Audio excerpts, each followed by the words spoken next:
Marshall Peak Chapter 2792 to Chapter 2825. South Dipper Peak was a secondary peak of Star Moon Mountain, where Star Soul Palace was located, but the cultivation environment there was extremely good. The world energy here was rich, not inferior to the main peak of High Heaven Palace.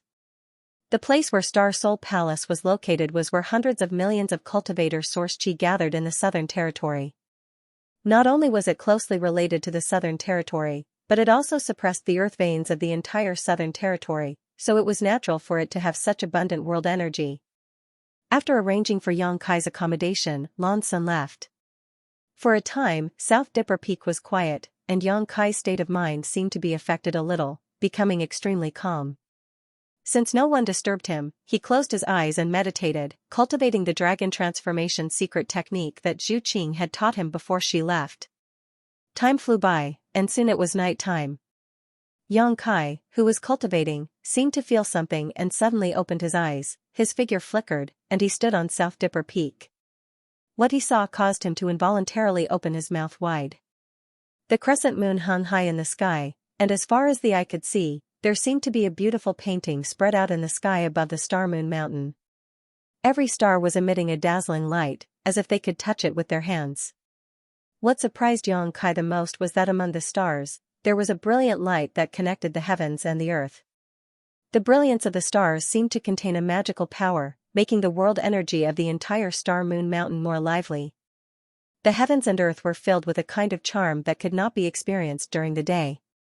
It was ethereal, but it was in accordance with the principles of the Great Tao. The entire Star Moon Mountain at this moment looked like a paradise, making people forget to return. Xianxia stared at it in a daze, even forgetting to breathe, his mind unprecedentedly calm. This is the star tide, which occurs once a month. The great emperor said that the power of the star tide contains the great Tao of heaven and earth, and if one can learn a thing or two from it, they will benefit immensely. And, in fact, many disciples of my Star Soul Palace have gained a lot of benefits from the star tide. They have broken through the shackles of their cultivation, or gained inspiration to comprehend the divine technique. Especially for those disciples of my Star Soul Palace who cultivate the Star Moon divine secret art, the benefits are even greater. A person's voice suddenly sounded not far away.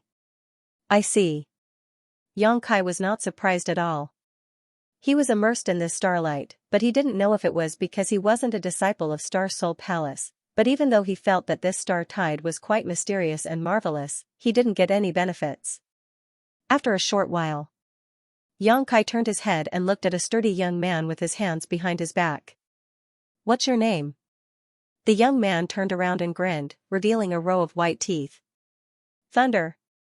Xianxia frowned and pondered for a moment. I have long heard of the 4 great emperors of Star Soul Palace. Among them, Great Elder Lei Hong is the strongest, far surpassing ordinary third-layer emperors. What is your relationship with Great Elder Lei? Lei Ting curled his lips as if he was not happy to hear Lei Hong's name, but he still answered truthfully, uncle and nephew. Xianxia said, oh, so you're Elder Lei's nephew. Lei Ting's eyes turned cold. I prefer to hear you say that he's Thunderbolt's uncle. Xianxia shrugged his shoulders and said, sorry, I have only heard of Great Elder Lei's fame. Lei Ting immediately snorted coldly, light blue arcs of lightning swimming through his hair, crackling as he said in a deep voice, I am in seclusion in Star Soul Palace all year round and rarely travel outside, so you naturally haven't heard of me. But it doesn't matter, you will often hear of my name from now on. Then Brother Lei. Xianxia smiled slightly, not very interested in his boasting. Why are you visiting so late at night? Lei Ting's eyes drooped as a cold light bloomed from his eyes. I heard that when you came today, Her Highness the Princess personally came to greet you. That's right. Xianxia nodded. Lei Ting's aura surged. Gritting his teeth, he said, so you and Her Highness are very close? Not really, we've only met a few times. Xianxia rubbed his chin and said with a headache, I think I understand why Brother Lei is looking for me. It's good that you understand. Let's fight. If you lose, get out of Star Soul Palace immediately. You are not allowed to see Her Highness ever again.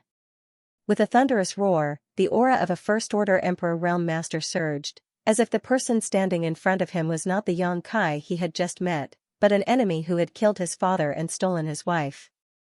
Xianxia was stunned. You chose the wrong opponent, didn't you? Shouldn't your enemy be Xiaochen? He is the biggest obstacle between you and Her Highness the Princess. Lei Ting sneered, Xiaochen is nothing. If he dares to be disobedient, I will beat him until his father can't recognize him. Xianxia was stunned. Xiaochen was a rising star of the Southern Territory, and now he had even broken through to the Emperor realm. Lei Ting might seem stronger, but he was only a first-order emperor, so how could he dare to boast so shamelessly? However, Xianxia had never heard of this Lei Ting before. He had always thought that this generation of Star Soul Palace was led by Xiaochen and Lan Sun, but now it seemed that there was one more person. Thinking about what Lei Ting said before, Xianxia quickly felt relieved. If he was in retreat in Star Soul Palace all year round and did not go out, it was not strange that he was not famous. After pondering for a moment, Xianxia said seriously, Brother Lei, I think you have some misunderstanding about me. Lei Ting's attitude of finding fault with him made Xianxia a little unhappy, but no matter what, he was still a guest. If he really had a conflict with Lei Ting, he might offend the higher-ups of Star Soul Palace, especially since Lei Ting's uncle was Great Elder Lei Hong. It would be bad if his plan to cultivate in the five-colored treasure pagoda was ruined. Xianxia was only halfway through his words when Lei Ting shouted in a low voice, Why are you talking nonsense? Hurry up and fight. As soon as his words fell, he raised his hand and a dark purple bolt of lightning crackled, condensing into a lightning whip in his hand before sweeping it towards Xianxia with great force, seemingly capable of splitting the heavens and earth apart. The rest of Xianxia's words were stuck in his throat as his expression turned cold. As soon as Lei Ting made his move, he could tell that this guy was indeed stronger than Xiaochen. Furthermore, Lei Ting was stronger than all the First-Order Emperor Realm Masters he had seen. It could even be said that Lei Ting was not inferior to an ordinary Second-Order Emperor Realm Master. This was the result of Lei Ting not using his full strength. If he used his full strength, even a Second-Order Emperor Realm Master might not be his opponent. Sure enough, he has some skill. No wonder he dared to come looking for trouble. As the lightning whip struck, Xianxia summoned his myriad sword and held it in front of him. With a clang, sparks flew. Although the lightning whip was blocked, the terrifying electric current was transmitted through the myriad sword to Xianxia's hand. In an instant, electric snakes swam around Xianxia's body, causing his hair to stand on end. His emperor chi shook, dispelling the electric current that invaded his body. Before Xianxia could react, the lightning whip had already returned. In midair, the head of the whip twisted and transformed into a huge lightning python. Opening its bloody mouth, lightning and thunder crackled as it bit towards Xianxia's head with a terrifying momentum. Xianxia formed a seal with one hand and flicked his finger, sending out a moon blade. It cut through the lightning python's head and split it in two. Lei Ting was obviously very surprised. He had cultivated this thunder attribute secret technique for many years and only he knew how powerful it was. It was impossible for an ordinary first-order Emperor Realm Master to break it like this, but Xianxia had split the lightning python in two with just a casual blow. Moreover, the divine technique gave off a very strange feeling. It actually contained fluctuations of space principles. The lightning python dissipated, but Lei Ting had already taken advantage of its cover and moved forward. In a flash, he was already within 3 feet of Xianxia. He raised one of his fan-like palms. Electricity surged in his palm, crackling as it slammed down on Xianxia. That's enough. Xianxia shouted angrily, raising his finger and pointing at Lei Ting's palm. If this finger landed, Lei Ting's palm would definitely be pierced through. Xianxia might also be injured, but it wouldn't be too serious. Just as their fingers and palms were about to collide, Lei Ting's body suddenly trembled. A trace of panic appeared on his face as he turned his head to look in a certain direction. That palm that was slapping down also froze in midair in an instant. He didn't move, and Xianxia also stopped. He pointed his finger at Lei Ting's palm, condensing his power but not releasing it. Damn Xiaochen, you've ruined my plans. Lei Ting suddenly cursed, retracted his divine technique, turned around, and left. After taking a few steps, Lei Ting turned around again and stared at Xianxia seriously. I haven't been here tonight. You and I haven't met before, and we haven't even fought. Understand? Yang Kai looked up at the sky and said leisurely, "The night is so alluring." You. Lei Ting still wanted to say something, but it was obviously too late. He glared hatefully at Yang Kai, then his figure flickered, turned into a bolt of lightning, and disappeared in the blink of an eye. Less than 3 breaths after he left, a ray of light fell on South Dipper Peak. Lan Sun looked at Yang Kai and asked, "Brother Yang, are you okay?" "I'm fine, what could be wrong?" Yang Kai smiled slightly. "The night at Star Soul Palace is pretty good, so I came out to get some fresh air." "I heard Lei Ting came, did he cause trouble for you?" "Who is Lei Ting?" Yang Kai looked at Lan Sun in amazement, a blank expression on his face, but his erect hair betrayed him deeply. Lan Sun glanced at him and smiled. Yang Kai casually wiped his hair and said lightly, "The night wind messed up my hair." Lan Sun said, "Lei Ting has gone crazy from cultivating. He's a little unreasonable. Brother Yang, the next time you see him, let me know immediately. I will deal with him." Yang Kai was silent for a moment, then nodded, "Okay. Then Brother Yang, you continue, enjoying the breeze, this little sister will go back first." Lan Sun covered her mouth and giggled, then turned and left. Lei Ting. Yang Kai touched his chin, thought for a while, and suddenly showed a smile. Not far from the side of South Dipper Peak, Lei Ting grabbed Xiao Chen's clothes and said fiercely, "You did it, didn't you? It was definitely you. If you hadn't informed little sister Sun, how could she have come here so coincidentally? You bastard, give me a little more time and I will be able to drive that guy out of Star Soul Palace. Let go of me and talk, don't drag me around." Xiao Chen lowered his eyes and stared at Lei Ting's big hand with a disgusted expression. Lei Ting snorted, but he let go of his hand and said indifferently, "I heard you fought with that guy before and didn't get the upper hand?" Xiao Chen asked with a serious face, "You also fought with him just now. Can't you see how strong he is?" Lei Ting's expression turned serious. He thought seriously for a while and nodded, "This person is a strong opponent." Xiao Chen said, "What's even more hateful is that Sun Air seems to see this guy in a different light.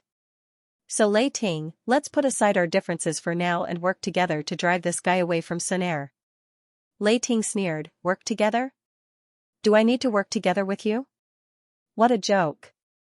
Xiao Chen said, "Do you dare to talk to Sun Air? Do you dare to look into her eyes?" Lei Ting's aura suddenly disappeared. After a while, Bian said indignantly, "Who doesn't have a weakness?" Xiao Chen sneered, "You don't even have the courage to look at Sun Air and talk to her. If Sun Air is with him, how are you going to deal with him? Then what do you think I should do?" Lei Ting was annoyed. Xiao Chen smiled and said confidently, "The 5-colored treasure pagoda will open in a few days. You and I will definitely go in. It will last for a month. Are you afraid we won't find an opportunity? Once we find an opportunity, we will give him an unforgettable lesson.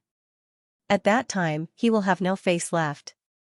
Work together to beat him up?" Lei Ting was a little hesitant. "That's not good, right? Bullying the weak with numbers is not something we do." Xiao Chen said, "Or you can fight him one-on-one. I will be in charge of restraining Sun Air and not let her disturb you." When Lei Ting heard this, he thought seriously for a while and nodded, "Yes, that's good." He patted Xiao Chen's shoulder and said, "Then you will be in charge of Sister Sun. I will deal with that guy. So you agree to work with me?"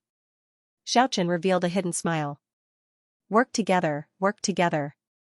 Since your junior brother has said so, as a brother, I naturally have to cooperate." Lei Ting laughed. He was in a very good mood. Xiao Chen said with a sullen face, "I'm too lazy to argue with you about brother and junior brother matters. As long as I can accompany the princess, I will have a chance to get close to her. As for you, you idiot. Just expel the enemy and don't worry about the rest." After the discussion, the two of them parted ways and went to conserve their energy. Ever since that night when Thunder came looking for trouble, no one came to Nandu Peak to cause trouble anymore. The entire Star Soul Palace seemed to be busy with the opening of the 5-colored treasure pagoda, and even Lan Sun didn't come to find Yang Kai. With a rare few days of leisure, Yang Kai cultivated in seclusion on the South Do Peak. He also consumed the 3 dragon blood pills refined by Ji Ying. The dragon blood pill was indeed amazing. After refining the 3 spirit pills, Xiao Chen was shocked. Yang Kai clearly felt that his physical fitness had improved a little. Although it wasn't much, at his level, every bit of improvement was valuable. If he had more dragon blood pills, he might be able to raise his physical body to a higher level. Unfortunately, there were only 3 of them. As for the dragon blood pill that Jiying said had the effect of purifying the dragon race bloodline, Yang Kai didn't feel anything. After thinking about it, Yang Kai concluded that he wasn't a true dragon race descendant and had only obtained the golden divine dragon source. The effects of this pure dragon race bloodline naturally had nothing to do with him. 5 days later, Yang Kai had just finished refining the 3rd dragon blood pill. Feeling the improvement in his physical fitness, Yang Kai was still immersed in joy when he noticed someone flying in from outside. After a while, Lan Sun's voice reached his ears, "Brother Yang." Yang Kai got up and walked out of the hall. Lan Sun said, "Today is the opening of the 5-colored treasure pagoda. Is Brother Yang ready?" "There's nothing to prepare." "Then come with me," Lan Sun said and led the way. The 5-colored treasure pagoda was one of the most important cultivation grounds in Star Soul Palace. It could be said to be an extremely large sealed world, from the Origin King realm to the Emperor realm. A cultivator of all realms could experience it and obtain unimaginable benefits. It was rumored that the space sealed inside the 5-colored treasure pagoda was a broken world, so a cultivator could easily comprehend the world principles inside. Although the world principles were broken, they were much easier to comprehend and had miraculous effects on a cultivator's cultivation. The existence of the Divine Ascension Mirror allowed the soul of the entire Azure Sun Temple's masters to surpass that of a cultivator of the same realm. The existence of the 5-colored treasure pagoda also allowed a cultivator of Star Soul Palace to have a far greater comprehension of the world principles. The deeper one's comprehension of the world principles was, the purer the cultivation of a cultivator would be. It would also be easier for them to cultivate. It could be said that the 5-colored treasure pagoda was one of the foundations of Star Soul Palace. However, even Star Soul Palace couldn't open the 5-colored treasure pagoda casually. Every time it opened, it required a lot of manpower and resources. Not only did it require several great elders to work together, but Star Soul Palace also consumed countless precious treasures. Basically, Star Soul Palace would only open the 5-colored treasure pagoda once every 3 years to select disciples to enter. There was also a limit to the number of people who could enter. In order to obtain an opportunity to cultivate, the disciples of all realms in Star Soul Palace would often have to participate in a large-scale martial competition half a year in advance. Only after obtaining a certain ranking would they be qualified to enter the 5-colored treasure pagoda. This time, the opening of the 5-colored treasure pagoda was originally scheduled for half a year later. However, because of Yang Kai, it had to be brought forward. Of course, if Star Soul Palace had to open half a year later, Yang Kai would have had no choice but to wait. However, as the pillar of the Southern Territory, Star Soul Palace had always kept its word and would not do anything that would damage its reputation. The early opening of the 5-colored treasure pagoda this time caused the manpower and resources consumed by Star Soul Palace to increase exponentially. Yang Kai had entered the 5-colored treasure pagoda once before. When he arrived in Maplewood City at the beginning of the year, Xiaoyu Yang had opened the entrance from afar and allowed all the Origin King Realm cultivator in Maplewood City to enter for experience. Yang Kai had obtained a lot of benefits and had a vivid memory of this magical sealed world. The reason why he chose to enter the 5-colored treasure pagoda for a month instead of asking the great emperors the 3 questions was because of his previous experience. The 5-colored treasure pagoda was filled with a large number of broken world principles, which were not only of great help to Yang Kai's cultivation, but also of great help to the sealed world bead. Although the sealed world bead was a small world of its own, the world principles it contained had never been complete. Yang Kai had obtained them for many years but had never had a chance to repair them. Last time, inside the 5-colored treasure pagoda, the sealed world bead had absorbed a lot of these broken world principles, allowing the sealed world bead to become much more complete. Later, in the Shattered Star Sea, the sealed world bead had absorbed a large number of broken world sources, allowing it to become more and more complete. If Yang Kai could absorb enough broken world principles from the 5-colored treasure pagoda this time, or even absorb complete world principles, the sealed world bead would most likely become completely perfect. A perfect sealed world bead would truly be a small world, no different from the star boundary. Perhaps it would bring about unexpected benefits.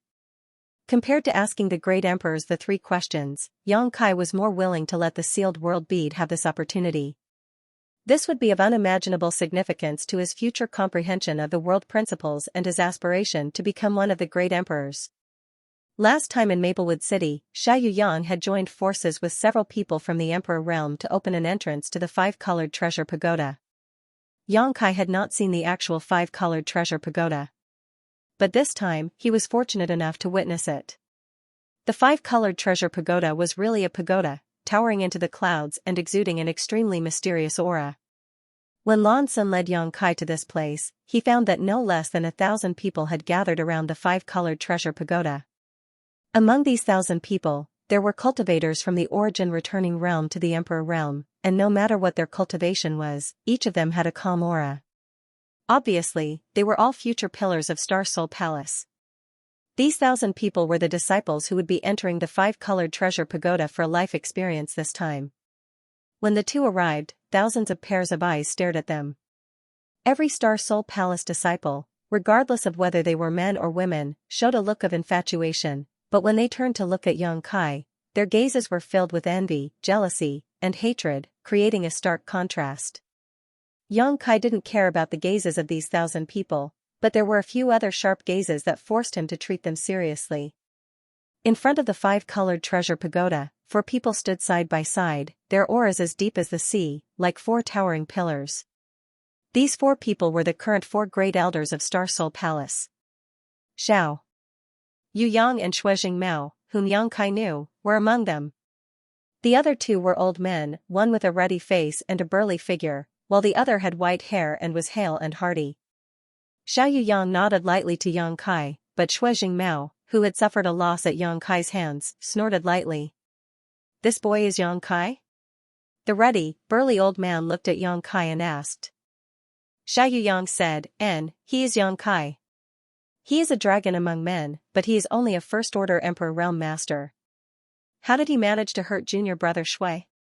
The burly old man frowned. Shuijing Mao's expression was a little unnatural as he said, "This boy is proficient in the space divine technique." Junior brother was caught off guard, allowing him to launch a sneak attack. He was a third-order Emperor Realm Master, so being injured by a junior like Yang Kai was really embarrassing. Even if it was a sneak attack, it is still very impressive, the burly old man nodded lightly. Great Elder thinks too highly of him, Shuijing Mao looked indignant. If we really fought, this old master would have taken his life in 3 moves. The burly old man was the Great Elder of Star Soul Palace, Lei Hong, known as the #1 Emperor Realm Master in the Southern Territory. Lei Hong chuckled, "It's not that this old master thinks too highly of him, but have you forgotten how Tan Junhao died?" Shuijing Mao snorted, "Didn't the news say that this boy had a monster king by his side?" Tan Junhao must have died at the hands of that monster king. What does it have to do with him? Lei Ting shook his head and didn't say anything more. He knew that Shuijing Mao was quite dissatisfied with Yang Kai, and if he continued to speak, he might become angry out of shame. They were all fellow disciples and elders of Star Soul Palace, so there was no need to provoke him. However, it had been a long time since a young man could hurt a third-order Emperor Realm Master. Xiao Yang looked at Yang Kai, then at Xiao Chen, and sighed. Although he felt that his son was quite good, compared to Yang Kai, he seemed to pale in comparison. Yang Kai and Lan Sun landed together, and Xiao Chen and Lei Ting immediately greeted them. "Princess." Xiao Chen greeted with a smile, but Lei Ting, who had come with him, looked a little uneasy as he glanced around, as if he was extremely uncomfortable. "Brother Xiao, Brother Lei." Lan Sun smiled and glanced at the two. "Oh." Lei Ting hesitated as his face suddenly flushed red, not even daring to look directly into Lan Sun's eyes. A trace of surprise flashed across Yang Kai's eyes as he looked at Lei Ting and then at Lan Sun, a playful grin appearing on his face. "Brother Yang."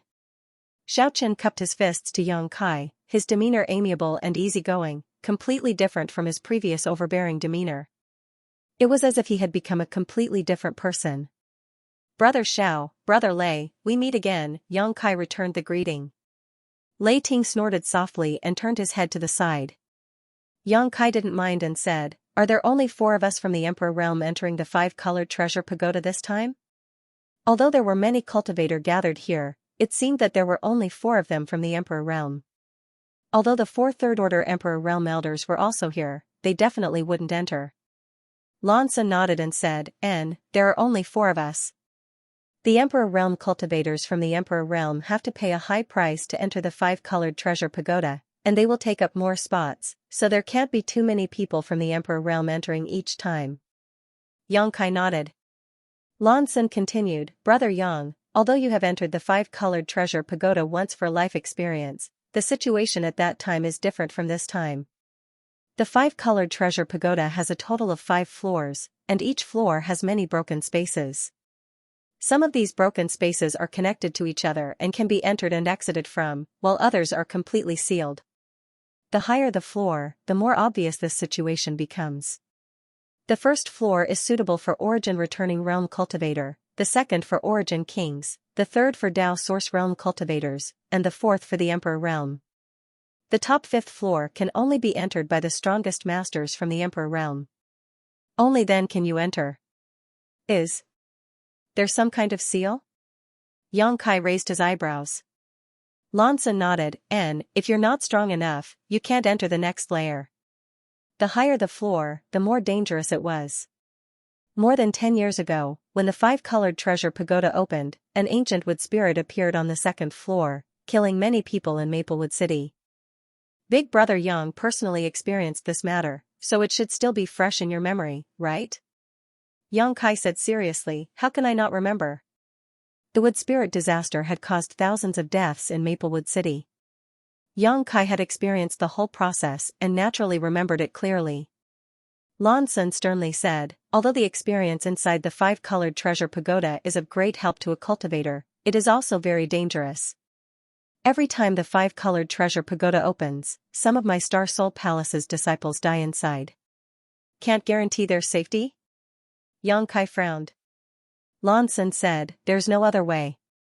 It was said that the shattered spaces sealed within the 5-colored treasure pagoda were all ancient battlefields. Various worlds had been shattered. Although these worlds were shattered, they were still in the 5-colored treasure pagoda. Although these worlds are broken, many of the world principles still remain, allowing many ancient races with tenacious vitality to find a way to survive. Later, a powerful master collected these shattered worlds and refined them into the 5-colored treasure pagoda.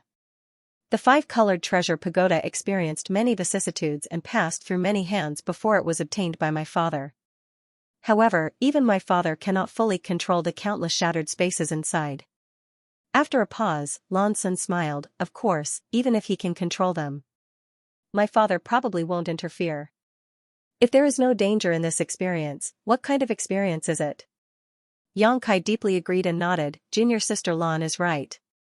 Lanza smiled, so when Big Brother Yang enters the 5-colored treasure pagoda, you must be careful. Don't be careless. I will remember, Xianxia nodded seriously.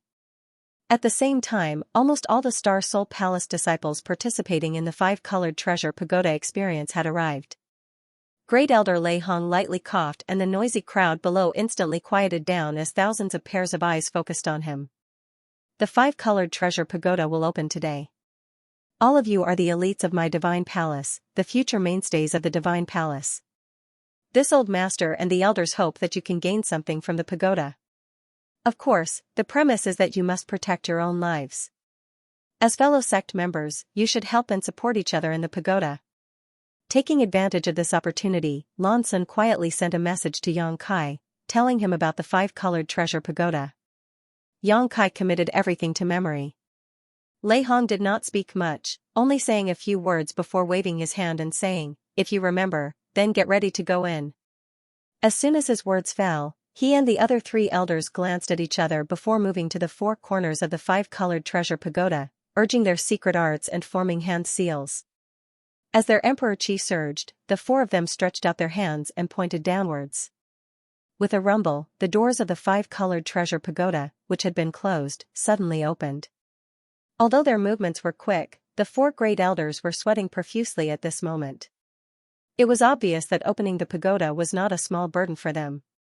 When the door opened, a slowly rotating pitch-black vortex appeared from within the door. It was like the huge mouth of a ferocious beast that was about to choose a person to devour. When the vortex first appeared, it was not very stable, constantly twisting and changing, sending out waves of energy fluctuations that made one's heart palpitate. But as the four great elders continued to pour in their strength, the vortex gradually stabilized, and the disturbing fluctuations gradually disappeared. This situation lasted for about an incense stick worth of time before the four great elders suddenly stopped, all of them pale and panting, their auras extremely weak. At this time, if a random second-order Emperor Realm Master appeared, they would not be their opponent. If we don't go in now, then when? Great Elder Lei Hong suddenly shouted. How could the Star Soul Palace disciples, who had been eager to try, hesitate? Their figures flickered, and one by one, they rushed into the vortex and disappeared. The modesty and courtesy of the disciples of great sects was reflected. Over 1,000 people moved out, and although each of them was as fast as the wind, there was no crowding or shoving, instead appearing extremely orderly. First, the Origin Returning Realm cultivators entered, followed by the Origin Kings, and then the Tao Source Realm. In less than 50 breaths of time, almost all of the thousands of people had left, leaving only Yang Kai and the other three from the Emperor Realm. Let's go, Lan Sun called out and took the lead to fly forward. Before rushing into the dark vortex, Lan Sun exhorted, brothers, take care of yourselves. Your Highness, you too. Xiaochen smiled faintly, showing a timely expression of concern. Soon. Soon. Lei Ting stammered, but before he could finish his words, Lan Sun had already disappeared, leaving him with a frustrated look. I'll make a move first. As Xiaochen laughed, he charged into the whirlpool. Lei Ting turned his head and glared at Yang Kai fiercely. What are you doing? Yang Kai glared back at him. Don't let me meet you in there, or you'll die, Lei Ting coldly snorted. Yang Kai sneered and took the lead to rush into the vortex. His vision blurred and he did not fall into a broken world as Yang Kai had imagined. The moment Yang Kai rushed into the five-colored treasure pagoda, a strange power fluctuation suddenly blocked his figure and he involuntarily mobilized his strongest strength to prepare for the unexpected. As the space principles fluctuated, Lei Ting felt as if he had hit a ball of cotton and was bounced back. What he saw next shocked Yang Kai. It was as if he was floating in a void. As far as the eye could see, there were balls of clouds and mist all around him. They were illusory. Moreover, these clouds and mist were of different colors. Some were colorful and pleasing to the eye, some were dim and lifeless, and there were even some that were pitch black, causing him to feel uncomfortable.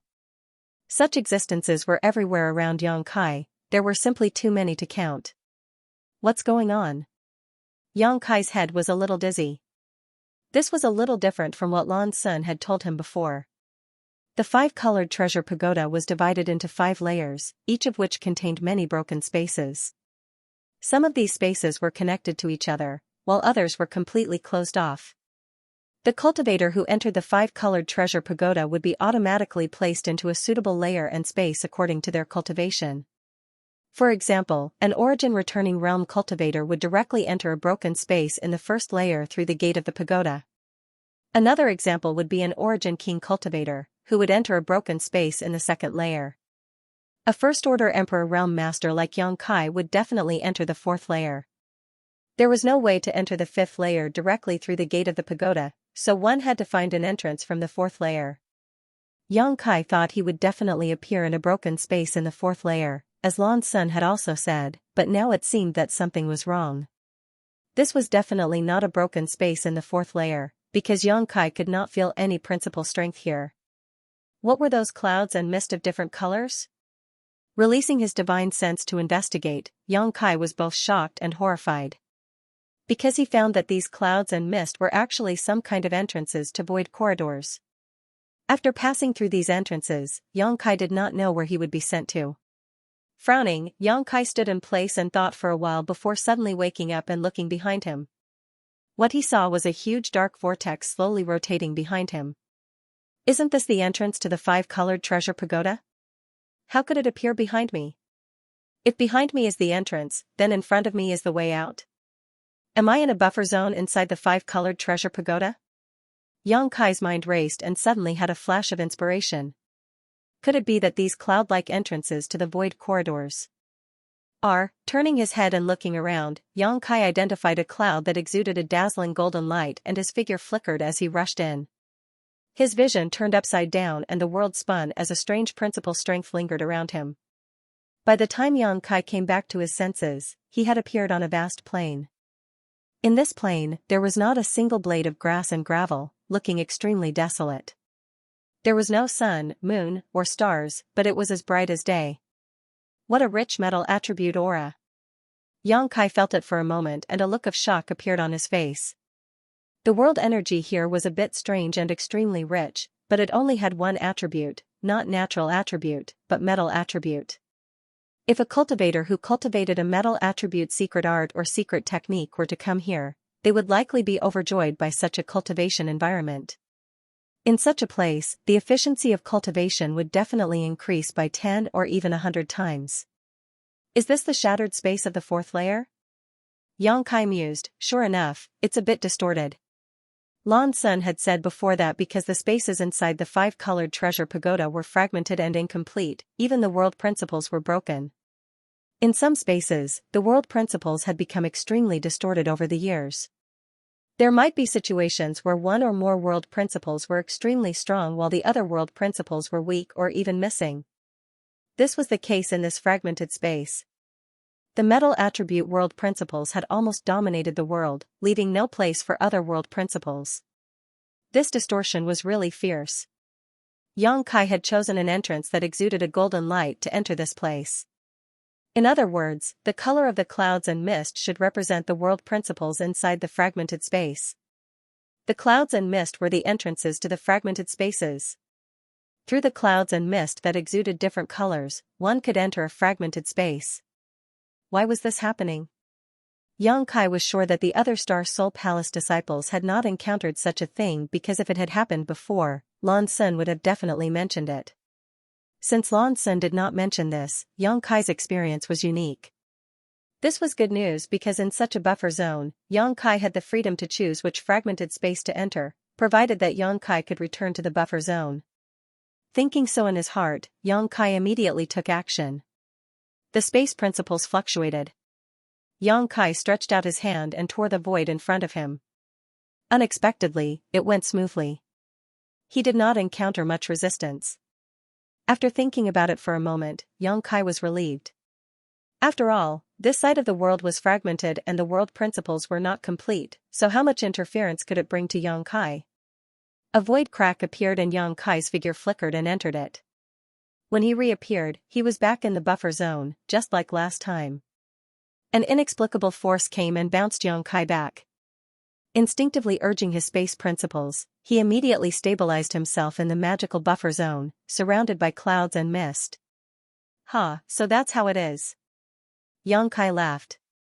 When he first entered this buffer zone, Xianxia did not know what was going on, but now that he had come here a second time with the purpose of probing, he finally understood. Space principles. According to Lan Sun, when a cultivator in the Emperor realm passed through the gate of the five-colored treasure pagoda, they would be automatically thrown into a fragmented space in the fourth layer, which inevitably involved the world principles of the space principles. However, Xianxia was someone who was proficient in space principles, so under the influence of his principles, he was able to repel this attractive force, so the five-colored treasure pagoda had no way of throwing him into any of the shattered spaces. He could only let him stay in the buffer zone. Now I can do whatever I want. After figuring out the whole story, he said, so I can't do anything I want now? When others entered the five-colored treasure pagoda, they could only rely on luck. If they accidentally entered a death zone, they could only blame themselves for not checking the almanac before leaving the house, but for Xianxia, there were many things he could freely control. Once he had made up his mind, Yang immediately began to look around. Naturally, there was no need to pay attention to the dark clouds and mist filled with death chi. Entering them would definitely lead to death, and even the world principles would not be left. What he was looking for was the brightly colored clouds and mist. Because the color of the clouds and mist was directly related to the hidden fragmented space, the brighter the color, the more outstanding the fragmented space would be, and the more useful it would be to him. Not long after, Xianxia identified a colorful cloud and rushed straight in. Sure enough, this was not the case. Although the laws of heaven and earth in this broken world were still broken, they were not distorted. Unexpectedly, the spiritual energy of heaven and earth seemed to be extremely rich, not inferior to that of the first-class sects in the Southern Territory. However, when Yang Kai released his divine sense, he could not help feeling a little stunned. So small. He found that this fragmented space was extremely small, occupying only a few dozen square meters. The edges were filled with nothingness and chaos, giving off an extremely uncomfortable feeling. Such a small space was similar to Thousand Leaves Sect's Emperor Heaven Valley. There were some plants, but no living creatures.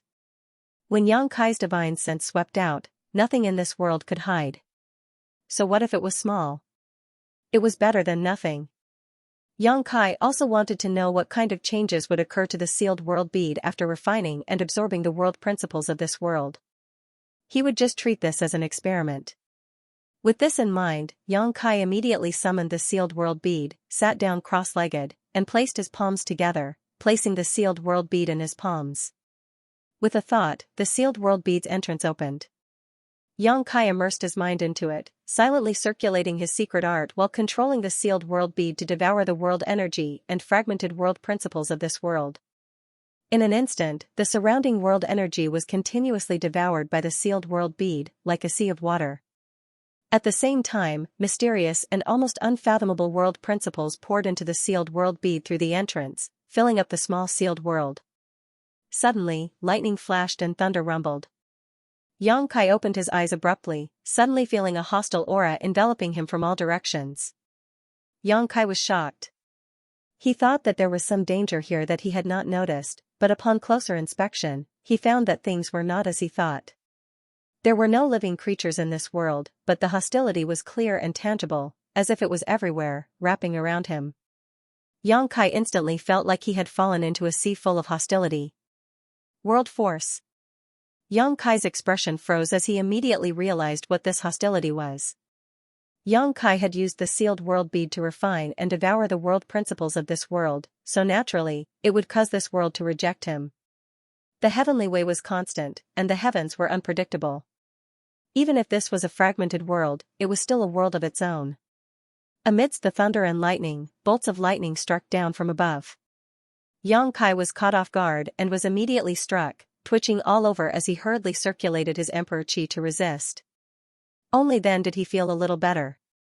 Yang Kai was secretly shocked. This was just a small sealed world that covered an area of only a few dozen acres, yet it was already so powerful. If it were a larger world, how strong would the repulsion and hostility be? Fortunately, Yang Kai had chosen this fragmented small sealed world to experiment with at the beginning, otherwise, if he had rashly tried to touch a larger world, he might have failed miserably. While secretly rejoicing in his heart, Yang Kai clearly felt a strong repulsive force pressing down on him from all directions, as if it wanted to squeeze him out of this world and prevent him from doing whatever he wanted. However, this repulsive force was not strong, so Yang Kai only needed to resist for a moment before remaining as steady as a mountain. Lightning flashed and thunder roared even more violently. Yang Kai sat cross-legged with a look of indifference on his face as the lightning continued to fall from above his head. It was as if he was a rogue who had broken into the home of an unarmed old farmer and was about to rob him of everything. World force. The corners of Yang Kai's mouth curled up, revealing a smile. Instead of feeling frightened, he felt somewhat happy. A few years ago, in the Shattered Star Sea, Yang Kai witnessed the shocking battle between the two great emperors, which allowed him to understand a kind of power called the world force. It was a power that was even more profound than principal strength, a power that only the great emperors could control. Wasn't this world force the world force? Although the world force of this side of the world was not strong, it was, after all, a legitimate seedling. Not only was it unable to harm Yang Kai, but it also gave him an opportunity to come into contact with and comprehend this power in advance. Faintly, Yang Kai gained some insights. However, good things did not last long. Only 3 hours later, the lightning and thunder suddenly disappeared, and even the hostility of the entire world was annihilated without a trace. This situation did not occur because the world had acknowledged him, but because the sealed world bead had swallowed up the world force of this side of the world. Even the remnants of the world force had disappeared, and this side of the world could no longer display any hostility or repulsion towards him. Yang Kai opened his eyes and smacked his lips, a look of dissatisfaction on his face. It was at this moment that the world suddenly collapsed. Huge cracks appeared in the sky one after another, as if a mirror had been smashed by someone. The ground also trembled, and ravines suddenly appeared. Even the surrounding void also appeared, and the aura of chaos and nothingness emanated from it. Yang Kai hurriedly got up, stretched out his hand, and tore space, escaping from this side of the world and returning to the buffer zone. Just as he returned to the buffer zone, a cloud in front of him suddenly burst apart, turning into dust and dissipating. This side of the broken world had disappeared just like that. Next? Yang Kai muttered to himself, his figure flickering as he swam through the clouds. It didn't take long for him to enter another shattered world. There were many broken worlds here, and although they varied in size, there were still traces of them upon careful observation. Yang Kai did not dare to touch those worlds that were too big, so he only looked for those small worlds to start with. Following the same pattern, in just 3 days, the sealed world bead had swallowed up the world force of more than a dozen small worlds, completely shattering them. Yang Kai could clearly feel that there were some changes in the world inside the sealed world bead. The world force was undoubtedly more complete, but it was still some distance away from perfection. This made him very happy. During these 3 days, Yang Kai was in a wonderful mood, but inside Star Soul Palace, outside the 5-colored treasure pagoda, the 4 great emperor's 3-layer elders were all wearing worried expressions. Because after the 5-colored treasure pagoda opened this time, some strange things had happened. Some strange things that had never happened before. 3 hours after the 5-colored treasure pagoda opened, a burst of light suddenly burst out from the 4th floor. At that time, the 4 great elders were all meditating near the 5-colored treasure pagoda, so when this strange event happened, all of them clearly saw it. Lei Hong was shocked and immediately went to investigate. However, he couldn't find anything. The remaining 3 great elders also couldn't find anything. Just as the 4 of them were trying to figure out the reason, the scene from before happened again. It had already happened more than a dozen times. For this to happen in the 4th layer, it was undoubtedly because the juniors from the Emperor realm had encountered something while they were in the 4th layer. Among these juniors, Yang Kai wasn't included, but Lan Sun, Xiao Chen, and Lei Ting were all descendants of Star Soul Palace's upper echelons, so no accident could happen to any of them. This matter was of great importance, so Great Elder Lei Hong didn't dare to delay it any longer and could only send a message to the Great Emperors to report this matter and ask the Great Emperors to decide how to deal with it. The Great Emperors still haven't given any instructions? Shui Jingmao paced back and forth impatiently before suddenly pausing and asking Lei Hong. Although none of the disciples in the 4th layer were his descendants, as one of the 4 great elders of Star Soul Palace, his life was tied to Star Soul Palace, so he was very concerned about everything in Star Soul Palace. If not for this, he wouldn't have bullied the weak that day and dealt with Yang Kai. Lei Hong just shook his head when he suddenly saw a white light rushing over from the distance. Immediately startled, he reached out and caught it, but after sensing it, his expression suddenly became strange. What did the Great Emperor say? Xiao Yuyan asked in a deep voice. Lei Hong glanced at the other 3 elders and replied, "Wait and see." Wait and see, how could that be? Shui Jingmao muttered, not expecting the Great Emperor's instructions to be like this. Xiao Yuyan pondered for a moment before saying, since the Great Emperor said so, they naturally have their reasons. We can't interfere rashly. No one dared to disobey the Great Emperor's orders. Since the Great Emperors had clearly given instructions, no one dared to disobey. Everyone could only obey. Everyone secretly guessed. Those juniors might not be in any danger in the 4th layer, so the Great Emperors weren't worried. Half a month later, in a broken space, Yang Kai frowned. During this half a month, he had shuttled through various broken spaces and urged the sealed world bead to devour the world principles of these broken spaces, gaining a lot. Not to mention that he had some understanding of the power of the world. Just the number of laws of heaven and earth that the sealed world bead had absorbed was unimaginable. The shattered worlds were completely annihilated, and each annihilated world represented the laws of heaven and earth that the sealed world bead had completely devoured. And every time, Yang Kai would encounter rejection and hostility from those worlds. There were big and small worlds, and there were strong and weak enmity. Lightning flashed and thunder rumbled. Lightning strikes were common occurrences. There were even some hidden ancient species in the broken worlds. Every one of them was powerful, and they were driven by the will of the world. These ancient remnant beasts came one after another to fight Xianxia to the death, all for the sake of driving away the external enemy. No matter how well Xianxia hid, he couldn't escape this fate. Fortunately, this was only the 4th level. Even if there were remnants of ancient remnant beasts, their strength would not be too terrifying. With Xianxia's current cultivation, it would not be too difficult to deal with them. If it was the 5th level, which was the highest level, perhaps it wouldn't be the case. However, it was impossible to enter the 5th floor directly from the buffer zone. He could only find the entrance from some of the shattered spaces on the 4th floor. Over the past few days, Xianxia had destroyed dozens of shattered spaces, and Xianxia had killed countless ancient remnant beasts. However, Xianxia had never found the entrance to the 5th floor. He didn't know if it was because his luck was too bad, or because there were too few entrances. After half a month of hard work, his harvest was naturally not small. However, Xianxia now encountered a difficult matter. He could clearly sense that the sealed world bead had devoured enough laws of heaven and earth. Not only was it enough, it had even reached the point of saturation. However, it still hadn't evolved from quantitative to qualitative. It seemed that something was still missing, and the sealed world bead was unable to take that final step. This inevitably made him feel a little conflicted. Tao begets 1, 1 begets 2, 2 begets 3, 3 begets all things, yin and yang become the 5 elements, the 5 elements become 1, the world begets 5 elements, 5 elements. As he muttered, Xianxia's eyes suddenly lit up, as if he had vaguely grasped something. A moment later, he suddenly stood up, stretched out his hand, and tore space, returning to the buffer zone. His eyes exuded a sharp light as he searched through the countless clouds. After a while, his eyes flashed, found it. His figure flickered, and he rushed directly into a cloud exuding a dazzling golden light.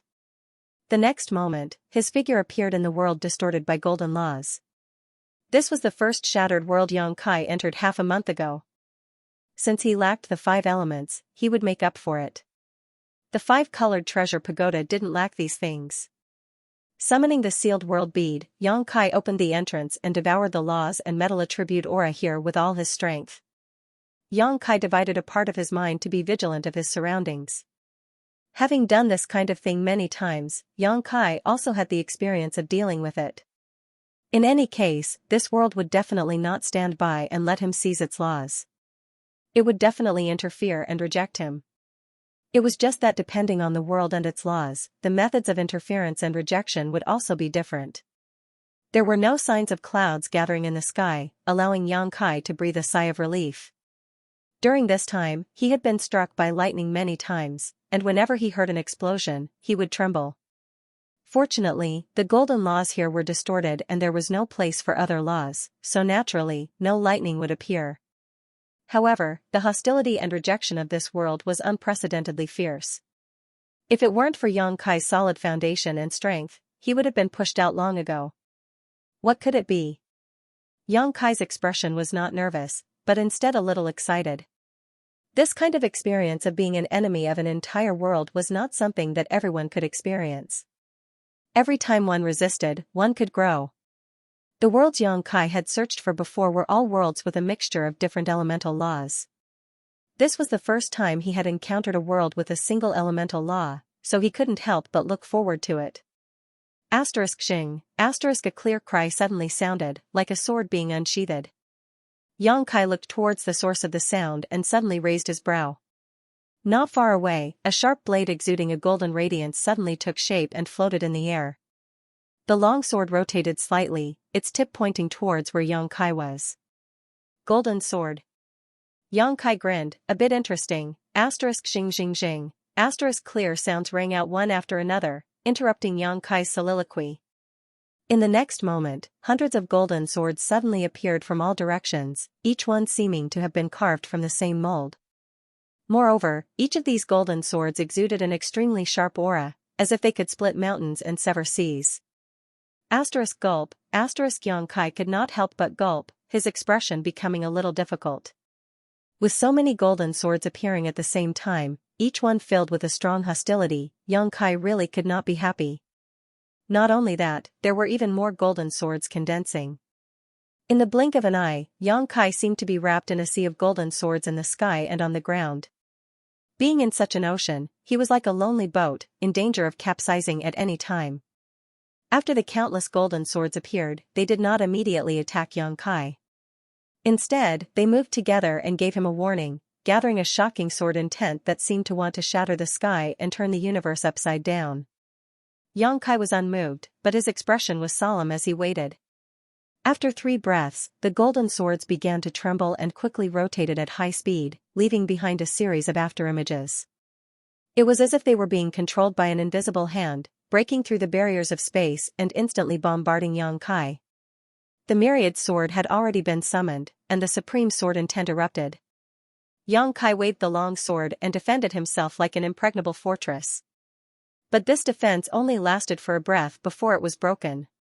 With a series of clanging sounds and sparks flying, Xianxia opened up and more golden swords came at him, as if they wanted to crush Xianxia to pieces. Xianxia was shocked. Although he did not underestimate the power of these golden swords, he still underestimated them. In a hurry, he hurriedly urged the 5 elements indestructible sword chi to surround himself, but it was broken in an instant.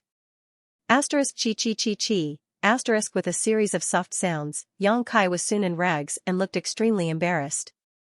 There was even a bloody wound on his cheek, revealing his white bone and blood. It was an extremely terrifying sight. After a round of attacks, the golden swords calmed down a lot and did not launch another attack. Heaven's way was to take away what was surplus and make up for what was lacking. For the world will of this side, it would not be so extreme as to force Xianxia to retreat. Xianxia had experienced such a scene countless times and was naturally familiar with it. Therefore, although he had suffered a slight setback, he had no intention of stopping and instead urged the sealed world bead to devour the world principles here. The world was furious. The countless golden swords exuded an even more astonishing sword intent and began to rotate more and more violently. Asterisk so, asterisk with a soft sound, the golden swords attacked again. Xianxia was already prepared and quickly shouted, "Dragon transformation!" The power of the golden divine dragon source suddenly appeared and a huge golden dragon head flashed behind Xianxia and entered his body. In the next moment, Xianxia's figure soared and his body, which was already a little taller than an ordinary person, suddenly grew to more than 10 meters. Scales began to appear on his exposed skin and a bulge appeared on both sides of his head, as if something was about to break out. His hands became dragon claws and were incomparably sharp. A dragon tail appeared on his back and the flying gradient dragon armor was draped over his body, giving him an awe-inspiring appearance. During this period, whenever he had free time, Xianxia had been cultivating the true dragon transformation secret technique. With the help of the golden divine dragon source, this secret technique was twice as fast with half the effort. Today, Xianxia's dragon transformation secret technique seemed to be even stronger than the last time. The last time he had dragon transformed in front of Hua Qingxi, Xianxia remembered that he was only 6 meters tall, but now he was already 10 meters tall. If he continued to cultivate, he would likely grow even taller. If it were not for the Emperor artifact, the flying gradient dragon armor, Xianxia would likely be naked again. The dragon transformation only lasted for an instant before the thousands of golden swords arrived in front of him. Stretching out his dragon claws, Xianxia grabbed a dozen golden swords and exerted a little force. With a crack, these golden swords turned into fluorescent light and disappeared. 2 days later, a dragon's roar resounded throughout the 9 heavens. Xianxia's eyes were wide open, and his body was covered in blood, as if he had experienced hundreds of life and death battles. His dragon transformation secret technique was still maintained, and except for the places covered by the flying gradient dragon armor, there were wounds everywhere. Hundreds and thousands of wounds of various sizes were extremely terrifying, and even a section of the dragon horn on his forehead was broken. Although his aura was weak, his fighting spirit was as hot as fire. In front of him, a giant golden blade more than 100 feet long stood in the void, facing him from a distance. The terrifying sword intent seemed to be able to cut space apart. For 2 days, Xianxia had fought desperately with this metal-type world. He had used all his means and taken countless pills, and he had finally persevered until now. If it were not for his strong foundation and outstanding physical fitness, he would have been excluded or killed by this world long ago. It was really satisfying to be an enemy of the world. However, Xianxia was already an arrow at the end of its flight, and correspondingly, this world was not much better. For 2 days, the sealed world bead had been devouring the world's world principles and world energy, wearing down the world's spirituality. If it were not for Xianxia's huge consumption of energy, this situation alone would have been enough for him to conquer this world. However, it was almost time to end it now. Come, let's see who lives and who dies with the final blow. Xianxia stared at the giant golden blade and laughed. As if responding to his provocation, the giant golden blade buzzed and chopped down at Xianxia. This blow was the final blow of this world's power. This blow was also the final display of hostility from this world. Such a terrifying blow was enough to overturn rivers and seas. It was enough to shatter the void. A huge pitch-black mark appeared in the sky. It was like a wound that could not be healed. Xianxia roared and did not retreat. Instead, he moved forward, swinging his dragon tail, and his body shot forward like a cannonball. A loud dragon's roar sounded, and the giant golden dragon's figure appeared, wrapping Xianxia's body. The giant dragon's body was more than 100 feet long and lifelike. When it shook its head and tail, lightning flashed and thunder rumbled. Boom! A deafening sound rang out as violent energy ripples swept out in all directions.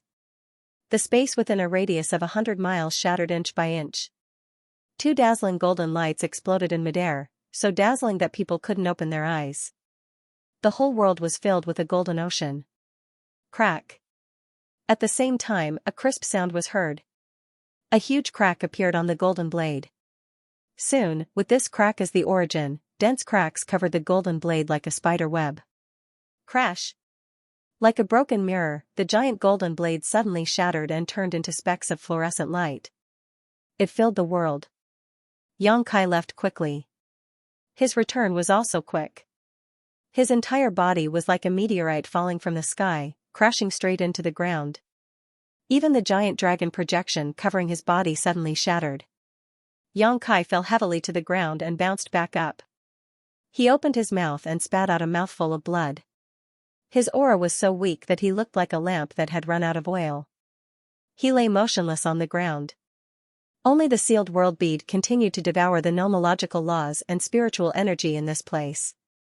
After a long time, Xianxia let out a groan and moved slightly. He felt pain all over his body, as if all his bones were broken. Taking out spirit pills from his space ring and swallowing them, Xianxia forced himself to sit cross-legged and silently operated his secret art. Half a day later, Xianxia slowly got up, his face still pale. The previous battle had consumed too much of his strength and he would need to rest for a while. However, he could not stay here any longer. He clearly felt that this world was showing signs of collapse and the surrounding space had become unstable. Taking back the sealed world bead, Xianxia took one last look at this side of the world before returning to the buffer zone. Another day later, Xianxia rushed into a cloud of dazzling green light and entered a world with distorted wood attribute nomological laws. In this world, Xianxia encountered an old acquaintance, the wood spirit. Not just 1 or 2 wood spirits, but tens of thousands of them. The vitality of the wood spirits was extremely strong, and their seeds had the ability to parasitize. Any wood spirit was an existence that was difficult to kill. Unfortunately, they had encountered Xianxia. The wood spirits were most afraid of fire attribute secret arts and secret techniques. Although Xianxia now cultivated the space divine technique, when he first entered the martial Tao, he had cultivated a fire attribute secret art and his conflagrated knowledge C. The wood spirit could be said to have encountered its natural enemy. In this world, Xianxia's situation was much better than in the world with distorted metal attribute nomological laws. Defending his position alone and enveloped by his conflagrated knowledge C, the wood spirit could not approach him at all. After another 2 days, the sealed world bead had completely devoured the nomological laws of this world. Returning to the buffer zone, Xianxia did not stop, unwilling to waste a single moment as he purposefully searched for the nomological laws of the 5 elements.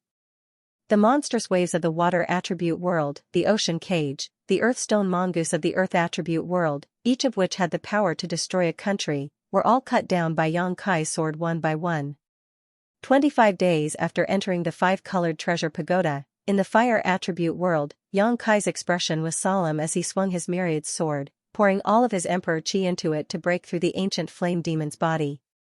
Space principles fluctuated, and hidden in the sword light, the shattered space turned into a vortex, forming a dark black hole that sucked in the ancient flame demon's body one by one. The ancient flame demon let out a mournful howl, as if unwilling to accept such a fate, but it was still unable to escape the devouring of space and eventually disappeared. Yang Kai let out a soft breath. The ancient flame demon he encountered in the fire attribute world was not as sharp as the one in the metal attribute world, its defensive power was not as strong as the one in the earth attribute world, it was not as flexible as the one in the water attribute world, and it did not have as many wood spirits as the one in the wood attribute world. The most troublesome thing about this ancient flame demon was its almost immortal body. No matter how serious its injuries were, as long as it absorbed some fire attribute energy, it would be able to heal. Fortunately, Yang Kai's space divine technique allowed him to banish this ancient flame demon into the endless void, otherwise, he would not have known how to kill it. With the ancient flame demon banished, the greatest threat to the fire attribute world had disappeared. Yang Kai suddenly felt relaxed and focused on urging the sealed world bead to devour the fire attribute world principles here. According to his previous conjecture, the reason why the sealed world bead had not been able to take the final step was because the five elements were incomplete. Since the five elements were incomplete, Yang Kai had to make up for them. Yang Kai put this conjecture into action. The five element principles of metal, wood, water, fire, and earth were all devoured. Now, the sealed world bead was filled with a magnificent five-colored brilliance that connected the heavens and the earth. The power of the five elements reinforced and restrained each other, circulating endlessly, seemingly undergoing some magical transformation, giving Yang Kai more confidence in his conjecture. A day later, the fire attribute world principles were completely devoured, and the world was on the verge of collapse. Yang Kai put away the sealed world bead but did not have time to investigate what kind of changes were taking place. Instead of returning to the buffer zone like he had done several times before, his figure flickered as he flew off in a certain direction. There was a void corridor there. It should be the entrance to the fifth layer. Over the past 20 days or so, Yang Kai had shuttled through dozens of broken spaces and had finally found an entrance, so naturally, he would not let it go. He wanted to know what was inside the fifth layer of the five-colored treasure pagoda. Secretly on guard, Yang Kai plunged into the void corridor and immediately felt a sense of weightlessness. However, he soon landed on solid ground, and before Yang Kai could observe his surroundings, he suddenly felt a pair of sharp eyes staring at him. Yang Kai's expression became solemn as he circulated his emperor chi and looked up, a look of surprise appearing on his face. "Brother Lei?" The person staring at him was actually Lei Ting. Yang Kai was quite surprised to encounter Lei Ting here. "You really came to the fifth layer." Lei Ting was not surprised at all and instead grinned as if he had expected this. "My 10 days of waiting for you here was not in vain." Yang Kai frowned and asked, "Brother Lei was waiting for me? Why?" Lei Ting was furious. "Don't play dumb, we haven't finished our battle yet. Don't tell me you want to be a coward." Yang Kai was surprised for a moment before he burst into laughter. "I thought we were done fighting." Lei Ting snorted. "How can we be done without a victor being decided?" "Why do we need to decide a victor?" Yang Kai asked back. Lei Ting said, "Of course." At this point, he suddenly waved his hand and said, "Don't worry so much, we'll talk about it after the battle." As soon as his words fell, Lei Ting threw a punch towards Yang Kai, lightning crackling around his fist, giving off a terrifying aura. Kai Yang indifferently took a step forward, and without any change in expression, he stepped forward to greet him. Lei Ting's fist instantly stopped in front of him, the electric arcs making Yang Kai's hair stand on end. "What are you doing?" Lei Ting glared at Yang Kai. "Do you know that if I don't withdraw my fist in time, someone will die?" Just now, when he threw a punch, Yang Kai did not retreat, but Yang Kai did not seem to have any intention of condensing his strength, letting him hit him as if he did not resist at all. This made Lei Ting feel like he had punched cotton. Although he wanted to teach Yang Kai a lesson, what was the point of fighting if his opponent did not fight back? What he needed was a real battle, a fair and square victory.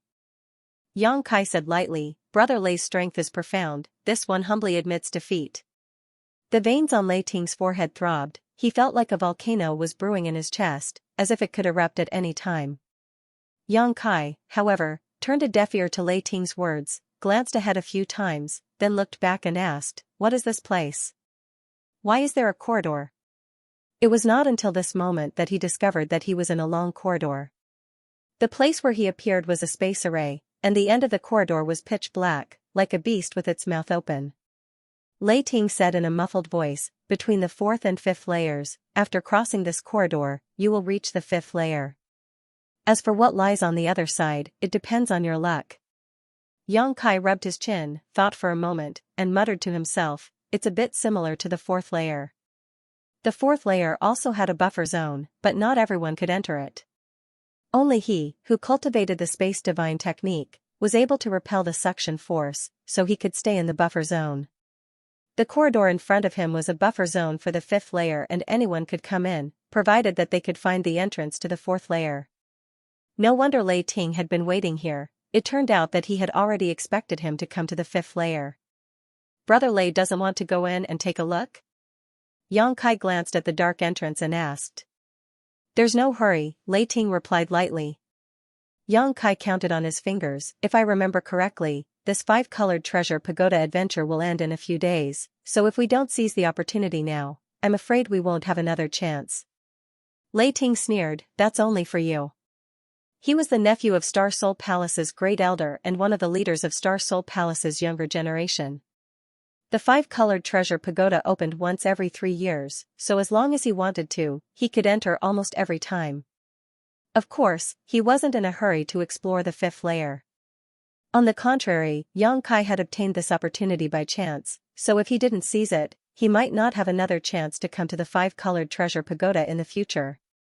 That's true, Yang Kai rubbed his chin and smiled, in that case, I'll take my leave first.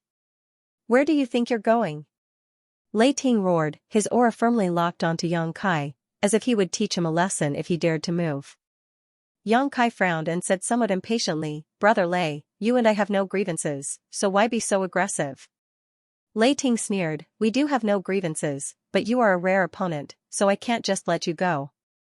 Yang Kai thought for a moment before looking at him seriously and saying, is this just an excuse? The biggest reason is Her Highness the Princess? Lei Ting blushed and waved his hand, what are you talking about? Don't talk nonsense. Yang Kai grinned, I can see that. Brother Lei cares for Her Highness the Princess and admires her.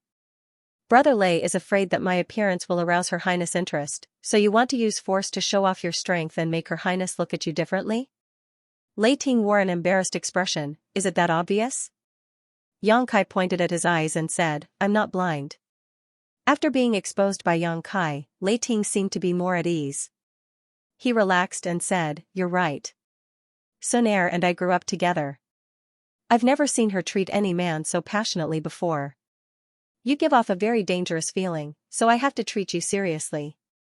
A strange light flashed in Yang Kai's eyes. He smiled and said, that would be an honor. But Brother Lei, you're mistaken. He shook his head as he spoke.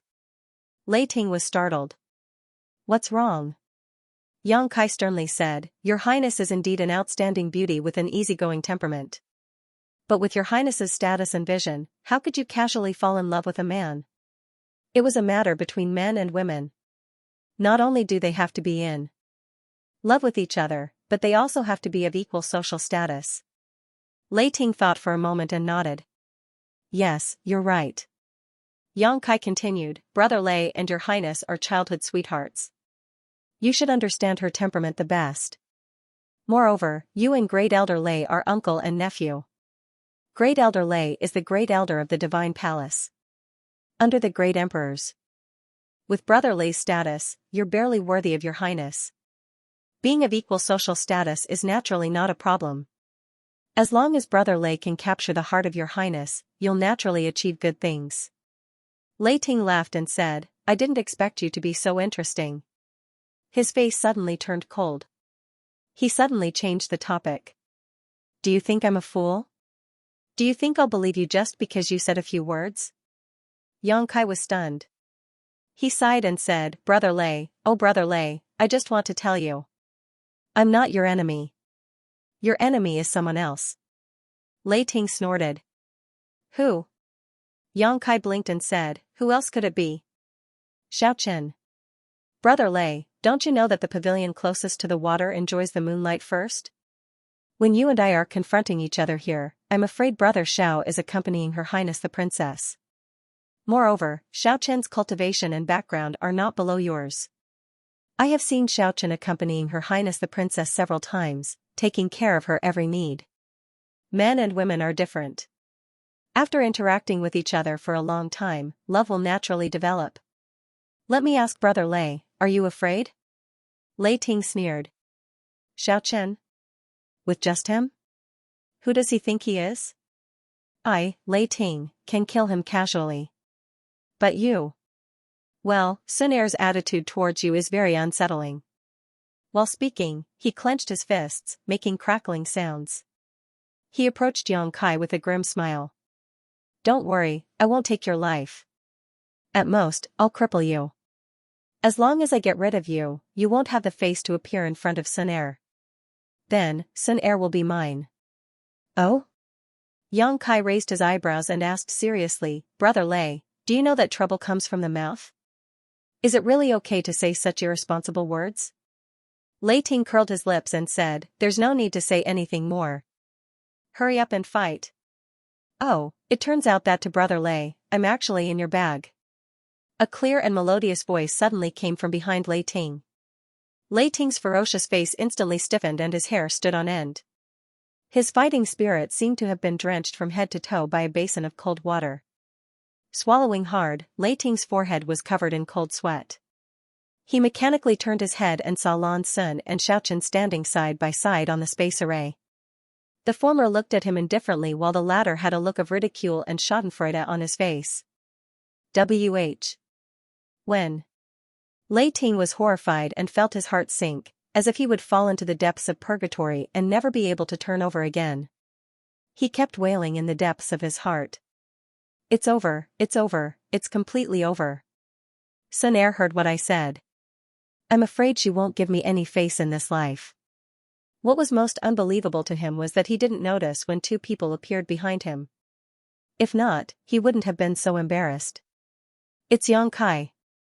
He's deliberately diverting my attention. That's right, he used the law of space just now. I thought he was on guard, but now it seems that he's not on guard at all. He's clearly interfering with my judgment.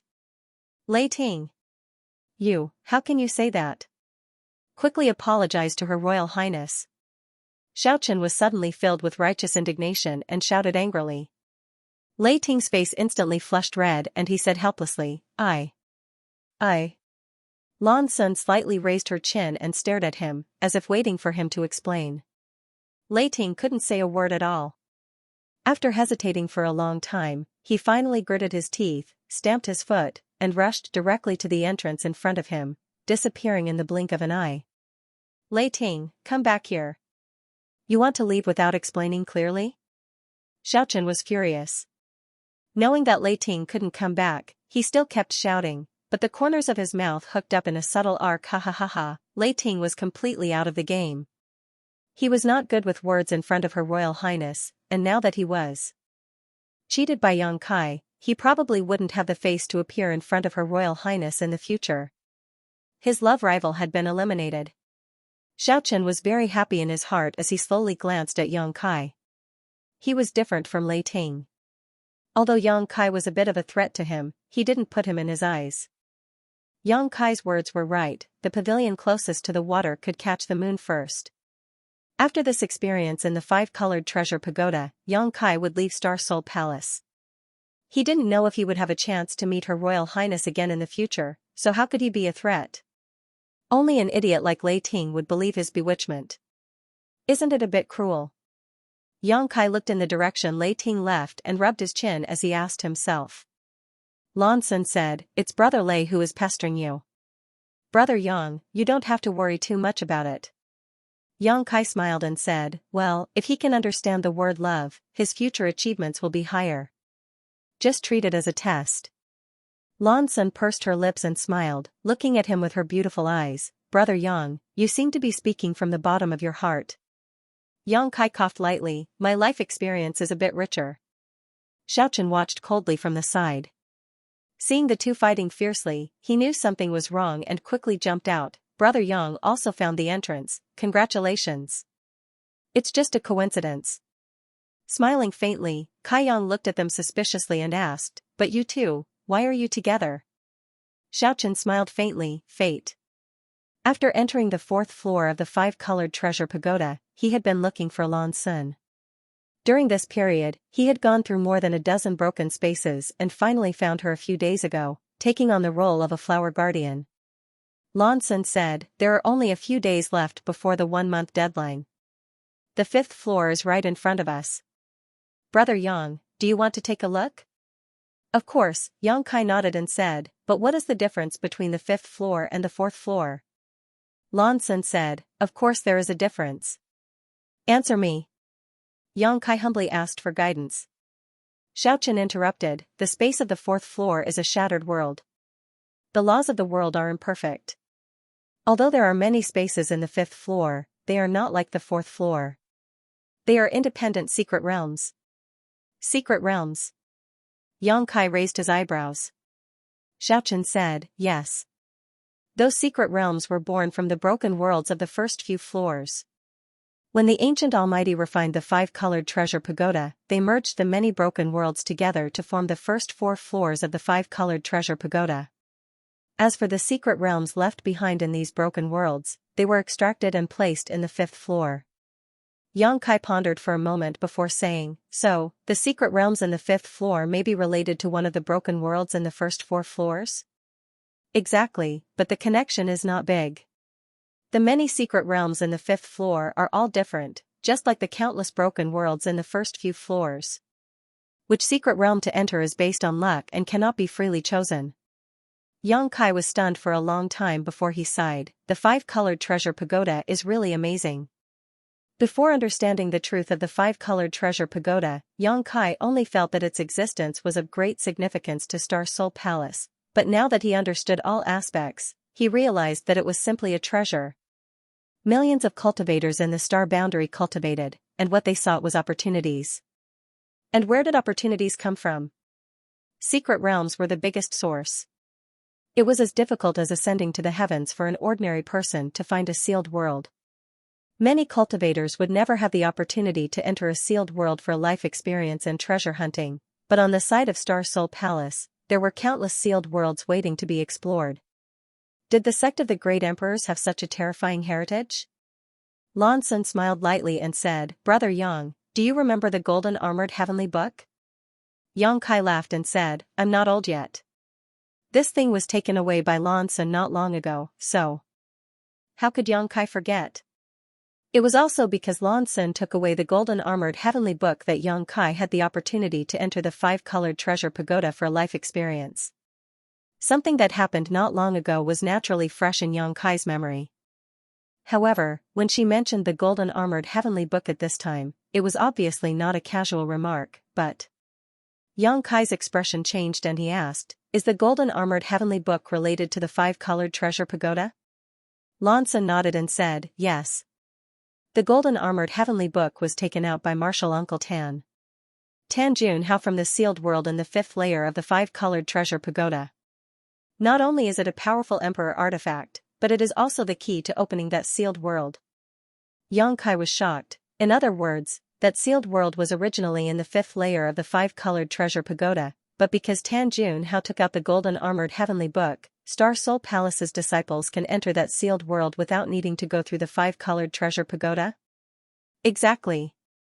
Lan Sun nodded. That sealed world originally existed in the 5th layer of the 5-colored treasure pagoda. Under normal circumstances, if one wanted to enter it, they would have to pass through the 4th layer and have some luck, but since Tan Junhao took out the golden armored heavenly book, disciples can enter and exit it at will. Tan Junhao's luck is not small. Yang Kai clicked his tongue in wonder. Lan Sun smiled lightly. According to my father's master's speculation, there should be many sealed worlds in the 5th layer like that one. They have their own keys. As long as they can find that key, They can open the entrance to sealed world at any time and allow disciples to enter it for life. Yang Kai shook and exclaimed, there is such a thing. Xiao Chen's expression suddenly changed and he quietly whispered to Lan Sun, Your Highness, you've said too much. This matter was a secret of Star Soul Palace, and although it wasn't a top secret, it wasn't something that could be casually revealed to others. However, Lan Sun's identity was different. No one could blame her for saying this. Lan Sun shook her head and said, It doesn't matter. Anyway, that key is not something that can be found easily. My divine palace has been searching for so many years, but we have only found the key to one sealed world. Yang Kai pondered seriously for a while, then cupped his fists and said, Thank you for your advice. Lan Sun pursed her lips and smiled, talking so much has wasted a lot of time. Brother Yang, let's go to the 5th floor first. Yang Kai nodded, all right. Junior Marshal Sister Lan, please. Lan Sun's expression turned solemn as she exhorted, there is one thing that Brother Yang should know. In the many sealed realms in the 5th layer, anything can happen. You must guard your heart and not be swayed by external forces. Got it. Yang Kai nodded. While speaking, the three arrived at the end of the corridor. Looking around, at the end of the corridor was a rotating nebula, which looked mysterious and unfathomable. A strange aura came from the nebula, giving people a very uncomfortable feeling. Brother Yang, this little sister will go first. Take care, see you outside. After Lan Sun said to Yang Kai, she jumped into the nebula. She disappeared. Xiao Chen stood in place and sighed. He seemed a little depressed. This time, he found Lan Sun on the 4th floor with great difficulty. Originally, he wanted to accompany her until the end of the training. Who would have thought that Lan Sun would insist on coming to the 5th floor? Now, they had to part. Glancing at Yang Kai leisurely, Xiao Chen was not in the mood to talk to him and also jumped into the nebula. Soon, only Yang Kai was left in the same place. Time was of the essence, so Yang Kai naturally did not hesitate. Anyway, since Lan Sun and Xiao Chen had both gone in, he naturally had to follow. The moment he stepped into the nebula, Yang Kai immediately urged the space principles, trying to see if he could stay in a buffer zone like on the 4th floor. If so, then he could have a lot of room to control, and he could choose a sealed realm that was suitable for him to experience. But this time, he was a little disappointed. Under the urging of the space principles, there was no reaction at all. When his vision was restored, Yang Kai immediately heard an anxious shout in his ears, Anyo, wake up, the beast tide is attacking, wake up quickly, what are you in a daze for? At the same time, there seemed to be a big hand grabbing his shoulder and shaking it vigorously. Yang Kai was shocked, not knowing what was going on. His face sank as he reached out to grab the other party's big hand. But who would have thought that the other party's reaction would be so fast? Just as Kai Yang was about to make a move, the other party had already grabbed his wrist. An unimaginably violent force was transmitted from the other party's hand, instantly suppressing Kai Yang's brute force, making him unable to move at all. Yang Kai's expression changed again. While he was shocked by the strength of the other party's strength, he immediately urged his Emperor Qi, and then there was no reaction at all. His body was completely empty, without a trace of Emperor Qi. In an instant, Yang Kai was so shocked that his face turned pale and his soul almost left his body. Before entering the 5th layer of the sealed realm, Yang Kai was still quite confident. After all, his current strength was not to be underestimated. More than 1/3 layer Emperor Realm Master had died at his hands. Even Lan Sun, Xiao Chen, and Lei Ting dared to enter the 5th layer of the sealed realm, so he had no reason to be afraid. He felt that even if he encountered any danger, his life would not be in danger. With the space principles, even if he could not win, he could still escape. But this sudden change left him at a loss. Why was his Emperor Qi gone?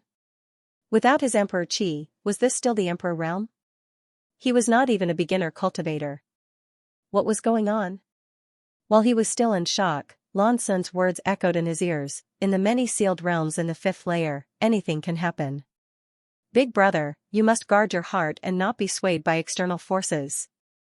Yang Kai's heart shook and his expression calmed down in an instant. Don't panic. First, I need to figure out what's going on. Perhaps this sealed realm has a principle that suppresses my strength, so I can't feel any trace of Emperor Qi. And although the person who grabbed his wrist was extremely strong, he did not have any hostility or malice, so he should not be a threat to him. Raising his head, he saw a pair of crimson eyes close in on him. They were bloodshot. His field of vision expanded, and a bearded face came into view. This was a young man who looked about the same age as Yang Kai, but his appearance was extremely rough and his body was burly. He did not look like a human, and he was a little different from the people Yang Kai usually saw, as if he had a different bloodline. His clothes were also very simple, only wrapped in animal skin that covered his vitals, leaving the rest of his body exposed.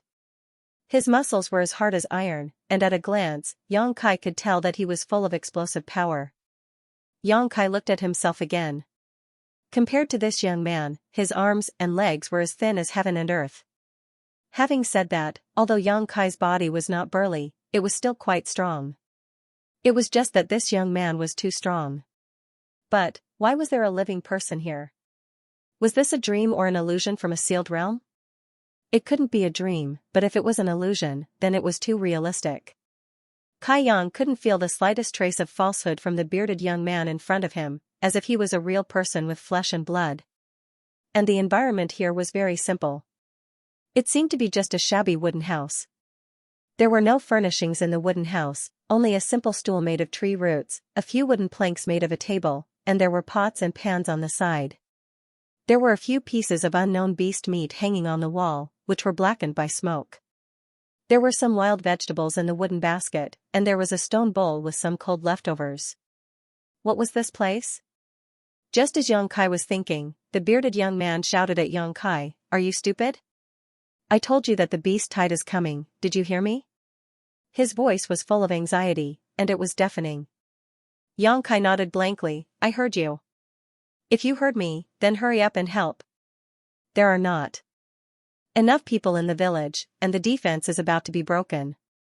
As the bearded young man spoke, he grabbed Yang Kai and rushed out, as if he was flying. Yang Kai took the opportunity to ask, "I haven't asked." The bearded young man stopped and looked back at Yang Kai. His pair of red eyes were full of bestiality, which made people's hair stand on end. After a while, the young man sighed and said, "Are you stupid again?" "I'm Ahu." Yang Kai's mouth twitched, and he asked, "You said my name is Anyo?" "Anyo." "Ah, your mother Nyo." He was called Anyo. What kind of bullshit sealed realm was this? The other party was called Ahu, which was a very simple name. "I don't have time to talk to you about this. Hurry up and help. I'll talk to you after the beast tide is over." Ahu hurriedly pulled Yang Kai and ran. Not far from the wooden house, there was immediately a burst of shouts and shouts. Not far away, there was also a burst of beast roaring, which resounded through the sky. Even the earth seemed to be shaking and roaring. Yang Kai looked around and was suddenly shocked. He saw that the people running around were all men like Ahu, who were tall and sturdy like iron towers. All of them seemed to be very strong. Even the women were tall and sturdy. They were unbelievably strong. A woman was carrying a huge stone with a diameter of 20 feet. She ran as if she was flying, as if she was weightless. Yang Kai didn't feel any fluctuation of power from her body. In other words, she was carrying the stone with only the strength of her body. There were also some obviously underage children, who seemed to be in their teens, but they all picked up weapons. Their childish faces were full of a common enemy and an expression of facing death with equanimity. Yang Kai's eyes almost popped out of his head. Everyone was in a hurry, converging in a certain direction. Everyone was wrapped in a few pieces of animal skin. Even the simplest clothes couldn't be seen here. Yang Kai looked down and found that he was the same. His exposed skin was as white as snow, which was a sharp contrast with Ahu's dark skin. Forget it, this is just a small matter." Yang Kai comforted himself. There were many wooden houses all around, which were just like the man's appearance, simple and crude. Yang Kai looked into the distance and saw that not far away, there was a fence made of logs and stones. This should be a village, and it looked like a very primitive and ancient village. And the waves of beastly roars that made one's heart palpitate came from outside the fence. On the fence, many villagers were standing on it. Some were holding boulders and throwing them down, while others were holding bows and arrows and shooting them.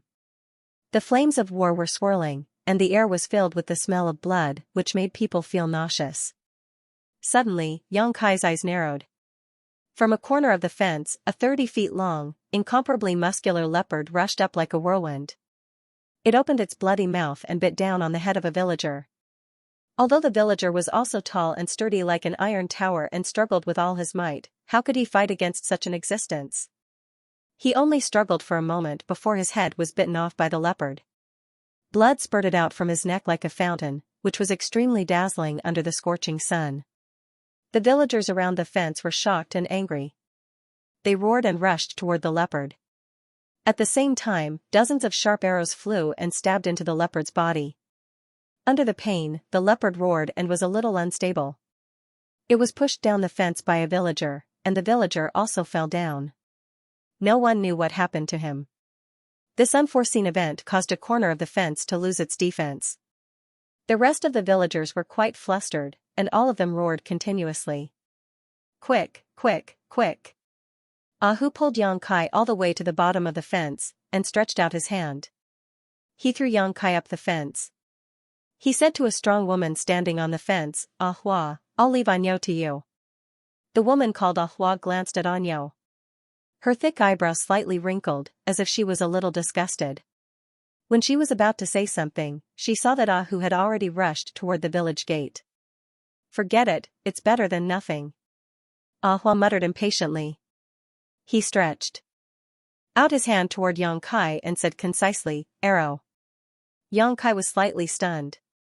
To be honest, since he entered the secret realm until now, Xianxia was still slightly dazed, and he was utterly unable to recover from his shock. This dazzling and unforeseen event caused him to be utterly unable to figure out the situation he was in now. He only knew that he inexplicably appeared in this somewhat primitive and ancient village, inexplicably had the name Anyo, and inexplicably got involved in a great war. He had explored many mystic realms before, but there had never been a situation as complicated as this one. Faintly, he felt that the secret realm he had experienced this time seemed to be somewhat extraordinary. He secretly decided to treat it with 120% of his attention. Perhaps there would be some unexpected gains. As for whether these villagers were his hallucinations or not, he had no time to care about it. Everything would go right when it came to it. There was always a way to solve the problem. "Arrow. Are you deaf?" Xianxia was still in a daze. The woman called Ahua could not help but roar angrily. Her pair of eyes were incomparably red like Ahu's. They were bloodshot, and the anger and hatred in her eyes were almost tangible. This kind of anger and hatred was not directed at Xianxia, but at the helplessness of seeing so many villagers die in the mouths of wild beasts. Not even their bones were left behind, and she was powerless to avenge them. After being yelled at by her, Xianxia finally recovered. He hurriedly looked around and saw a pile of wooden arrows at his feet. He did not know what kind of wood they were made of. Each of the wooden arrows was over 10 feet long and as thick as a baby's arm. They looked extremely frightening. Reaching out to pick them up, Xianxia was surprised because these wooden arrows were incomparably heavy. They were not inferior to the arrows made of fine iron. It was hard to imagine how an ordinary person without yuan qi would be able to control them. "Your task is to deliver these arrows to me." Ahua looked at Xianxia seriously and shouted, "Do you understand?" "Yes." Xianxia nodded obediently and took the opportunity to look at the woman called Ahua. The villagers here were generally rough and old, but this woman called Ahua had delicate facial features and a hot body. Her chest was wrapped in animal clothing, revealing deep cleavage. Her waist was enchanting, her lower abdomen was flat, and her buttocks were round and round. Well, if she was not so tall, she would be an extraordinary beauty. However, in this kind of environment where natural selection was the rule, it was destined that no one would be able to give birth to a pretty girl. Mortals without power were destined to die. Ahua's appearance had a different kind of beauty. Once the arrow was in her hand, Ahua immediately pulled the bowstring. The huge bow was instantly pulled into a full moon shape, which made Xianxia's eyes twitch.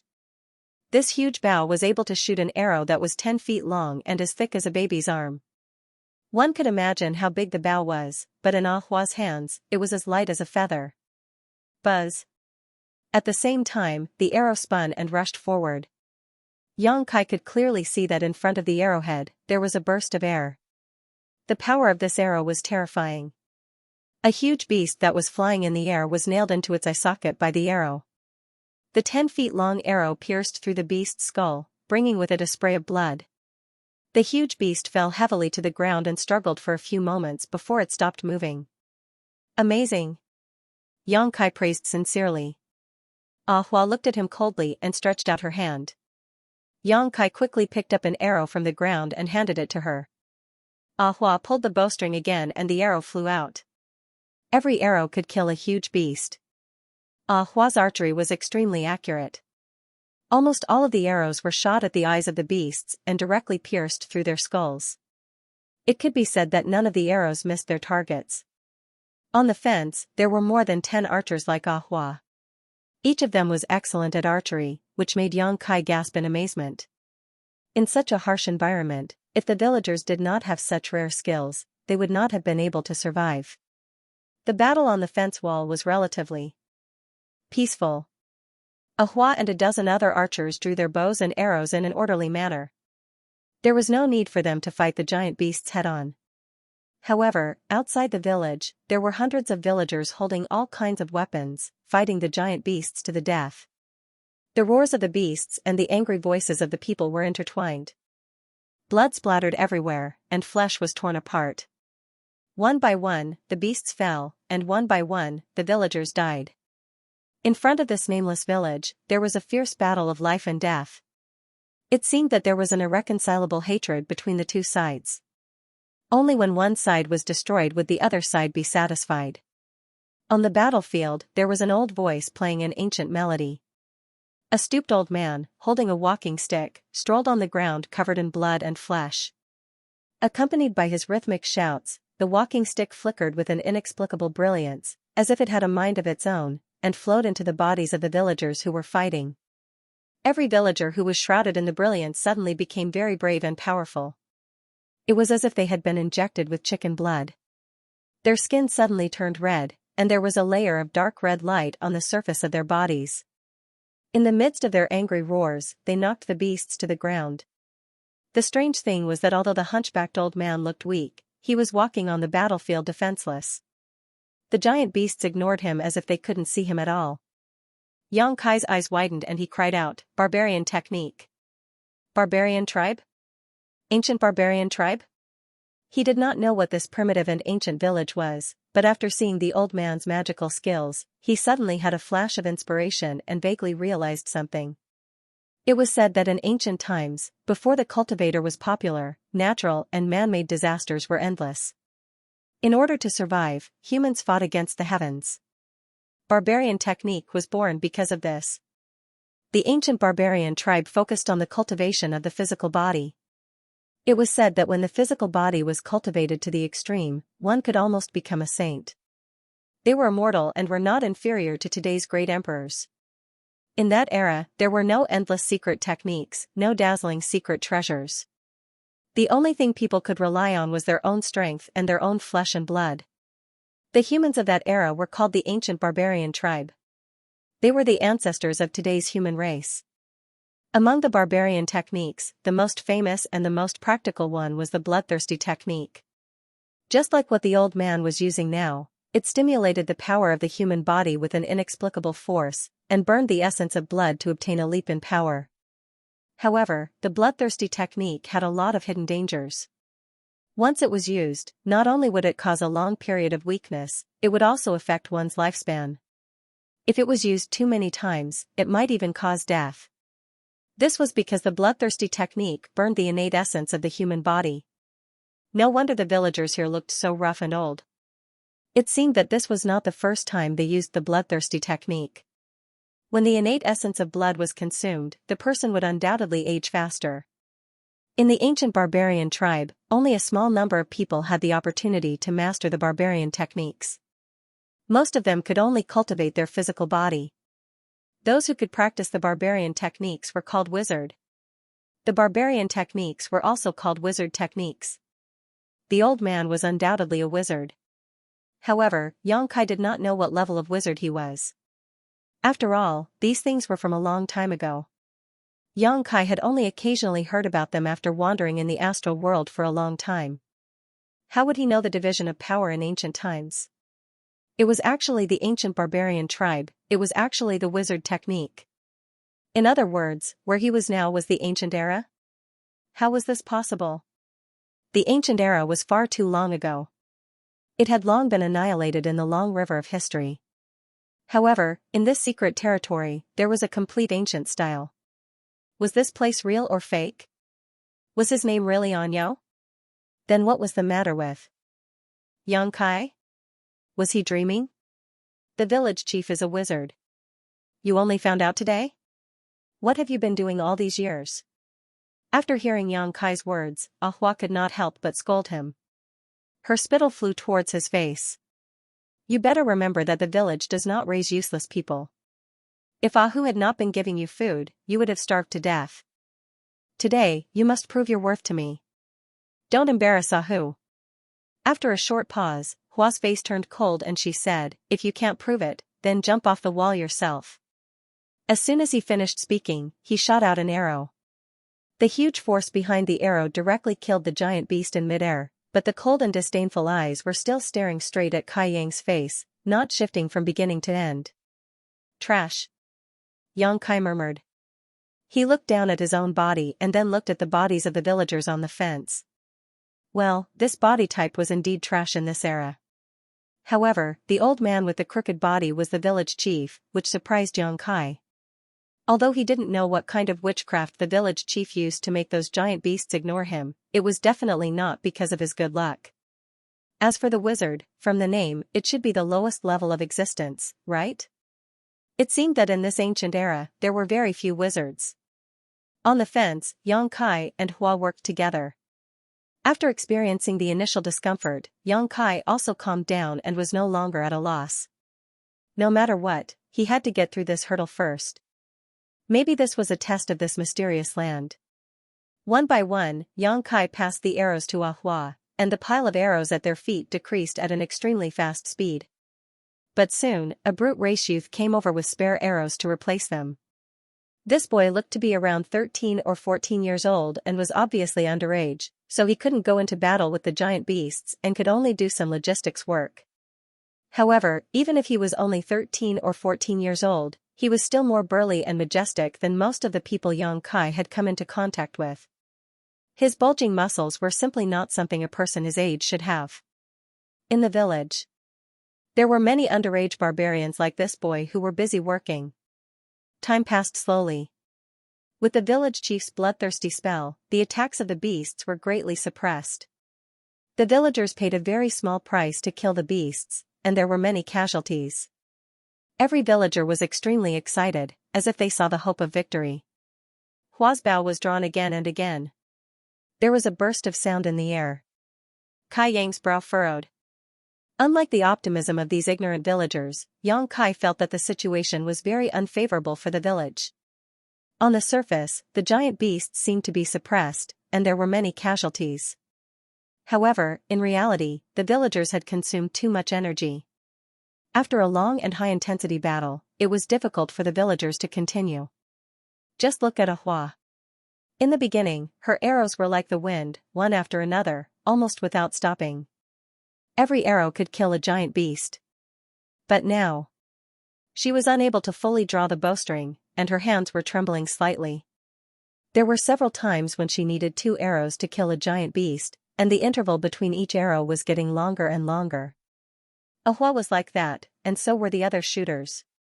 The situation of the villagers outside the village was even more worrying. They, who had been blessed with the bloodthirst technique by the village chief, had overdrafted their innate blood essence. Once the bloodthirst technique loses its effect, when the after effects occur, the hundreds of villagers who were fighting outside the village would instantly be covered by the giant beasts, and they would not be able to resist at all. On the other hand, although the attack of the beast tide was still fierce, Xianxia clearly sensed that the beast tide was stalling for time. It was as if there was a superior being commanding the countless beasts to quietly hibernate, waiting for an opportunity to turn the tide. It was time to act. Yang Kai did not act rashly at the beginning because he did not understand the situation he was in. He did not know what kind of changes would occur if he acted rashly. However, after watching for so long, Yang Kai had been infected by the enthusiasm of these barbarian villagers. The inexplicable identity of Xianxia seemed to have become more real, and he had a faint sense of belonging to this strange village. These barbarians were admirable. It was they who stubbornly survived in ancient times, resisting natural and man-made disasters, allowing the human race to flourish and become the mainstream of the world. It was they who passed down their power generation after generation, allowing the human race to gain a foothold in this world. Protect this land, protect this village. My name is Xianxia. The blood in his body boiled in an instant. Yang Kai bent down and picked up a giant bough beside him. This giant bough originally belonged to another villager, but its head was bitten off by a giant leopard that pounced on it. He reached out and pulled the bowstring. With a clang, it was as if a war drum was beating in his heart, making him involuntarily have the desire to charge forward. Arrow! Ahua stretched out her hand, her red eyes staring straight ahead, flashing with the light of hatred. However, she did not receive any support from Yang Kai. Ahua suddenly turned her head and was about to open her mouth to curse, but the words were stuck in her throat. She looked at Yang Kai and the giant bough in his hand and said in shock, "What are you doing?" Yang Kai grinned, revealing his white teeth and said, "You should rest. You are too tired." Ahua's outstretched hand was trembling non-stop. Her fingers were full of cuts, and blood was dripping. It was a ghastly sight. Their eyes met, and Ahua suddenly exploded. Rest? There is no time to rest. Do you know what will happen to the brothers and sisters below without the support of us archers? I know. Yang Kai was still smiling. He reached out to pick up an arrow and put it on the bowstring. He tilted his head and looked at Ahua. So leave it to me. You. Ahua still wanted to say something, but her eyes suddenly widened, and her face was full of shock. God, what did she just see? Xianxia, who was called trash in the village, actually pulled the bowstring. And how could he pull the bowstring? How could he have so much strength with such thin arms and legs? Ahua instinctively thought that she was seeing things because she clearly remembered that during the last training, Xianxia was extremely difficult to even pick up the giant bow and arrow, let alone pull the bowstring. But now, what happened in front of her completely overturned her understanding of Xianxia. Xianxia in front of her did not seem to use much strength because Ahua did not feel the explosive strength from his muscles at all. It seemed that he just pulled the bowstring casually, but the bowstring that made her feel a little tired was actually pulled completely by him. The bowstring was full, and the arrow was released. Yang Kai's expression was solemn. Ahua could not help but look at the arrow's flight path. In front of the arrowhead, the airflow of the explosion was clearly visible. It was obvious that Xianxia's arrow contained a huge amount of power, and it was not inferior to her own attack. Such an attack was enough to penetrate the body of any giant beast. Inexplicably, Ahua had a trace of confidence in the trash in front of her. She felt that with this arrow, he could definitely kill a giant beast. Whoosh! The arrow flew past the body of a giant beast and disappeared in the blink of an eye. However, the villager who was fighting with the giant beast was shocked because at that moment, if the arrow had been a little bit off, it could have killed him directly. Ahu turned his head and looked at the people standing on the fence. He shouted, "Ahua, watch it." Ahua opened her mouth, and her face was full of grievance. How could such a lousy arrow be shot by her? Even if she closed her eyes, she would not make such a mistake. It was obviously Xianxia who did it, okay? After feeling wronged, she was angry. She turned around and stared at Yang Kai. She was blind to have confidence in this trash. I have a feeling. As Yang Kai spoke, he picked up another arrow and put it on the bowstring. This is not a place for you to play. If you don't want to help me, get out of here. Ahua shouted angrily. Although Ahua was surprised that Xianxia could draw the bowstring fully, what was the use of shooting without accuracy? It was better to go down and fight with the giant beasts directly. At least he could be of some use. Excellent archers had gone through thousands of training and countless life and death battles to train. Xianxia obviously did not have such experience. Trust me. Yang Kai looked at Ahua seriously. His hands were as steady as a rock as he pulled the bowstring. Ahua's face was full of anger. She sighed and said, "Shoot at a place where there is no one." Compared to his previous performance, this time he could pick up the bow and arrow and share some of the pressure of the village's pressure. His way of doing things was acceptable. Yang Kai smiled and said, "This time it won't happen again." The target was still the giant beast that was fighting with Ahu. When the arrow was shot, Ahua almost did not dare to look at it, for fear of seeing Yang Kai accidentally injure Ahu. But in fact, when the arrow was flying, the giant beast jumped into the air and opened its mouth to roar. The 3-meter-long arrow poured into the giant beast's mouth and shot out from its tail. The horrible power of the arrow stirred the giant beast's internal organs into a mess. It fell to the ground and whimpered. Blood flowed out like a fountain. "Did you really do it?" Hua stood rooted to the ground, a little dumbfounded. If she remembered correctly, Anyo couldn't even pull the bowstring before, let alone shoot an arrow. In other words, this should be the first time he really shot an arrow. Although the first arrow was a little off, which gave people a false alarm, the second arrow was very accurate. What was wrong with this trash? While she was lost in thought, Yang Kai picked up another arrow. Without any pause, he pulled the bowstring and shot the arrow. A giant beast in the distance was killed in an instant. Although Yang Kai could not feel any trace of Emperor's chi in this secret realm, he still had the foundation of the Emperor realm. Although the giant bow and arrow were difficult to control, it was nothing to in the Emperor realm. The first arrow was just an experiment. With a standard in mind, the next thing was simple. None of the arrows missed their target. A bundle of 10 arrows was shot out by Yang Kai in less than 3 breaths. Except for the first arrow, which did not work, the other 9 arrows all killed. "Brother Ainyo, you are so powerful?" The barbarian boy in charge of logistics ran up with a few bundles of arrows and saw the scene of Yang Kai's great power. He immediately admired him. Master Ainyo was despised by all the master, saying that he was the trash of the village. He did not contribute at all and wasted food. Many masters suggested that Ainyo should be banished from the village and left to fend for himself.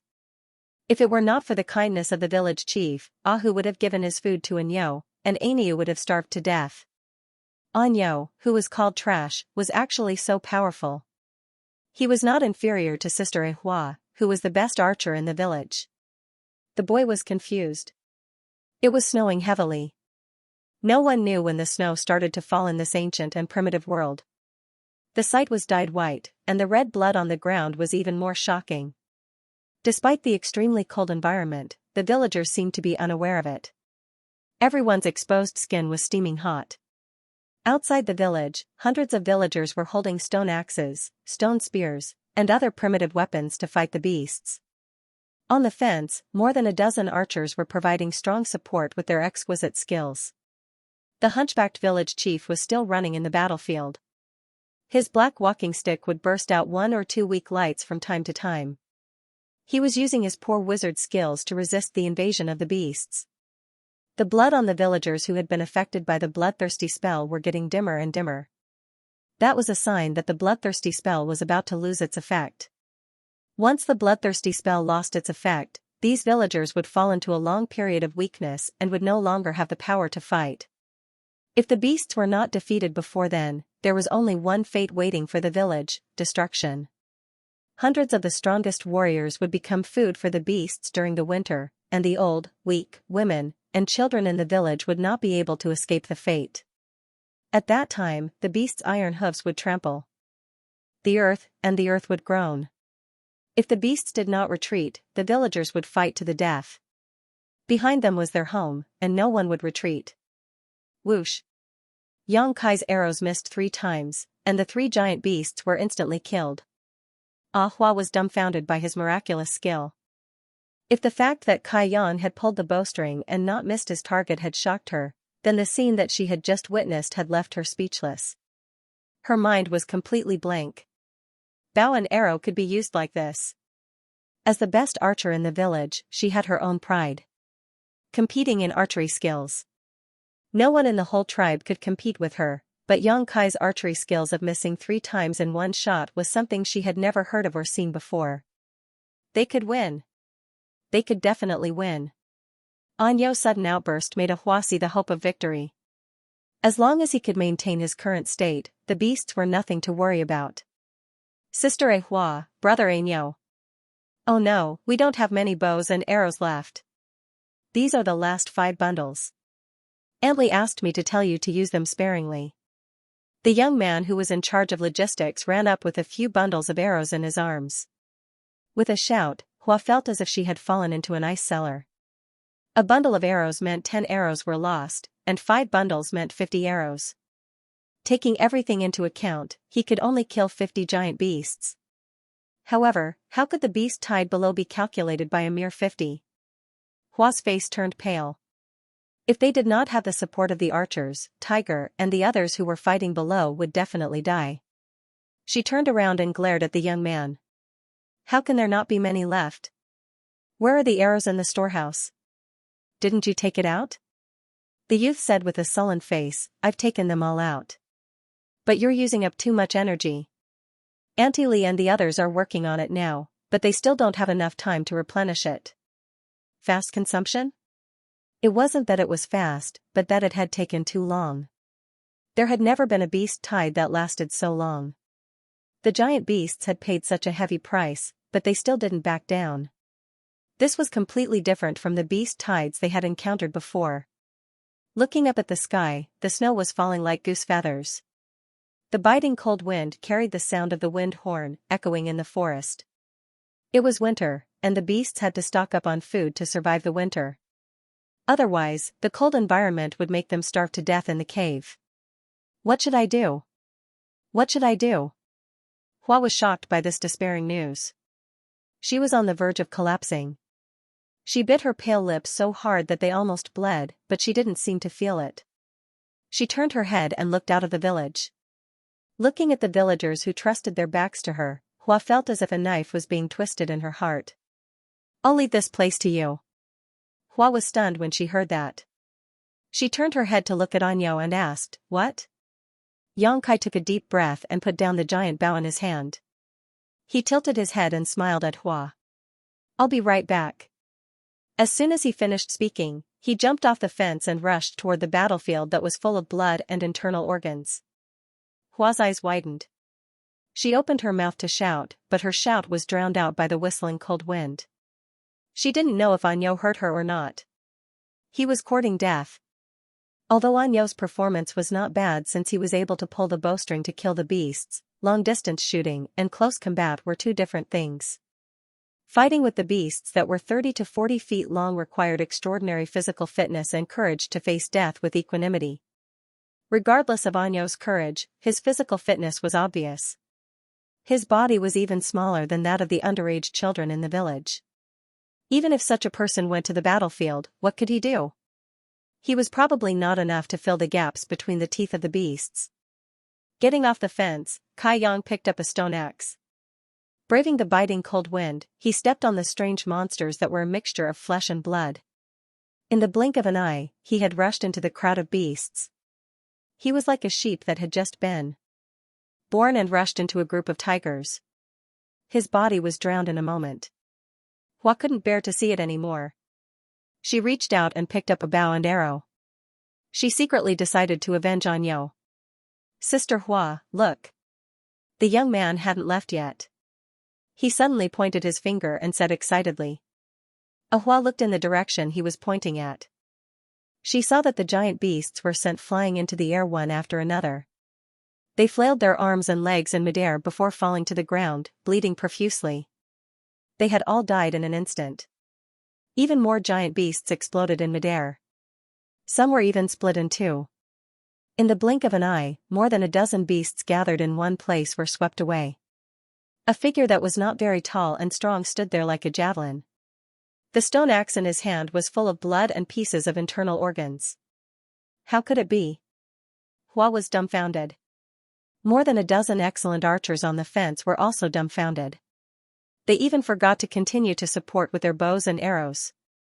They all stared at the weak body in a daze. This body, which they had criticized in the past and even despised to the point that they wanted to banish, was actually as tall and mighty as the god of berserkers on the battlefield that was forged from blood and flesh. He stood there as if he could block all the storms, giving people an unprecedented sense of peace. There seemed to be a laugh coming from there. The wind was too strong to hear it clearly, but everyone clearly saw that Anyo's face was full of excitement and joy. The movement here soon alarmed the other beasts. Pairs of red eyes looked in this direction. Vaguely, there was a low roar. Immediately, some of the beasts that were besieging the villagers moved closer to Xianxia to surround him. With the axe in his hand, Xianxia's momentum was rising steadily. His sharp eyes swept over the beasts, which made them pause slightly and stop moving forward. Beasts had instincts. Their instincts told them that the person in front of them was not a pushover. The low roar hidden in the cold wind came again, and the beasts started to move again. There was an incomplete body of a villager next to him. Until the moment of his death, the villager was still holding his stone spear tightly and stabbing it into the soft abdomen of a beast. He died with the beast, but half of his head was bitten off by the beast. The blood had already coagulated. Xianxia reached out and picked up the stone spear. He twirled the spear and the axe in his hand. He took a deep breath and stamped his feet on the ground. Like a thunderclap, he rushed into the crowd of beasts like lightning. Pick, chop, chop, lift.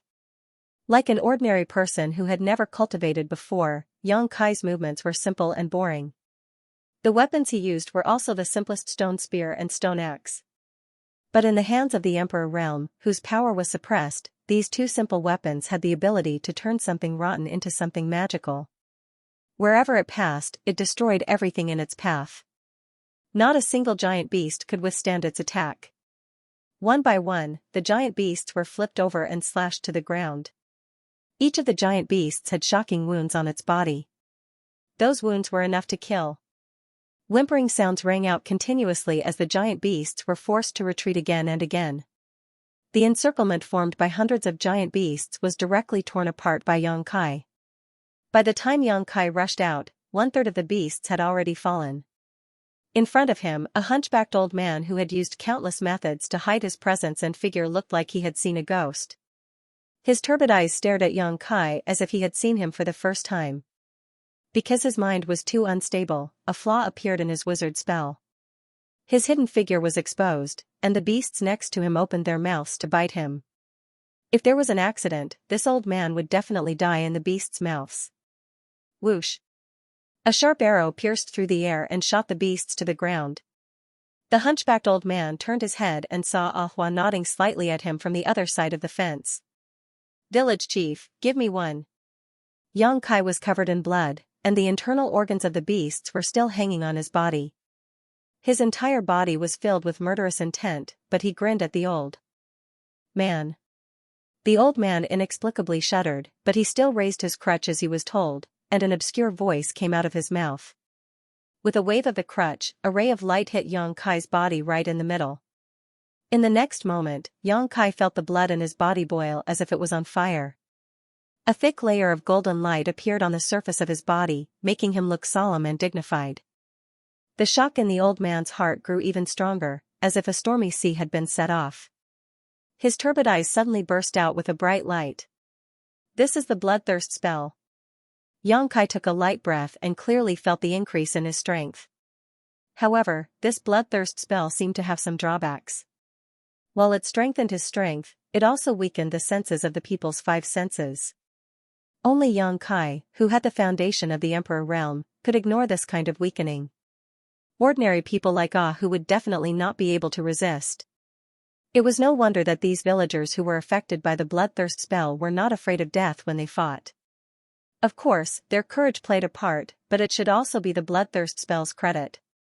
Their senses were deprived, so they could not feel much pain or fear. Naturally, they were braver than others when they fought.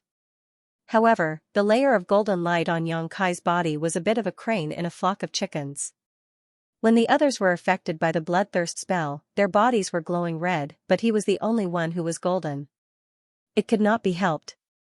The bloodthirst spell stimulated the congenital blood in the human body, and his blood was golden. "Village chief, take care of yourself." Don't run around at your age. Go back and rest. Xianxia grinned at the old man, turned around, and rushed into the horde of beasts again. The old man's mouth twitched. While he was shocked, he did not forget to cast a concealment spell on himself. He was the village chief and a highly respected wizard. Everyone in the village respected and loved him. In the past, Anyo did not even have the courage to look him in the eye.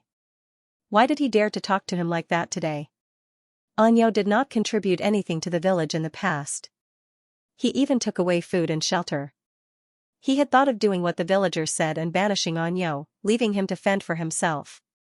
However, Anyo was still alive, a villager. The village chief always felt that Anyo would grow up one day and play his role. But in fact, Anyo's performance over the years was really disappointing.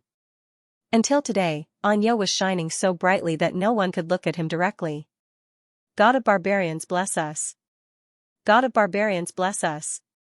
The village chief opened his mouth and mumbled to himself. He saw Xianxia return to the horde of beasts and destroy the horde of beasts that had gathered into a sea. He was like a sharp sword in the hands of the god of barbarians. He moved freely in the battlefield and was invincible. Even the thick snow could not hide the glaring golden light. The golden light dashed left and right on the battlefield, quickly plowing open areas of the battlefield one after another. The giant beasts screamed in fear and slowly retreated. The villagers became braver as they fought. 3 people formed a wall and 5 people formed a shield. It was the simplest combination attack. They chased the beasts out of their homes with unnecessary bravery. Xianxia had already changed the stone axes and stone spears in his hands. Finally, when the sound of the wind died down and the snow weakened, the horde of beasts retreated. They left behind corpses and blood all over the ground. The villagers chased them for dozens of feet before they slowly stopped. Then, they let out roars that shook the sky. The roars were like the roars of beasts, causing the fleeing giant beasts to panic even more. We won! We won! The villagers cheered. They were in high spirits because they were able to survive the horde of beasts. Everyone's face was filled with joy as they jumped and shouted. Anyo, it's really you! Ahu ran out of nowhere, covered in blood.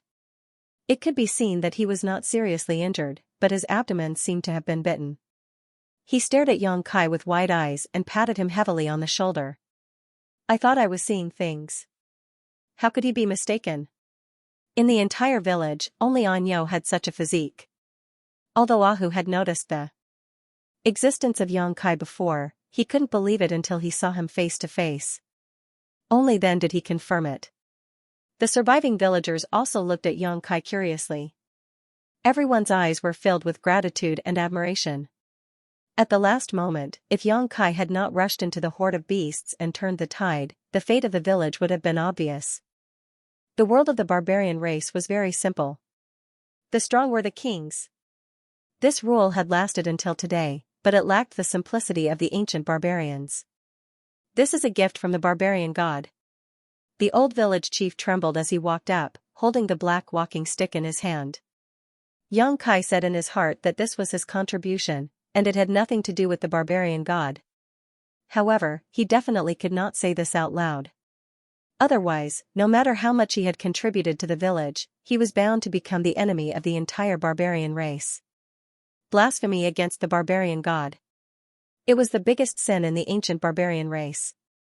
Village chief, we killed so many beasts this time, shouldn't we celebrate? Ahu looked at the village chief excitedly, and the other villagers were also full of expectation. There was a shortage of food in the village. This time, hundreds of beasts had died in the horde, which was enough for the village to eat for a long time. A few days ago, the village chief was still worried about the food for winter. Every winter, many villagers would starve to death, and this year would be no exception. But he didn't expect that happiness would come so suddenly. With the corpses of these beasts, he didn't have to worry about food this winter. The village chief smiled and was about to speak when Xianxia stepped forward and said, Village chief, don't you think that the horde of beasts this time is a bit strange? The village chief frowned and looked at Xianxia. You also noticed it. Xianxia was stunned. Village chief, what did you notice? The old village chief was silent for a while before he said, "Savage beast, there is a savage beast that is commanding the horde of beasts." When he said this, many of the villagers' faces changed. Savage beasts were very powerful existences, and only those wizards could deal with them. Flesh and blood were nothing in front of a savage beast. So it's called a savage beast. Xianxia followed the words. What he felt was just a monster beast that didn't have any intelligence, and that was why it was able to command the horde of beasts, making it so difficult to deal with this time's horde. Winter is coming. Those wild beasts must be looking for food. Although we have repelled them this time, if we don't eliminate them completely, they will definitely come back. The villagers' faces changed again. They all knew that Xianxia was right. If there was no savage beast, those beasts wouldn't be a problem. But if there was a savage beast commanding them, then the situation would be different. If the horde of beasts attacked again one day, it would undoubtedly be a disaster for the village. The village had lost enough warriors today, and they might not be able to deal with the next horde of beasts. "Village chief, why don't we ask for help from the tribe?" Ahu suggested. The village chief shook his head. "If we ask for help, then we will have to give more than half of the spoils we got today to the tribe. Are you willing to do that?" When the villagers heard this, they all shook their heads. So many people died to get these spoils of war. No one would agree to give more than half of it away. In this place, food was the foundation of survival. Then what should we do? Ahu frowned. Xianxia said, "I'll go and kill it." As he spoke, he turned and chased in the direction where the horde of beasts retreated. Ahu was shocked. He grabbed Xianxia's arm and said anxiously, "Anyo, don't be impulsive. You can't deal with a savage beast." Xianxia gently opened his hand and said with a smile, "It's just a savage beast. You just wait for the good news." Ahu was startled, because when Kaiyang had pried open his hand, he had felt a shocking power. Was this still the Anyo he knew? "I'll go with you," Ahu said and wanted to chase after him. But after just 2 steps, he felt dizzy and staggered. The bloodthirsty skill had ended, and the sequela was about to break out. At this time, even if he went with Xianxia, it wouldn't be of any help. Instead, he would become a burden. She watched helplessly as Kaiyang disappeared into the snowstorm. He turned his head and asked the village chief, "Village chief, what's wrong with Anyo?" The villagers all wanted to know the answer. The Anyo of today was almost a different person from the one they knew before. The village chief was silent for a long time before he said, "The barbarian god gave Anyo the power to be reborn." The villagers suddenly understood. They didn't seem to doubt this explanation. No one even showed a look of jealousy. Xianxia went alone with the stone axe in his hand. This experience was something he had never experienced before. He was a living person and a living battle. It was as if he had broken through the shackles of time and returned to the ancient times. He had become a member of the ancient times and witnessed the style of this era. He didn't know what he could gain from this experience, but he knew that the village he appeared in was the key. If he could win the villagers' favor, there might be unexpected gains. Therefore, he traveled alone to hunt that cunning and despicable savage beast. When the horde of beasts retreated, they left a lot of clues. The snow was full of footprints of ferocious beasts. Although the snow was heavy, it didn't cover these traces in time. Xianxia continued to chase after them, but it didn't take him much effort to catch up to them. However, these beasts moved very fast. It would be impossible to catch up with them in a short period of time. It wasn't until the evening that Xianxia chased them into a canyon. The snow had stopped. There were countless footprints and dark red blood on the canyon's snow. Looking from the outside, this canyon looked like a gourd. It was small on the outside and big on the inside. The surrounding cliffs were like mirrors. Even in the middle of the night, Xianxia's eyesight could reach up to 10 kilometers away. He saw the end of the canyon. It was a dead end. Things were simple. Xianxia grinned. He didn't want to make things too complicated. It was just a monster beast that had gained intelligence. He stood at the entrance of the canyon with the golden bloodthirsty light on his body. He put the stone axe on his waist and punched the cliffs on both sides. Boom, boom, boom. The loud noise echoed in the gourd canyon, startling the horde of beasts that had just returned. Countless beasts roared and rushed out from their hiding places. From a distance, they saw the dazzling golden light. The beasts stopped and looked in horror at the only exit of the canyon blocked by falling rocks. During the day, their companions had died under the hands of this golden light. At this moment, seeing this familiar and deadly golden light, they were naturally afraid and hesitated. If they could escape, they would run away as far as possible. They absolutely didn't want to meet this golden man. But now that the only exit of the canyon was blocked, they couldn't escape even if they wanted to. They had always been the ones to attack the barbarian villages. But, they never thought that one day, the barbarians would attack them right at their doorstep. These ferocious beasts who lacked wisdom and experience were at a loss for a moment. They didn't know how to react. At this critical moment, a low roar came from the depths of the canyon. As if it was an order, the beasts reluctantly stepped forward and surrounded Xianxia. Xianxia grinned brightly, revealing a mouthful of white fangs. He took the stone axe from his waist and stepped forward to meet the horde of beasts. A moment later, the slaughter resumed. Wherever the golden light passed, the beast hordes collapsed like bubbles, falling into pools of blood one after another. Xianxia's pace was fast and firm as he slaughtered his way into the depths of the canyon. Roars and howls rang out one after another. Soon, the canyon was filled with a thick stench of blood that was extremely pungent. The stone axe in Xianxia's hand was shattered. He simply abandoned the weapon and punched the beasts, breaking their bones and tendons. At dawn, Ahu appeared outside the village with a pale face. He had not recovered from the bloody battle yesterday. Especially the after-effects of the bloodthirst skill. Even if he was one of the best warriors in the village, he would be weak for at least a few days. It was impossible for him to fight again in these few days. He raised his head and asked a big tree at the entrance of the village, "What did you see?" A head popped out from the crown of the big tree. It was the barbarian boy who was in charge of logistics on the fence. "Brother Ahu, I didn't see anything," the boy replied. Ahu frowned. His face was full of anxiety. Xianxia went to chase after the savage beast yesterday and did not return for the whole night.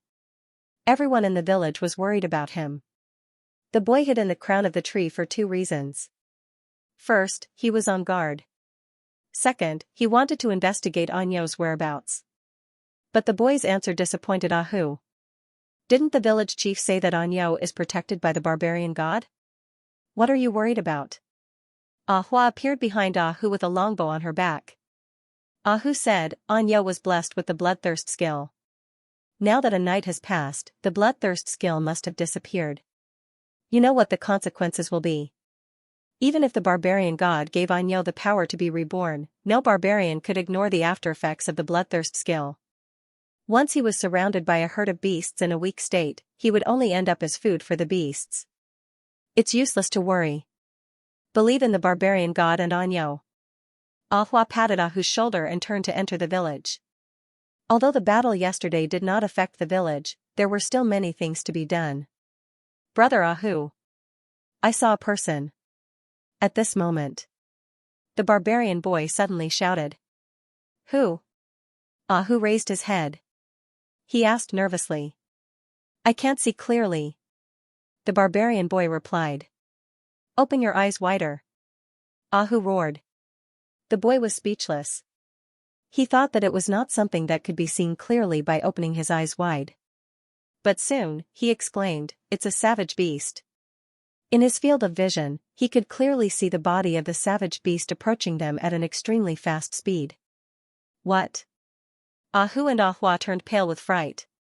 They looked at each other and a horrifying thought involuntarily appeared in their minds: the village was finished. The savage beast had left and returned. The fate of Xianxia, who was chasing after it, could be imagined. The bloody battle yesterday had caused most of the warriors in the village to lose their strength to fight again. Now that the savage beasts were attacking, who could defend against them? "No, no." The young man changed his words again.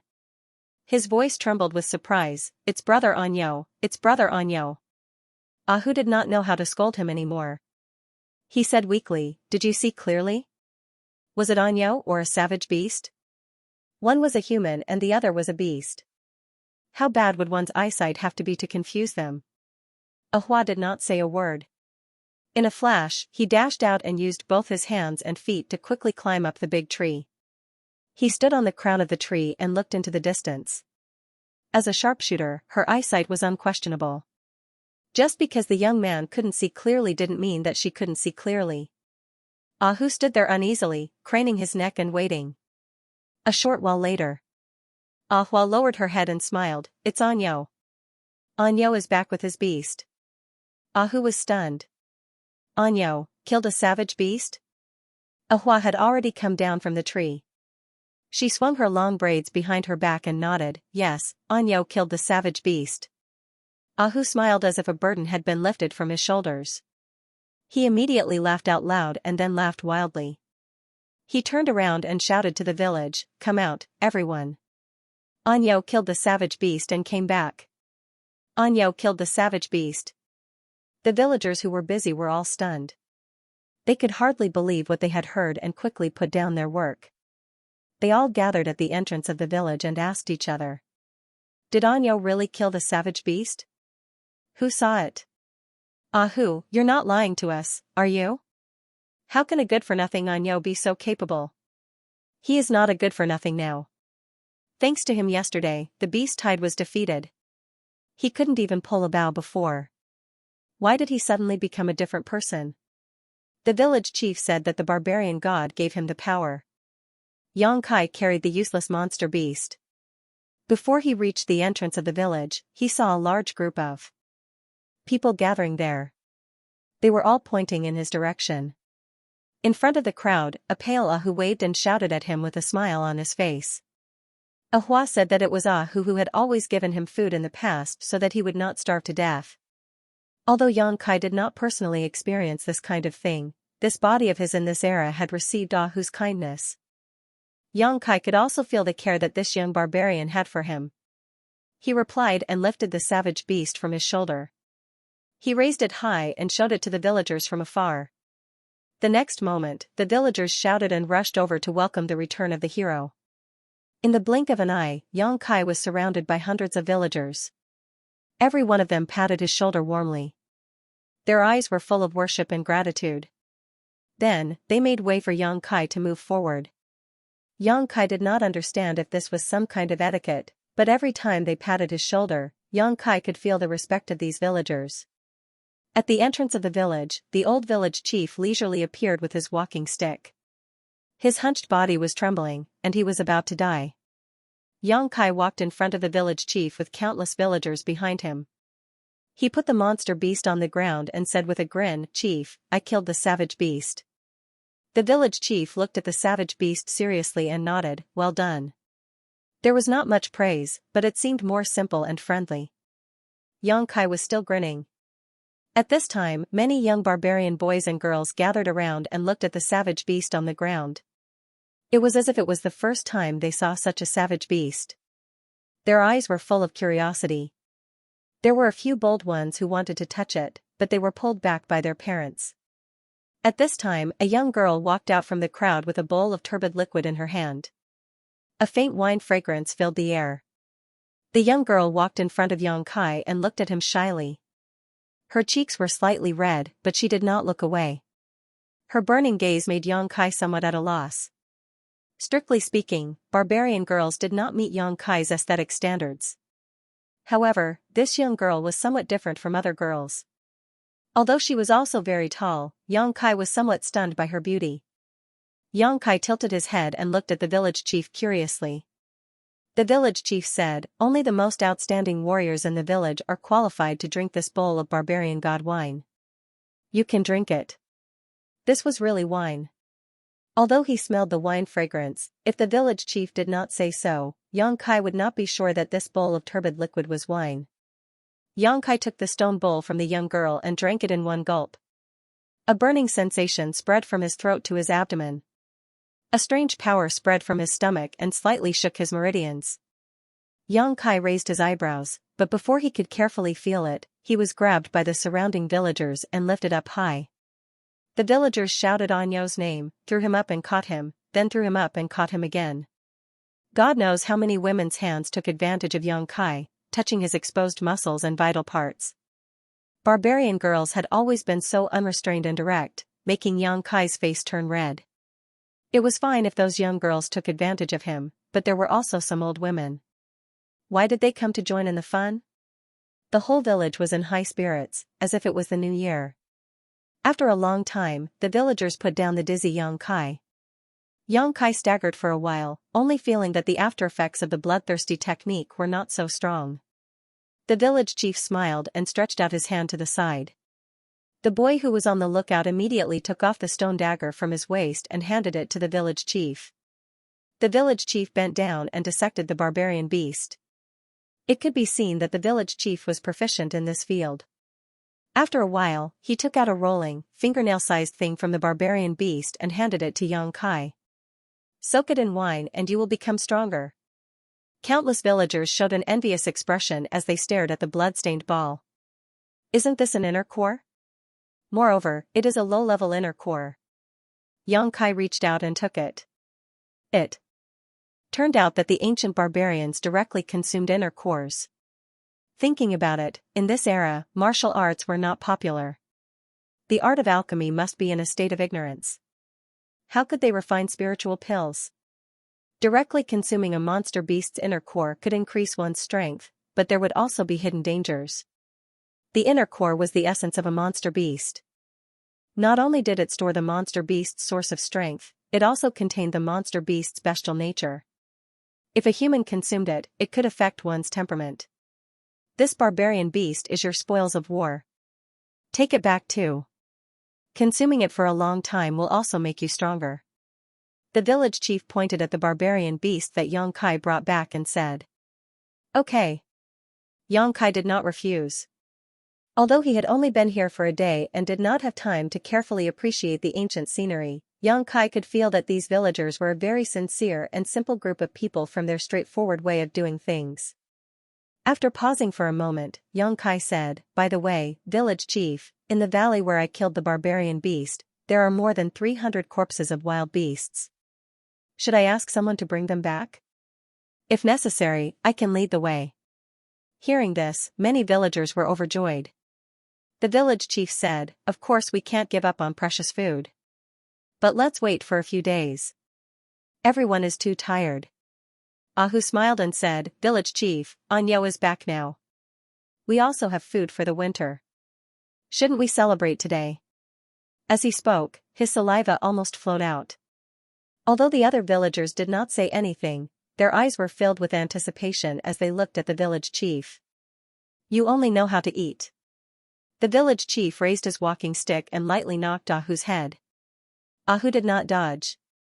After being hit, he rubbed his head and laughed awkwardly, looking very shameless.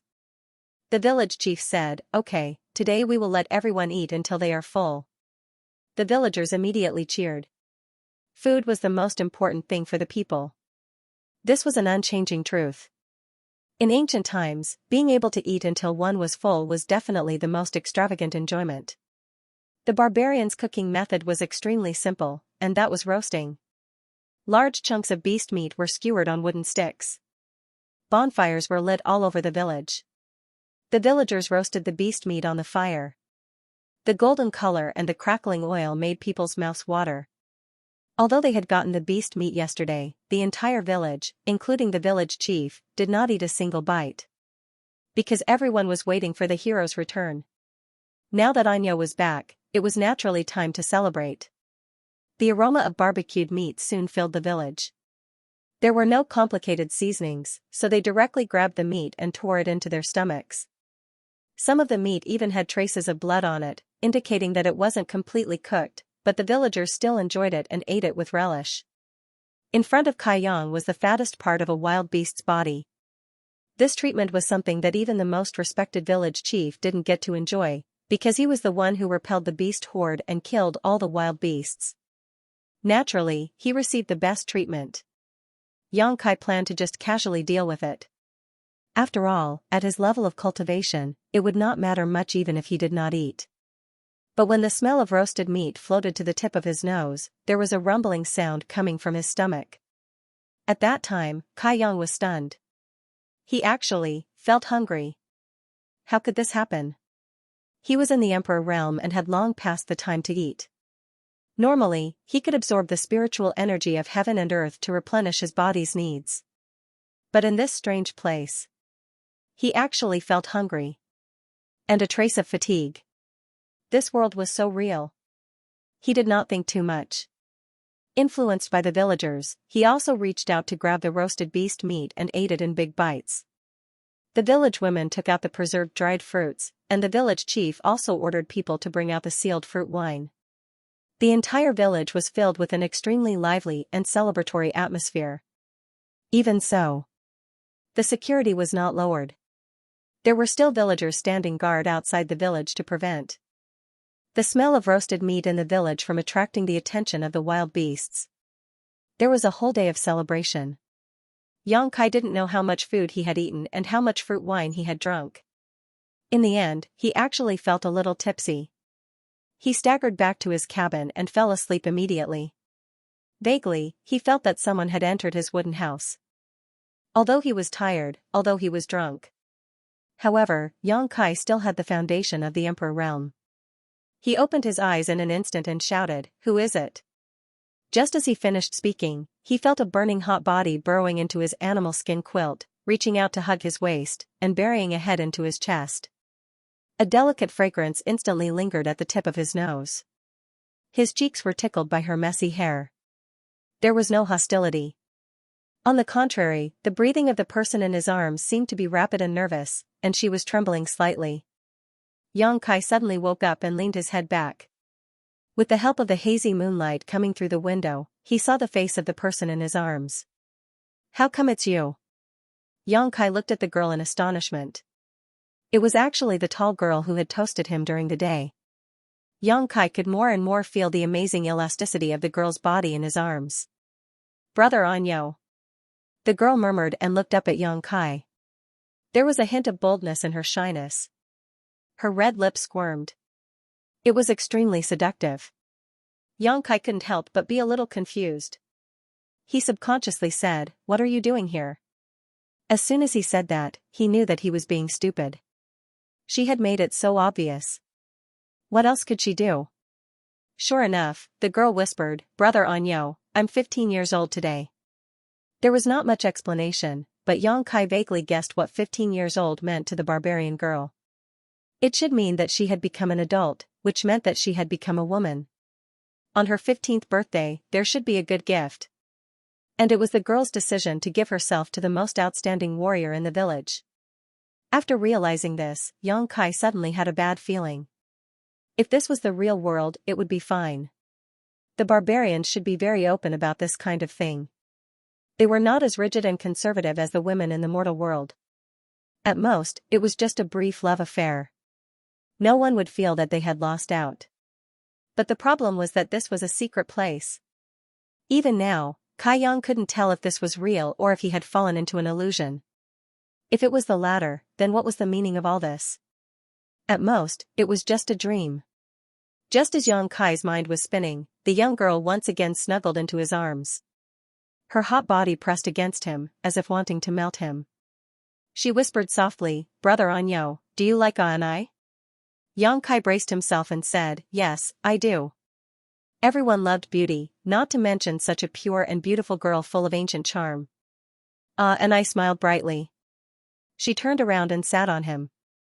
She reached out and pulled, and the simple animal skin clothes on her upper body fell off. Under the moonlight, the girl's beautiful and perfect curves were clearly visible. Xianxia suddenly had the urge to have a nosebleed. How many years had it been since he last touched a girl's skin like this? Since they left the territory of the hometown star, it seemed that they had been hanging together like shadows. Seeing such a stimulating scene for the first time, even though Xianxia's mental cultivation was good, he still couldn't bear it. Wait. Xianxia hurriedly said. "What's wrong?" And I looked at him curiously. Xianxia's mind turned quickly. He swallowed and said, "I'm injured." "Seriously injured?" And I covered her mouth, as if she was frightened. She asked worriedly, "Are you okay?" Xianxia said awkwardly, "It's nothing serious." "Then it's okay." And I reached out to take off Xianxia's clothes. Yang Kai held on tightly. Deep in his heart, he was in a dilemma. He said, and I, don't be impulsive. And I paused and looked at him in disbelief. She said, Brother Anyo, do you hate me? No, I don't. Yang Kai hurriedly denied. Then why? And I pursed her red lips, as if she had been hit head-on by a giant beast and suffered great damage. I just think that we should be more cautious about this kind of thing. Yang Kai said seriously. And I looked at Yang Kai seriously. After a while, she turned around and grabbed the clothes that had been thrown aside.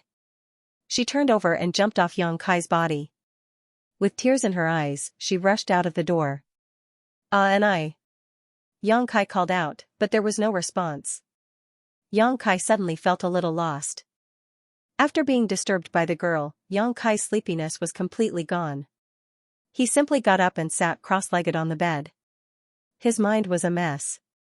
It took him a while to calm down and think about what to do in this sealed world.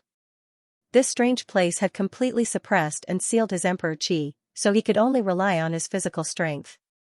Previously, when he was chasing the monster beast, Yang Kai also tried to mobilize his spiritual energy, but found that his spiritual energy was sealed just like his emperor chi. He could not feel the slightest trace of it. There were only 5 days left until the 1-month deadline, and he had already stayed in this village for 2 days. In other words, there were only 3 days left before he had to leave the 5-colored treasure pagoda. What could he obtain from this sealed world in these 3 days? But no matter how he looked at it, what could this dilapidated and ancient village give him? At his peak, he could probably destroy dozens or even hundreds of such villages with a single blow. Subconsciously thinking about his secret art, Yang Kai was suddenly stunned. He actually felt a trace of power flowing through his meridians. Although it was very weak and could even be said to be illusory, it was definitely his emperor chi. Why did his emperor chi suddenly appear? Yang Kai frowned and suddenly remembered that today, when he returned from killing the monster beast, and I toasted him. After drinking the bowl of barbarian god wine, he vaguely felt a trace of abnormality in his meridians. At that time, he wanted to check it but was interrupted by the enthusiasm of the villagers. Was it the effect of that bowl of wine? At today's celebration banquet, although he also drank wine, it was not the same as the bowl and I toasted him before. The bowl and I brought was definitely specially given to her by the village chief. This discovery made Yang Kai a little overjoyed. A bowl of turbid wine could make his meridians produce some emperor chi, so what if he had more of that wine? Could he recover some of his strength? Or even recover to his peak? He could not wait to ask the village chief for more wine to confirm his thoughts. Although he had not encountered any danger since entering this sealed world, Yang Kai had to take precautions. In this ancient era, there was the existence of shamans. The powerful shamans were not as lame as the village chief. They were experts who were not inferior to the warriors of the present day. Turning his head to look out of the window, Yang Kai sighed. Everything could only wait until tomorrow. He did not know when he fell asleep again. At dawn the next day, Yang Kai woke up immediately and walked out of his wooden house. Many of the villagers had already woken up early and were busy in the village. When they saw Yang Kai, they showed respect and nodded slightly, but when they turned around, they could not stop laughing. A few of them even gathered together and pointed in Yang Kai's direction. 1 or 2 of them would not be a big deal, but the key was that all the villagers he met were like this. Yang Kai wanted to ask where the village chief's house was, but he did not know where to start. What was going on? Yang Kai was confused. I heard that and I went to your house last night and then came out very quickly. Who appeared out of nowhere and asked Yang Kai with a sneaky smile. Yang Kai was shocked. How do you know? Who couldn't stop laughing. He pointed his finger and said, everyone knows that. Yang Kai's face suddenly darkened. No wonder these villagers behaved so strangely. It turned out to be because of this. How did everyone know? Yang Kai looked embarrassed. It did not matter to him, but he did not know if it would affect Ani's reputation. After all, the village was not big. Once this kind of news spread out, it would definitely be known by everyone. Who said, someone on night duty saw it. Then, she moved closer to him mysteriously and whispered, are you impotent? You are incapable. Yang Kai was angry. Ahoo! Laughed. Village chief, good luck. In the old wooden house, Yang Kai met the only wizard in the village. Although the village chief was old, he still woke up early. At this time, he was holding a bowl of noodles and drinking with relish. Hearing the voice, the village chief glanced at Yang Kai. After he finished the food, he put down the stone bowl and said, "Anyo, what's the matter? I want to ask you for some barbarian god wine." Yang Kai went straight to the point. Barbarian god wine. The village chief was stunned. He stood up and asked with his cane, "What do you want it for?" "It's delicious, I want to drink another bowl." Yang Kai replied. The corner of the village chief's mouth twitched, but soon, he seemed to have realized something. He looked Yang Kai up and down, his turbid eyes shining with an astonishing light as he asked in a trembling voice, Did you awaken the power of a shaman?" "What?" Yang Kai was stunned. The village chief's thought process was too fast for him to keep up. "Give me your hand." The village chief excitedly reached out to grab Yang Kai. Although Yang Kai was suspicious, he did not refuse. He let the dull hand grab his wrist. The next moment, he felt a weak force invade his meridians and spread up his arm. The village chief trembled even more.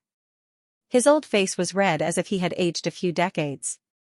He said in surprise, "It really is the power of the wizard, it really is the power of the wizard. My Sangnan village has a successor." "You mean this?" Yang Kai's heart skipped a beat. He activated the little emperor's core in his body and a light burst out from his fingertip.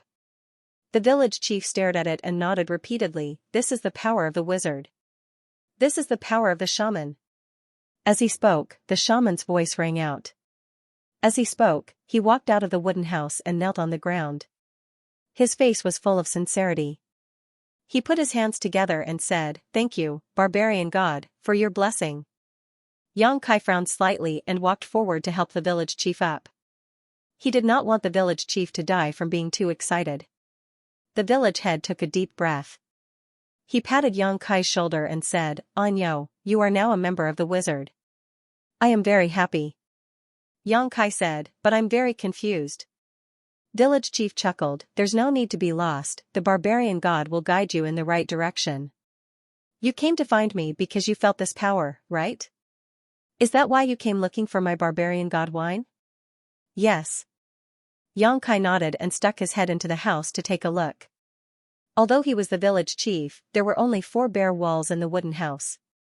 He could see everything clearly at a glance. Yang Kai didn't see any trace of the barbarian god wine. "There's no more barbarian god's wine. The bowl from yesterday is the only one left in the village." The old village chief seemed to have seen through Yang Kai's intentions and explained, "The barbarian god wine was originally brewed for us barbarians to activate the power of the wizard. It requires a lot of materials and the brewing process is extremely complicated. That bowl was also left over from the ceremony 2 years ago." "Ceremony?" Yang Kai frowned. Village chief said, "Did you forget? 2 years ago, you, Tiger, and the other young people in the village all participated in that ceremony. It was a ceremony to determine if you have the qualifications to become a wizard. Unfortunately, none of you passed at that time." Yang Kai vaguely understood what he was talking about. "I didn't expect you to have the power of the wizard now," the village chief said with a relieved expression. Even if he died now, he would have no regrets. "Is there really no more barbarian god wine?" Yang Kai didn't give up and asked. He still wanted to see if he could use the barbarian god wine to restore part of his power. But he didn't want to hear this bad news from the village chief, which made his plan fail. Previously, he also tried to use his cultivation method, but it didn't increase his power. The spiritual energy of this era seemed to be different from that of his era. It was somewhat incompatible with what he learned. Village chief shook his head and said, "There's no more. And since you already have the power of the wizard, the barbarian god wine has no effect on you. Whether it has any effect or not, I'll only know after I try it." Yang Kai complained in his heart. Village chief suddenly looked at Yang Kai with a smile. Using a bewitching tone, he asked, "Anyo, do you want more power? Do you want to become a more powerful wizard?" Xianxia immediately nodded his head like a chicken pecking rice. Village chief laughed and looked like a child who could be taught. He waved his hand and said, "Come in." The two of them entered the house one after the other. They saw the village chief rummaging through boxes and cupboards. Soon, he found something that looked like a tortoise shell in the corner. He handed it to Xianxia and said, "Practice according to the instructions on it. In time, you will become a wizard, or even a great wizard. I'm old, but you're still young. In the future, the village will be handed over to you." Xianxia took the tortoise shell with a solemn expression. It was as if he had received a mission in the face of danger and was responsible for the safety of the world. It was as if his whole body had been cleansed and sublimated. His body suddenly became a lot taller. Then he scratched his head and asked, "Village chief, what is this?" Village chief looked at him in astonishment and explained, "This is the wizard's practice method." What? Xianxia was shocked. He looked at the tortoise shell in his hand in disbelief and said in astonishment, "This is the ancient wizard's practice method? What do you mean by ancient times?" Village chief shook his head, "If you practice according to the instructions on it, you will soon become more powerful." "But I can't understand it." Xianxia helplessly looked at village chief. On the tortoise shell, there were some densely packed small characters, but they were completely different from the characters that Xianxia knew. He couldn't recognize any of them. Village chief's mouth suddenly opened wide. After a long time, he sighed and said, "It seems that we should start from teaching you how to read." For the whole day, Xianxia was holed up in village chief's house. He didn't come out until evening. In one day, village chief explained the wizard's practice method recorded on the tortoise shell to Xianxia. Then he taught him many ancient characters. Originally, Xianxia was not very willing to learn this. Anyway, as long as village chief explained the practice method recorded on the tortoise shell, there was no need to learn any ancient characters. But village chief's words made him dispel the idea in his heart. When you become more powerful, there will be more methods for you to choose from. At that time, you won't be able to read, so how can you practice? Xianxia thought that village chief's words made sense. Anyway, there was no loss in learning more things, so he calmed down and carefully studied. Kaiyang's perception was so high that it made the village chief overjoyed. That practice method recorded on the tortoise shell, village chief had studied it for 3 years before he could completely understand it. But now, in just one day, Xianxia had already mastered it. Even with village chief's guidance, this child called Anyo's high comprehension ability was unprecedented. Originally, Xianxia was in the emperor realm. He had come into contact with countless secret techniques. He had almost reached the realm of understanding one technique and understanding all techniques. It was just a practice method of the ancient wizard, and it wasn't very profound. Naturally, he understood it with just a little bit. If it wasn't for the fact that he couldn't recognize those ancient characters, Xianxia wouldn't have needed village chief's guidance. Returning to his wooden house, Xianxia's stomach was rumbling. He was so hungry that his chest was sticking to his back. This feeling of hunger made him miss it. He had no choice but to cut some beast meat and cook it in a pot. After eating a full meal, Xianxia began to practice the wizard's barbarian method. Xianxia was overjoyed when he started to practice the method. Last night, no matter how he tried, he couldn't absorb the spiritual energy of heaven and earth. But now, it really began to flow into his body. Under the guidance of the wizard's barbarian method, it slowly turned into his own strength. At the same time, Xianxia clearly felt an energy source in his abdomen. Traces of inexplicable energy spread out from his abdomen and filled his meridians and dantian. This energy source was somewhat different from the spiritual energy of heaven and earth. But under the transformation of the wizard's barbarian method, all techniques returned to the same place. It was the essence of the monster beast's flesh and blood. Xianxia instantly understood the truth of the matter. What he had eaten before was the monster beast's flesh and blood. At this moment, under the guidance of the barbarian method, the essence of the monster beast's flesh and blood was completely transformed into his own strength. Moreover, the power of refining the essence of the monster beast's flesh and blood was more convenient and faster than swallowing the spiritual energy of heaven and earth. After the time it took to burn a stick of incense, a rumbling sound came from his abdomen again. The monster beast's flesh and blood had been completely digested. He actually felt hungry again. Xianxia frowned. The sudden decrease in his cultivation efficiency made him quite unhappy. He quickly got up and cooked another pot of beast meat. Soon, he was full and started to cultivate again. At midnight, the entire monster beast had been eaten by Xianxia. Only the bones were left.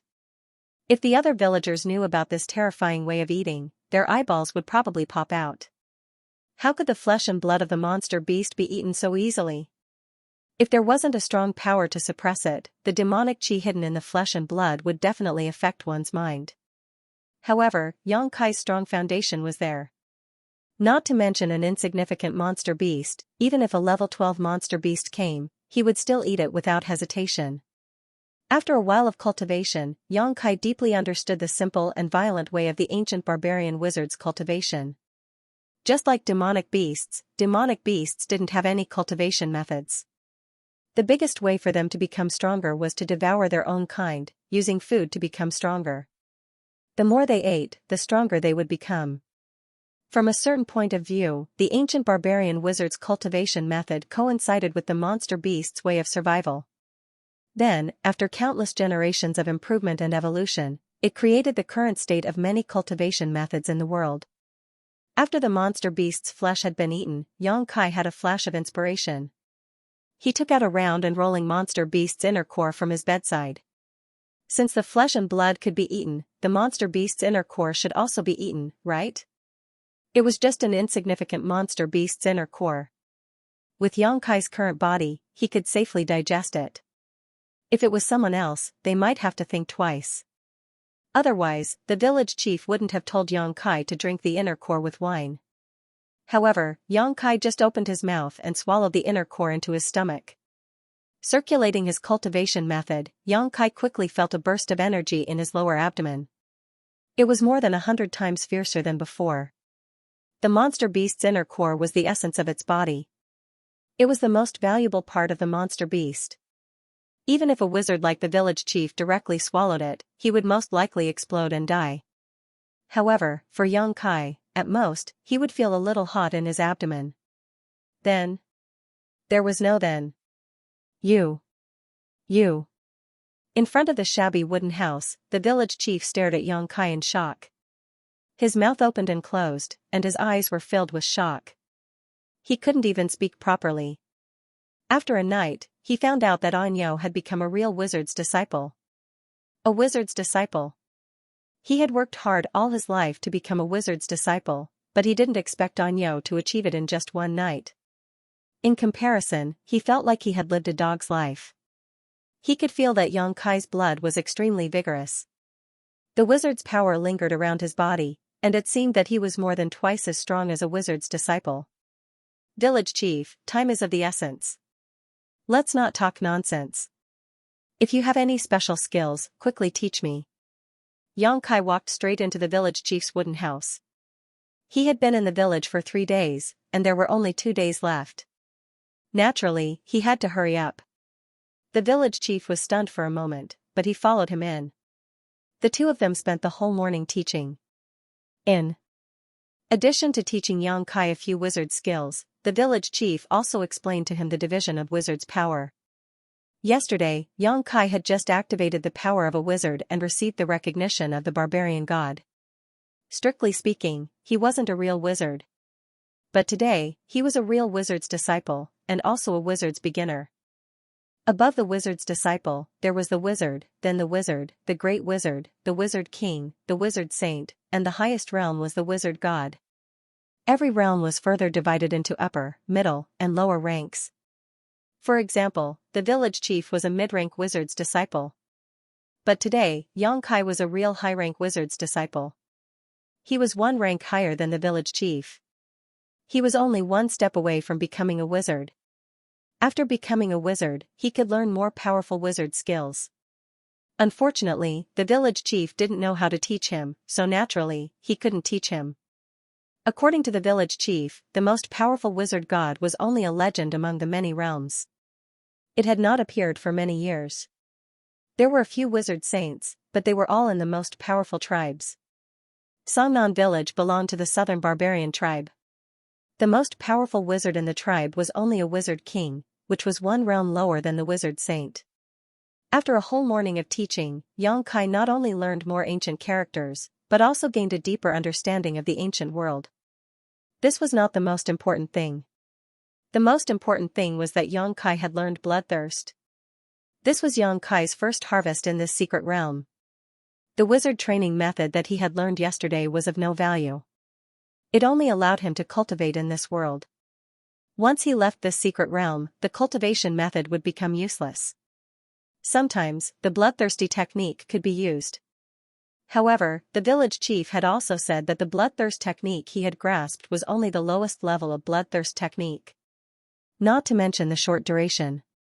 The after effects were also very serious. The bloodthirst technique that the great wizard of the big tribes had mastered was much better than his. Although there would be after effects, it would not make people weak for a few days. However, using that kind of bloodthirst technique required a lot of power as support. At noon, Xianxia walked out of the village chief's house. It wasn't that Xianxia didn't want to improve, but the village chief had nothing to teach him. Other than those ancient characters, the village chief had already taught him everything he had learned in his life. Xianxia had digested everything in one go, which made the village chief feel like he was a celestial being. From now on, come here every day to learn for 2 hours. You will have to rely on your own efforts to cultivate. I have nothing else to teach you. When the village chief sent Xianxia out, his tone was a little lonely but also a little gratified. Although no matter which era it was, the new generation would replace the old generation, Xianxia's outstanding performance still made the village chief feel that he was incompetent and powerless. Waves of painful shouts and screams entered his ears. Xianxia was shocked, thinking that the village was under attack again. When he looked up, he found that he was thinking too much. He saw that in the spacious area of the village, there were many barbarian people who were in extremely strange positions. It was even more shameful for humans. Their muscles were trembling non-stop, and large drops of sweat rolled down their skin, wetting the ground. Under all kinds of positions, these barbarian people seemed to be persevering with great difficulty. From time to time, they would let out 1 to 2 screams, but they were still persevering. Xianxia's eyesight was outstanding. With a glance, he could tell that this was a kind of body refining technique. He immediately walked over with some surprise. Although he didn't know what kind of effect this kind of body refining technique would have, he knew that this body refining technique was definitely not ordinary by looking at the physique of the barbarian people in the village. Anyo! Ahu, who was bending his body into the shape of a bow, suddenly shouted when he saw Xianxia coming over. But as soon as the words came out of his mouth, his face suddenly changed. It was as if he had been hit by a heavy blow.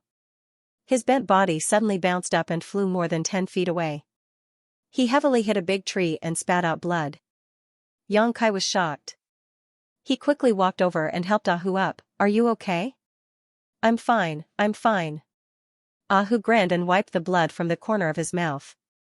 He seemed to be used to it. Congratulations, I heard from the village chief that you have activated the power of a wizard?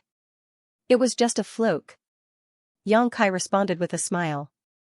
Ahu shook his head. This is not a fluke, but a gift from the barbarian god. He patted Xianxia's shoulder heavily and said, Anyo, you are a wizard, so you will be the next village chief.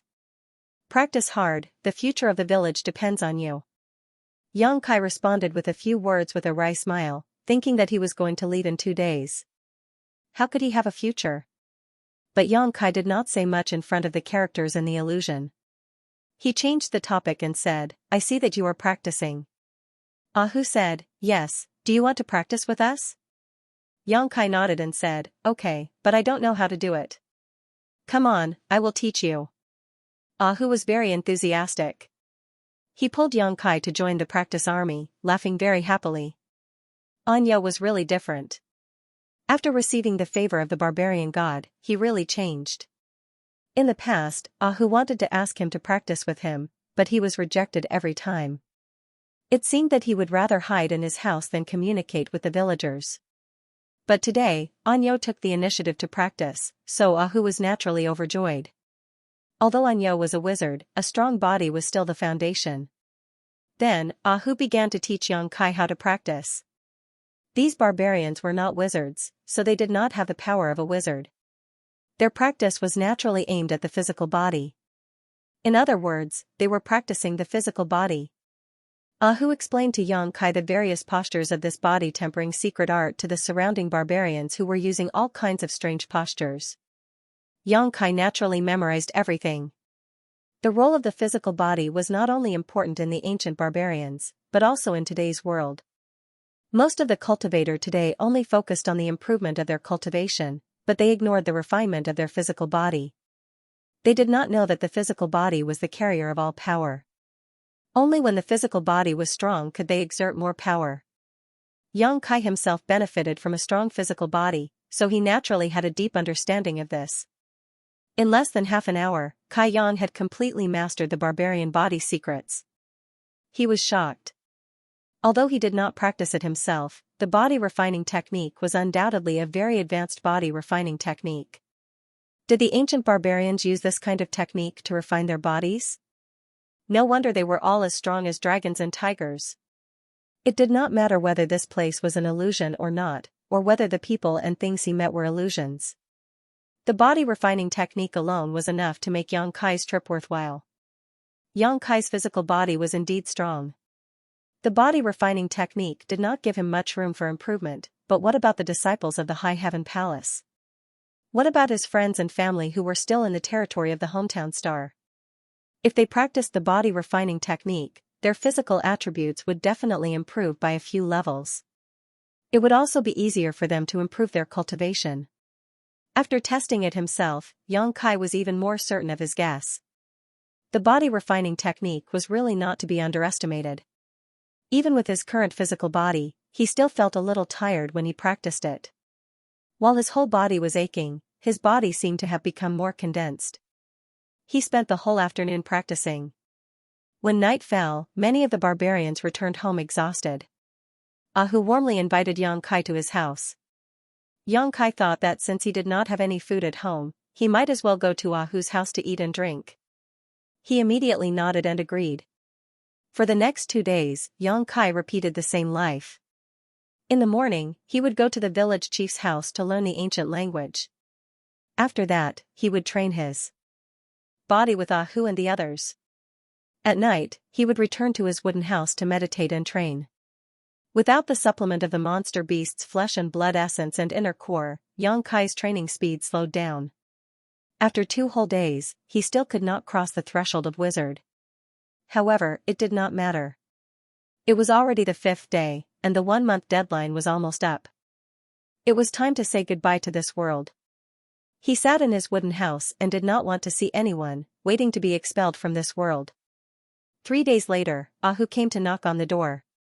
Not long after, the door opened. Xianxia looked at him with his blood-red eyes. "Anyo, why haven't you appeared for a few days?" "The village chief asked me to ask about the situation. Everyone is very worried about you." Behind Ahu, hundreds of villagers stood there neatly. Even Anai, who was angered to tears by Xianxia that night, was standing in the crowd. Her beautiful eyes were full of worry. "Did something happen?" Ahu asked nervously. "Nothing, I'm practicing the wizard skills that the village chief passed to me." "Sorry for the trouble." Xianxia squeezed out a smile. Ahu was relieved. "That's good, we thought." "Oh right, the village chief said that he wants to go to the canyon to bring back the dead beasts. He needs you to lead the way. It's going to snow soon.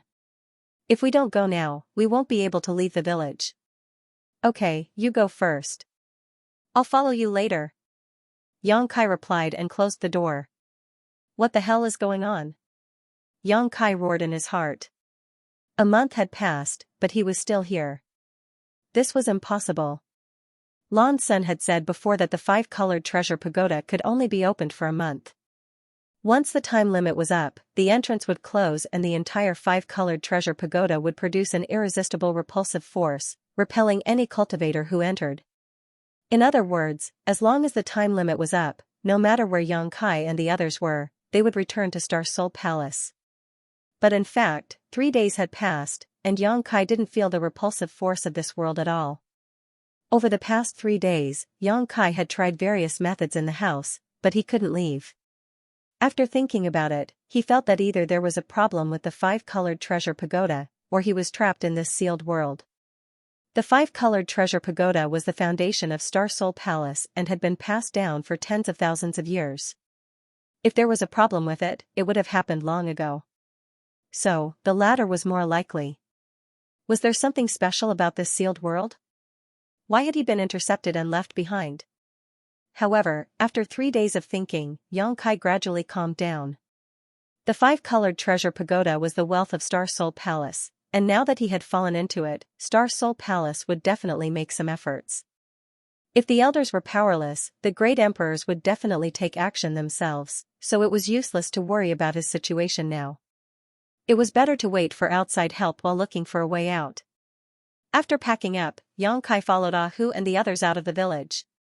The canyon was more than 100 kilometers away from the village. Last time, Xianxia had chased them for a full day before arriving. Although he didn't have to rush this time, he couldn't delay. Once the snow closed off the mountain, these barbarians would find it difficult to move. Under the leadership of Xianxia, a group of more than 100 people finally arrived in front of the canyon before evening. Kai Yang's forward step suddenly came to a halt, and he raised his hand up high.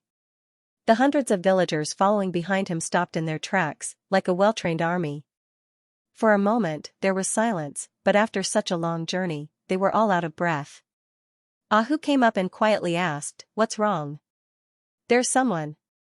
Xianxia replied. Tiger's expression changed. "Are you sure?" Every barbarian here was an expert in jungle survival. They had the superior instinct of a wild beast when it came to tracking and counter-tracking. Ahu didn't notice anything unusual here, but he didn't dare to take it lightly when Xianxia said it so seriously. There were no footprints left on the snow. However, it was also possible that it was covered by today's small snowflakes. Xianxia tilted his head and gestured to a woman in the crowd. Hua immediately took off the bough on her back and ran towards the side wall of the canyon as fast as the wind. Soon, she disappeared. The group of people stood in place and waited for a long time before Ahua walked back against the biting cold wind. She said with a serious face, "There is indeed someone." There was a bonfire deep in the canyon. It's impossible to count the number of people. It's too dark. Ahu said angrily, "People from other tribes must have found the dead ferocious beasts here. Damn it, if only they had come here a few days earlier." The barbarians didn't coexist peacefully. Instead, there were often conflicts, especially when it came to fighting for food. There were 300 ferocious beasts killed by Xianxia in the canyon. This was a large amount of materials, enough for a village to eat for a whole winter.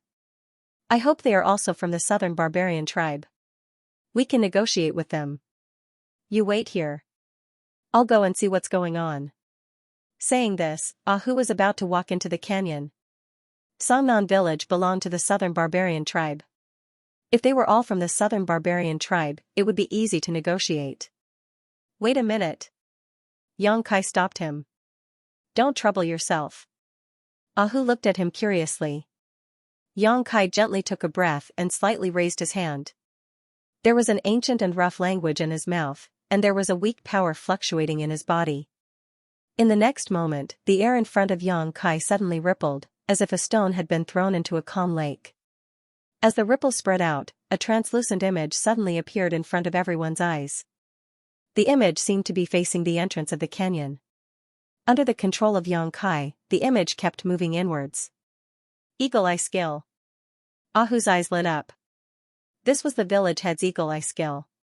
This magical wizard skill could give the user an eagle's vision, which was most suitable for reconnaissance. Didn't Anyo just become a wizard a few days ago? He even learned such a brilliant wizard skill. No wonder the village head said that the village had a successor, and everything in the future depended on Anyo. Hundreds of villagers stood behind Xianxia.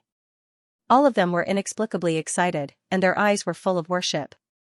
The Eagle Eye Skill silently continued to move into the canyon. Wherever it passed, everything was clear at a glance. When Xianxia pushed his Eagle Eye into the interior of the canyon, he saw the light of a dozen bonfires in front of him. Beside each bonfire, there were 7 or 8 burly barbarian race people gathered. Above the bonfires were roasted golden beast meat. The barbarian race people were all smiling and talking cheerfully. Ahu and the others' eyes suddenly turned red. The meat was originally the property of Xianxia village, but now it was taken by a group of people who came out of nowhere. The hatred of stealing food was irreconcilable. Ahua's face slightly changed. She whispered, "They are from the wrathful flame tribe." She saw the ferocious patterns painted on the barbarians' faces. "They are from the wrathful flame tribe." Ahu's face also became a little ugly. "Why are they a group of barbarians?"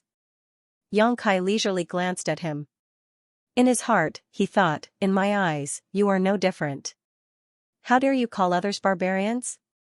At this moment, beside a bonfire, a burly figure suddenly stood up. A pair of sharp eyes, like dancing flames, stared straight at the eagle-eye skill. In the eyes of the villagers of Xianxia village, this barbarian seemed to be staring at them. They could not help but feel a little creepy. "Humph!" The burly man suddenly snorted coldly. He suddenly pointed forward with a crutch in his hand. The next moment, the eagle-eye skill was directly broken, and the air in front of Xianxia burst into a ball of fire. "Eh? We are discovered." Xianxia raised his eyebrows. "That is their wizard." Ahu's face was livid. In this desolate area, not only did they run into the raging flame tribe, they even had a powerful shaman accompanying them. This was bad news for the villagers. Among the barbarian tribes, the wrathful flame tribe was the third most ferocious tribe, second only to the bone-eating tribe and the blood-flowing tribe. "Anyo, let's quickly retreat," Ahu hurriedly said. Although the villagers of Xianxia village were strong, they did not have much confidence in fighting against the wrathful flame tribe. After all, they had been on the road for a day, while the wrathful flame tribe had been waiting for exhaustion. There was a huge difference in physical strength. Most importantly, Anyo was still with them.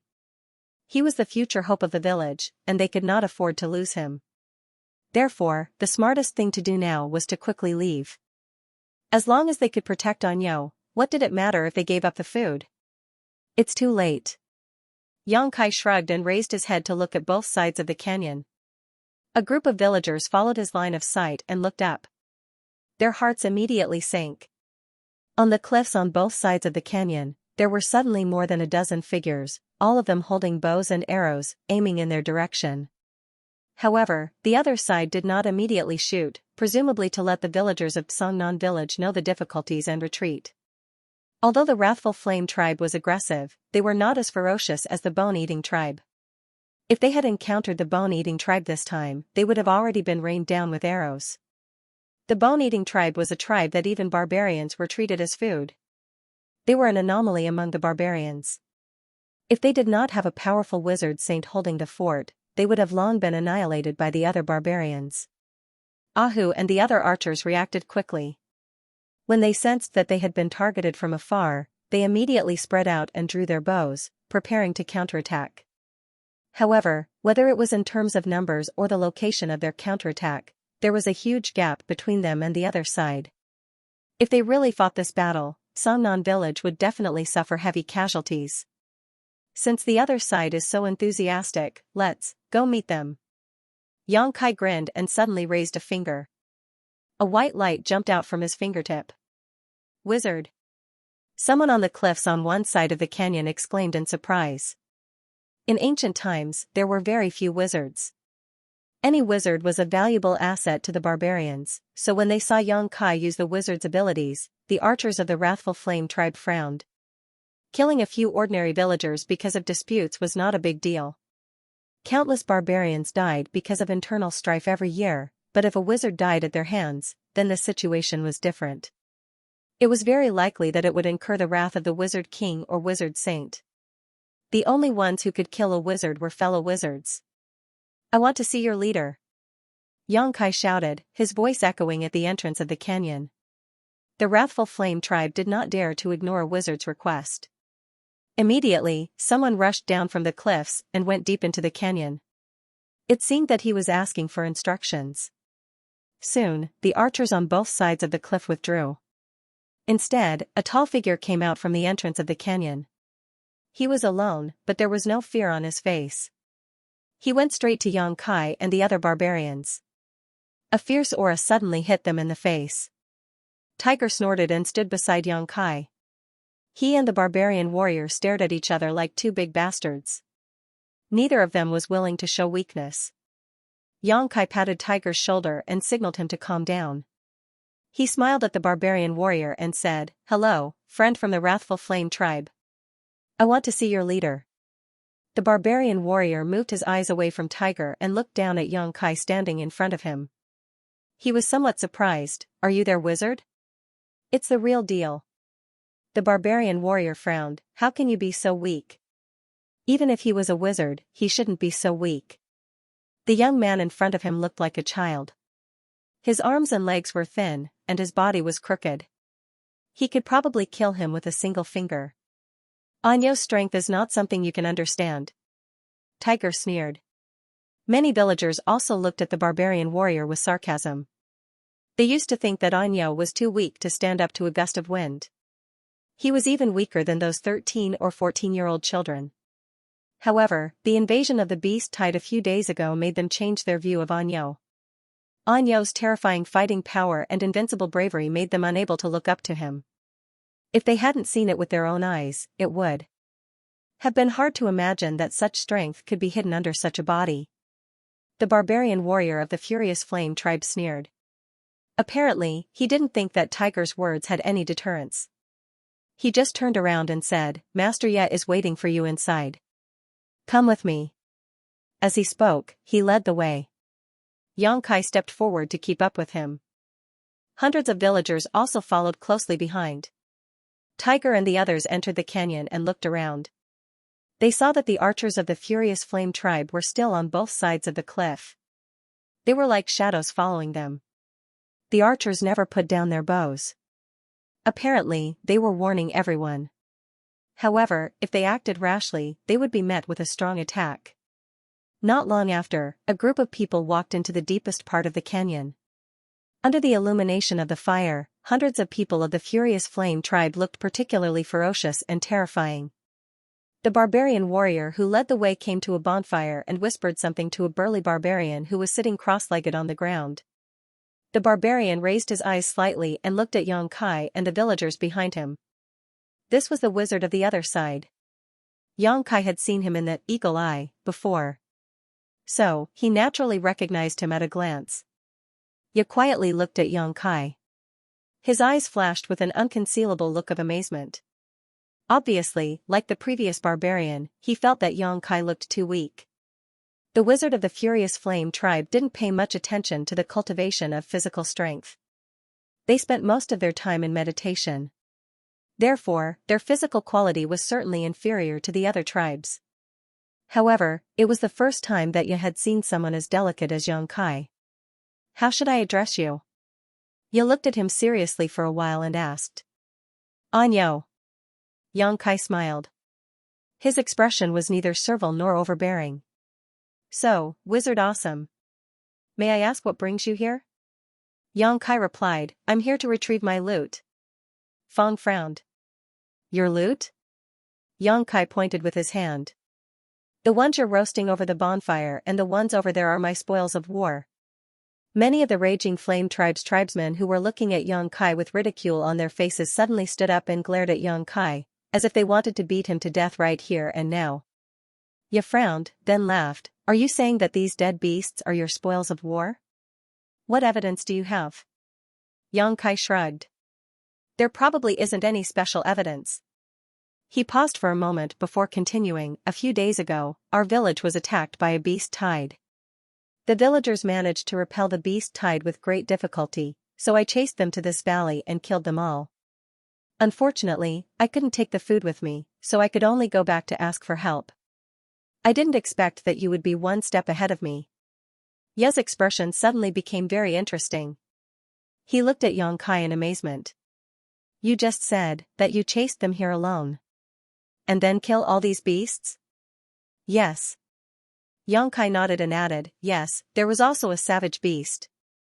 "There was also a savage beast?" Ye's expression became even more interesting. Ha ha ha ha. The people of the Raging Flame tribe suddenly burst into laughter as if they had heard the best joke in the world. Ye couldn't help but laugh as he kept shaking his head.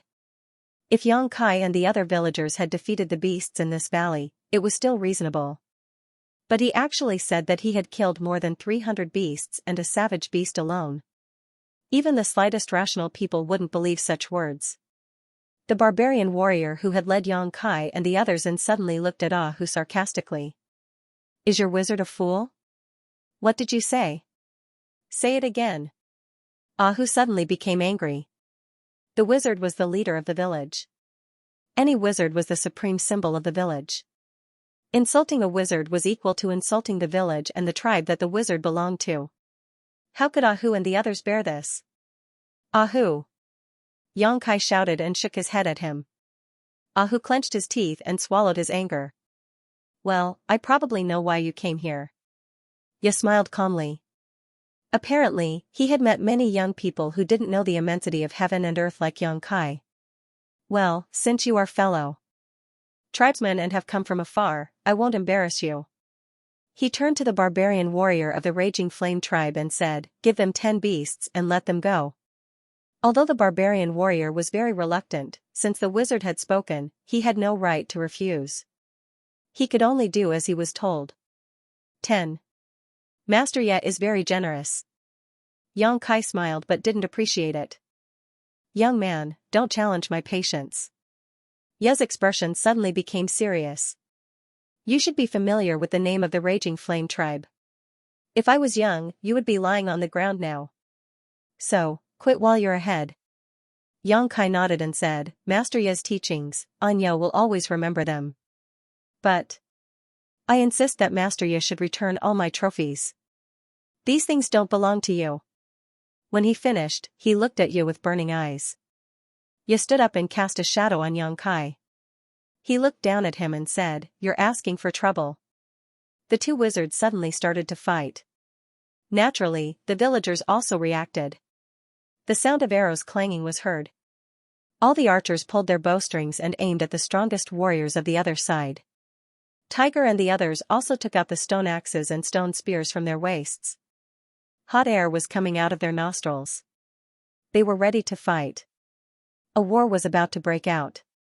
You will die. Ye said in a cold voice. You won't have it easy either. Xianxia smiled. It seemed that he didn't care who would live and who would die in the end. Do you insist on fighting? I told you that these were my spoils of war, but you didn't believe me and were only willing to give me 10. But you know the truth.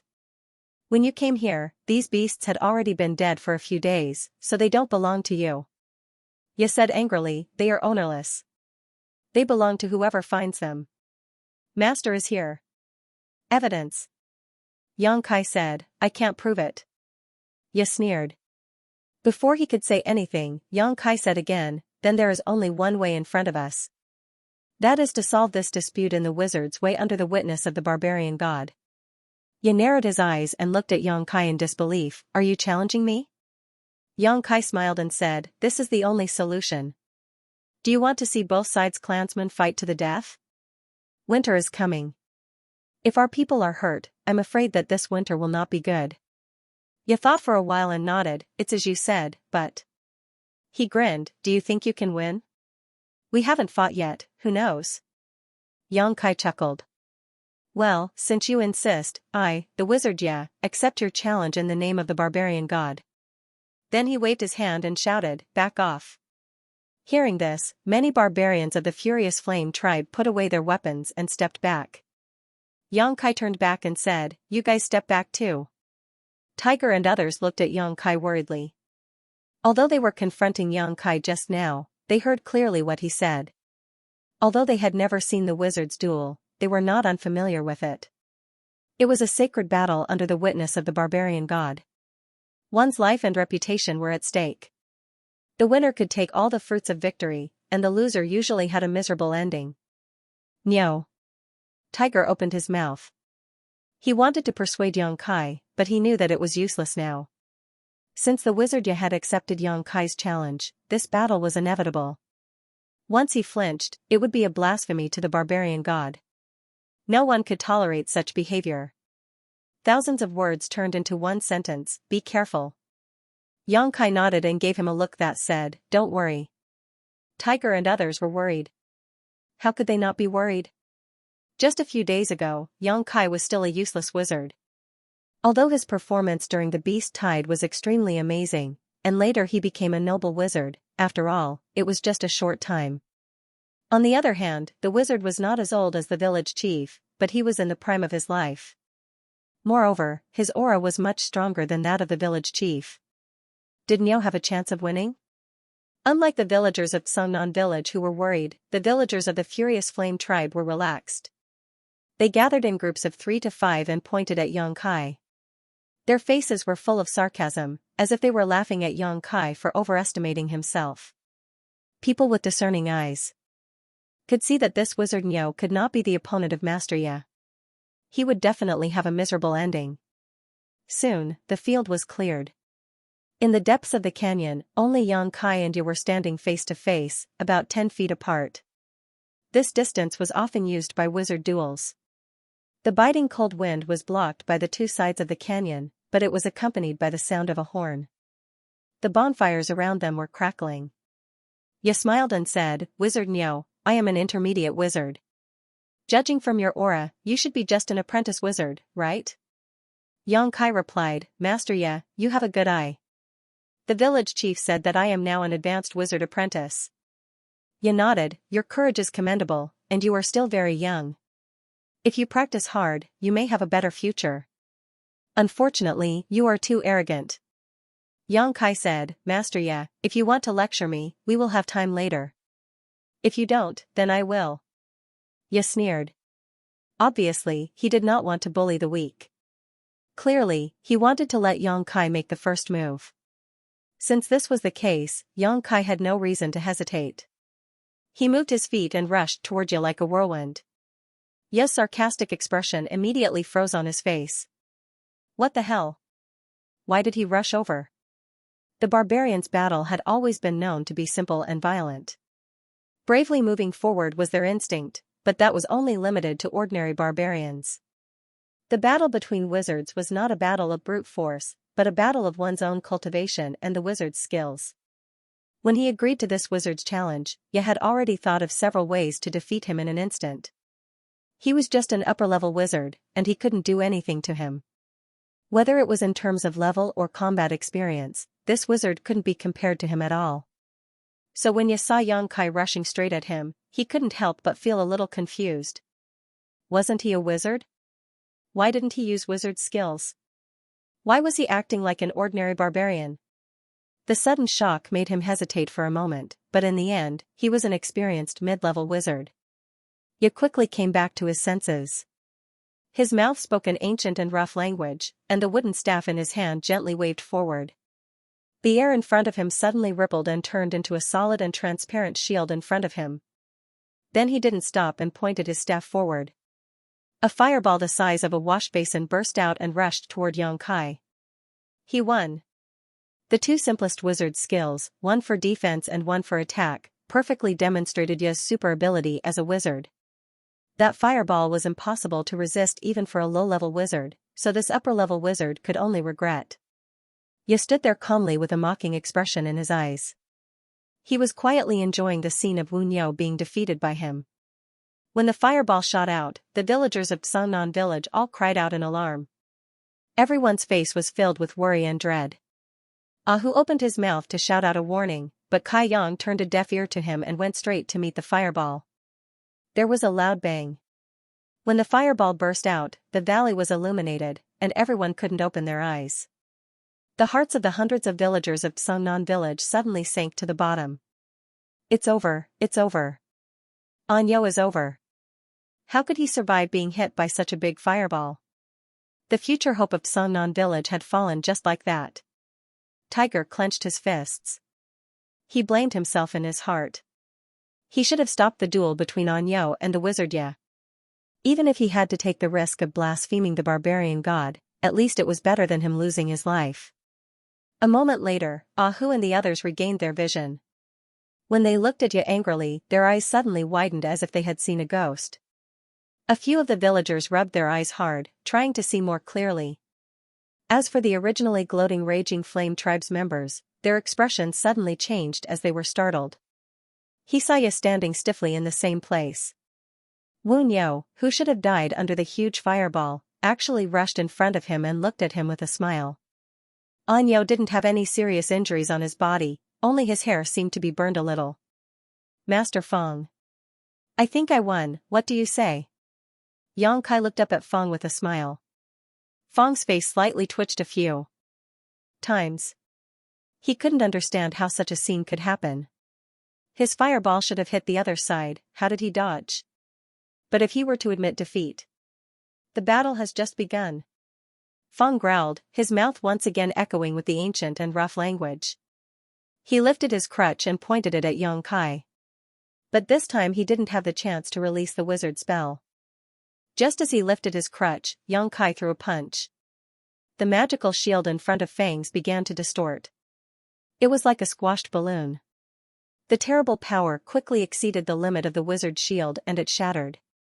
Fang's eyes widened in a split second, his whole body cold. Yang Kai closed the distance. The reason why he didn't dodge and insisted on releasing the wizard's spell was that he had absolute confidence in his wizard's shield. He believed that this wizard couldn't break his wizard's shield, so he stood there honestly. But who knew that the wizard's shield that he was so proud of couldn't even take a punch from the opponent? The wizard's spell just now was not wrong. How could it be so weak? Boom. The fist hit his face. Feng's face was distorted in an instant. At the same time, his body, which was almost half the size of Yang Kai, flew high like a kite and landed heavily on the ground, making a sound. Before he could stand up, Yang Kai had rushed in front of him like a cheetah. One hand grabbed his neck, the other hand raised high, clenched into a fist, and grinned, Master Feng, do you want to admit defeat, or do you want me to beat you until you admit defeat? The body that was supposed to be weak and small suddenly became as majestic as a towering mountain in Feng's vision. You cheater! Feng shouted angrily. His eyes were full of unwillingness.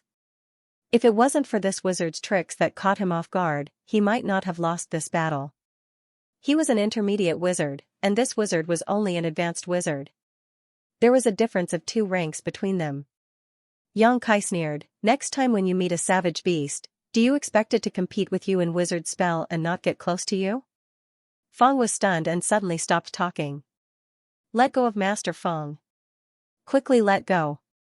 The Raging Flame Tribe's barbarian tribesmen immediately surrounded Yang Kai. Their eyes were bloodshot as they stared at Yang Kai with hostility. Although injuring a noble wizard was a big crime for any barbarian, but seeing their own wizard being pressed to the ground, the people of the Raging Flame Tribe couldn't remain indifferent. Yang Kai turned his head and coldly glanced at the barbarians of the Raging Flame Tribe. The corner of his mouth hooked up, revealing a disdainful smile. Everyone back off. Feng waved his hand and shouted. Many of the Raging Flame Tribe's clansmen heard this, and although they were unwilling, they still obeyed and retreated. However, they still didn't give up their vigilance against Yang Kai. If Yang Kai really killed Tooth Pain, then he would definitely provoke the crazy revenge of the barbarian tribe. After experiencing the humiliation of being defeated by the weak, Feng's expression calmed down a lot. He sighed and said, you are right, I was careless. He didn't admit that his strength was inferior to Yang Kai. He just felt that he was too careless, and that was why he failed so miserably. Yang Kai knew what he was thinking, but didn't feel like talking to him. He tilted his head and said, then this fight. Feng dejectedly said, you won, all the spoils are yours. There was no need to continue the fight. He was pressed to the ground like a grasshopper, so he didn't have the face to struggle. You let me win. Yang Kai grinned and loosened his grip on Feng's neck. He got up and pulled him up. Ye spat out a mouthful of blood and felt a burning pain in his cheek. Just a moment ago, when Kai Yang had punched him, 2 of his teeth had been knocked out. His face was numb, but now that the numbness had passed, he could feel the pain. He didn't say anything. The loser didn't have the qualifications to speak. He looked at Yang Kai with a complicated look and waved his hand, let's go. The people of the Raging Flame Tribe didn't say a word. They lined up behind their wizard, ready to take advantage of the night to return to the village. Master Feng, wait a minute. Xianxia stopped him. What's the matter? Feng looked back and puzzledly looked at Xianxia. Master Feng. Don't you want these beasts? Xianxia asked while pointing at the frozen bodies of the beasts. Feng's expression changed. He angrily said, Wizard, are you humiliating me? He had lost the duel, so he was no longer qualified to touch these beasts. Xianxia's question at this moment seemed like a deliberate provocation to him. Xianxia shook his head and said, That's not what I meant, but Xianxia, you've mustered such a large force, and so many of your clansmen have come from afar. It should be to look for winter food reserves, right? Feng took a deep breath and said, Aren't you also here? Xianxia smiled, In that case, I'm willing to give Master Feng a part of it. What? Feng was startled. Even the barbarians of the Furious Flame tribe were extremely surprised. They looked at Xianxia with astonishment. I didn't count the last time I came here, but there should be 300 to 400 beasts in this valley. Master Feng, you see, I only have 100 villagers. Even if each of us can take 2 beasts back, there will still be a large number of them left here. The snow is coming, so we don't plan to come back this time. In other words, I'm afraid that the remaining beasts will be frozen here. Master Feng, if you don't mind, you can take the rest of the beasts back to the village. Although there aren't many of them, it should be enough to get through the winter if you use them sparingly. Are you really willing to do this? Feng couldn't believe his ears. This wizard was willing to give him a part of the spoils? He was right. There were indeed 300 to 400 dead beasts in this valley, but they didn't have enough people. It was impossible to bring all the beasts back to the village. Even if they took the rest of the beasts, there would be at least 100 of them. Each of these beasts was incomparably huge. It was enough for a person to eat for a whole month. If they used it sparingly, they would be able to get through the winter. But how was this possible? There was actually someone who was willing to give away the food in their mouth. This was like giving away your wife to other people to play with in today's world. In Feng's opinion, it was really unreasonable. But in any case, if this wizard was sincere, then the whole village should be grateful. Of course, in the name of the barbarian god, I, the wizard, will give the rest of the beasts to you. Xianxia's expression was solemn. Feng no longer had any doubts. If a wizard said it in the name of the barbarian god, then there wouldn't be any falsehood. He quietly looked at Xianxia. After a while, he suddenly bent down and put his hand on his chest. Wizard, please forgive my previous rudeness and arrogance. Thank you for your generosity. The villagers of Sickle Fire Village of the Furious Flame tribe will remember your kindness. You will be our friend forever. The other villagers of Sickle Fire Village of the Furious Flame tribe also bent down and put their hands on their chests. This was the most noble etiquette of the barbarians. Hu and the others stood behind Xianxia. There was a touch of glory on their faces. The bonfire was jumping, and the smell of barbecued meat filled the entire canyon. The villagers of Lianhua village and the villagers of Songnan village were very harmonious, talking and laughing together. The 2 leaders of the wizard abandoned their former enmity, shook hands, and made peace. Their respective villagers also put down their vigilance and hatred, happily living together. The barbarians of Lianhua village contributed the fruit wine they brought. The villagers of the 2 tribes ate the meat and drank the wine, as if they were wearing the same pair of pants. Beside the beautiful women of each village, there were many men from the other village. They were pursuing each other, intending to leave a spring dream in this canyon. Tiger and another villager of Lianhua village were fighting in the open field. In the daily life of the barbarians, there was very little entertainment. The most common was this kind of close combat, and the friendship between the barbarians was based on fists. The villager of Lianhua village who was fighting with Tiger was much stronger than him, and Tiger was young and full of vigor. For a time, the 2 people were very anxious, and they were evenly matched, making the other people who were watching constantly cheering. Xianxia glanced at the battlefield and saw Tiger eat a fierce punch from the other side, bending like a shrimp, but taking advantage of the moment when the other side was careless, he suddenly attacked and kicked the other side's knee. The villager of Lianhua village was caught off guard and knelt on the ground. Turning his head, Xianxia said, Master Ye, you just said that wizard's shield, is it like this? When the words fell, he stretched out his hand and pointed in front of him. The fluctuation of spiritual power spread out, and the air in front of him rippled, turning into a transparent shield in front of him. Ye opened his mouth wide. After a while, he said, yes. That's it.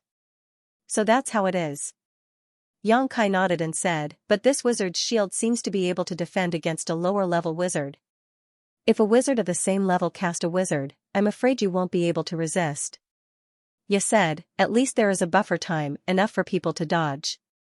At a critical moment, this can be a life-saving wizard. Xianxia said, Master Ye is right. But I think it's better to cast the wizard's shield like this. While speaking, Xianxia demonstrated. Ye was going crazy. After discussing with this wizard, he found that the other side's understanding of wizard was very shallow. Many of the commonly used wizard spells were not released, as if he had just learned wizard a few days, but this wizard's amazing understanding and creativity made him shocked. He explained and demonstrated a few commonly used spells, and the other party was able to cast them with ease. If it wasn't for his expression, he wouldn't have any ulterior motives. You would have doubted whether he was pretending. Top. Only those great wizards could do this kind of thing, right? Yeah, as an intermediate wizard, could only follow the lead of others. He followed the footsteps of others. He didn't have the ability to improve the wizard spells he learned, but he saw one miracle after another from this wizard. For the whole night, the two wizards got together to communicate, and both of them learned something. Xianxia learned several simple and practical wizard spells, and Ye, after being inspired and demonstrated by Xianxia, had a deeper understanding of those wizard spells. Although his level didn't increase, Ye felt that his strength had increased greatly. As long as he was given some time to digest what he learned tonight, even if he met a top wizard in the future, he would have the power to fight. At dawn, the people of the two villages were ready to go, and they parted ways at the entrance of the canyon. Ye looked at Xianxia reluctantly and said, Master Bull, please come to my Sickle Fire village as a guest. We will treat you and your people with the best food. Xianxia laughed, if there is a chance, Master Ye, please come to Xianxia village when you are free. Ye's eyes lit up and said, okay, when the snow melts and spring comes, I will definitely go. See you later. Xianxia clasped his fist. Ye was stunned. Although he didn't know what kind of etiquette it was, he still learned it. Xianxia turned around, grabbed the hind legs of two beasts, dragged them on the snow, and led hundreds of villagers away. Ye watched Xianxia leave and whispered, I saw the rise of a new star. What? The villagers next to him asked suspiciously. Nothing, let's go home. Ye waved his hand, and the villagers of Sickle Fire village each dragged a beast and returned home. Each person dragging two huge beasts in the snow was not a simple matter. The group of people of Xianxia village returned to the village from the canyon 2 days later. Hundreds of villagers were warmly welcomed as heroes.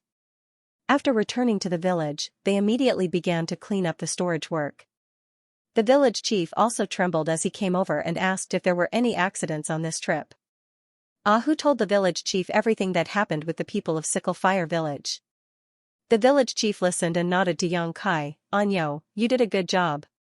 Although you are from different tribes, after all, we are all people. When you can help, don't be stingy. I also think so. Xianxia nodded.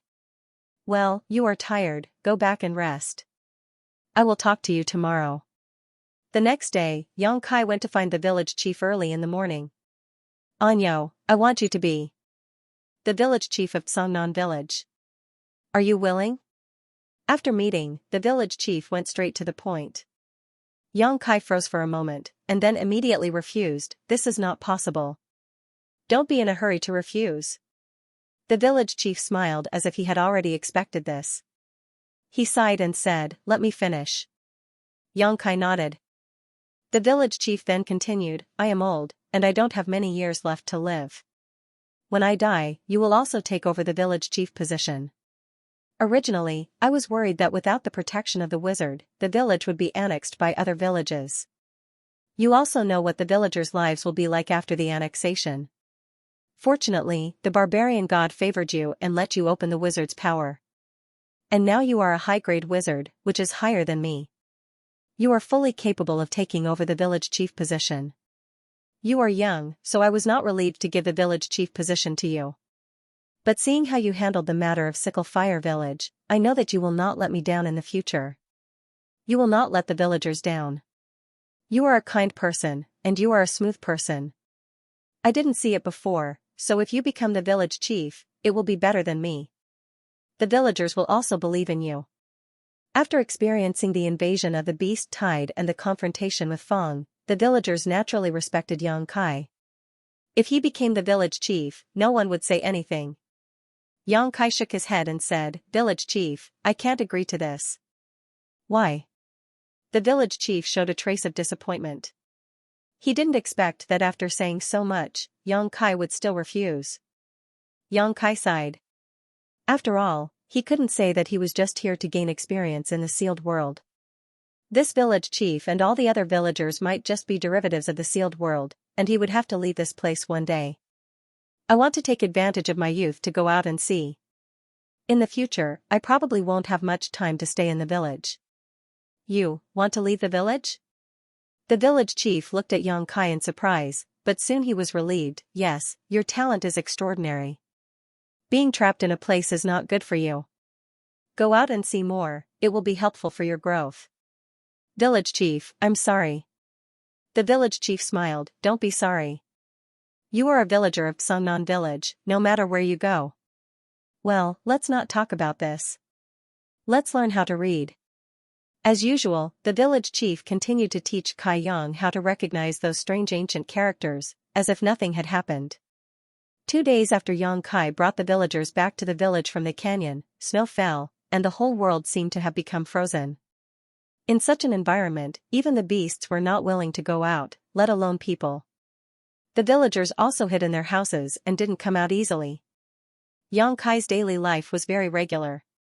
In the morning, he would learn the ancient words from the village chief, then he would go back to his wooden house to train his body. After that, he would accumulate the power of the wizard. 10 days later, Yang Kai suddenly felt that some barrier in his body had been broken. The power was flowing in his meridians, and his strength seemed to have skyrocketed in an instant. Wizard. From unlocking the power of a wizard to becoming an upper wizard, it only took one night. But from upper wizard to wizard, it took Yang Kai half a month. In these 10 days, Yang Kai had been waiting for this mysterious place to push him out, but it didn't happen. He started to wonder if he really fell into this mysterious place and couldn't get out. But no matter what, Yang Kai had to plan for the long term. This world was very strange. It suppressed his power of the Emperor realm, and even his divine sense couldn't be released. If not, he wouldn't be unable to open the dimension ring. According to the village chief, only when he increased his power to the level of a wizard would he have something like divine sense. So his current goal was to quickly cultivate to the level of a wizard, then open the dimension ring and take out the million monster beast cores. As long as he had the million monster beast cores as a foundation, the speed of his promotion would increase exponentially. When that time came, the Wizard King, Wizard Saint would be within his reach. Maybe, when the power of a wizard increased to a certain level, he would be able to find a way to leave this world. But from a wizard to a wizard, it was a huge leap. Yang Kai estimated that with his current cultivation speed, it would take at least a year and a half. He couldn't afford to wait. Being trapped in this mysterious place, his own power was the foundation of survival. He couldn't wait to become stronger. And the best way to increase his power was to find a monster beast. By killing a monster beast, he could obtain the flesh and core of the monster beast. Especially the core, he could directly consume it to increase his power. As long as he had enough monster beast cores, he could easily break through to the level of a wizard. This won't do, absolutely not. Inside the wooden house, the village chief shook his head as if he had been provoked by something. He looked at Yang Kai bitterly and said, "Anyo, do you know what you are saying?" Yang Kai sighed, "I'm just going out to train for a while. I'll be back in the spring." The village chief said, "Now that the winter has come, the snow has sealed the mountain. Even if you are already an upper-level wizard." "Hey, you. When did you become a wizard?" When Yang Kai came over, the village chief did not carefully observe his status. Now, he was shocked. Anyo in front of him had become a wizard. This did not mean that the village chief had the ability to recognize a wizard, but his vision was brilliant.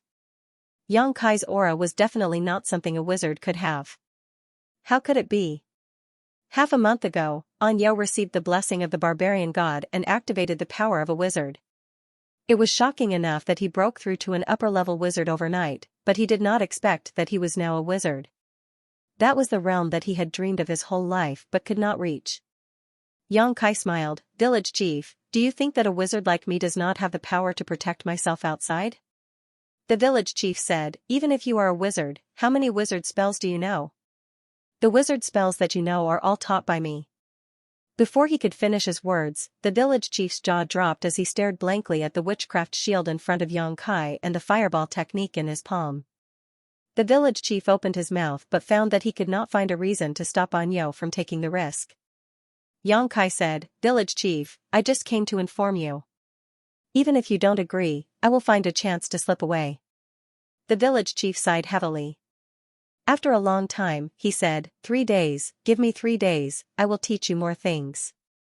Okay. For the next 3 days, Kai Yang stayed in the village chief's house, living with him. In these 3 days, the village chief did not teach Yang Kai any particularly powerful wizard skills, nor did he teach him any cultivation techniques. In terms of cultivation, the village head was powerless.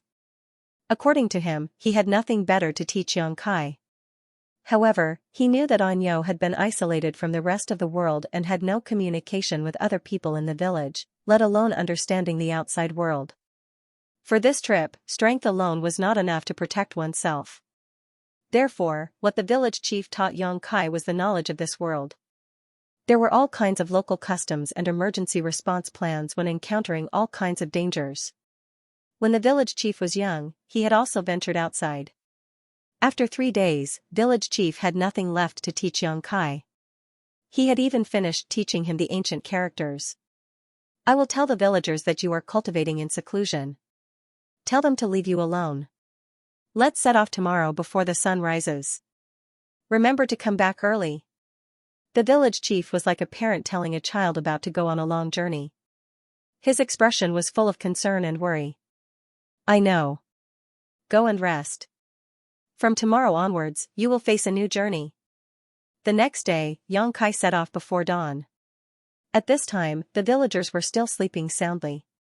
However, when Yang Kai left the village, he seemed to feel something and looked back. He saw that on the fence, a Hua, who was in charge of the night watch, was standing quietly.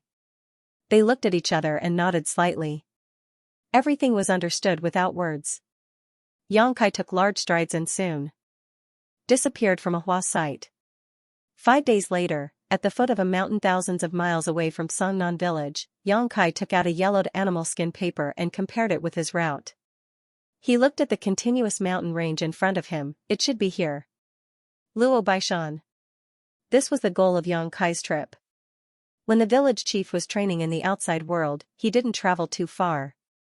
This Luo Bai mountain was a point on his journey, and the yellowed map in his hand was given to him by the village chief before he left.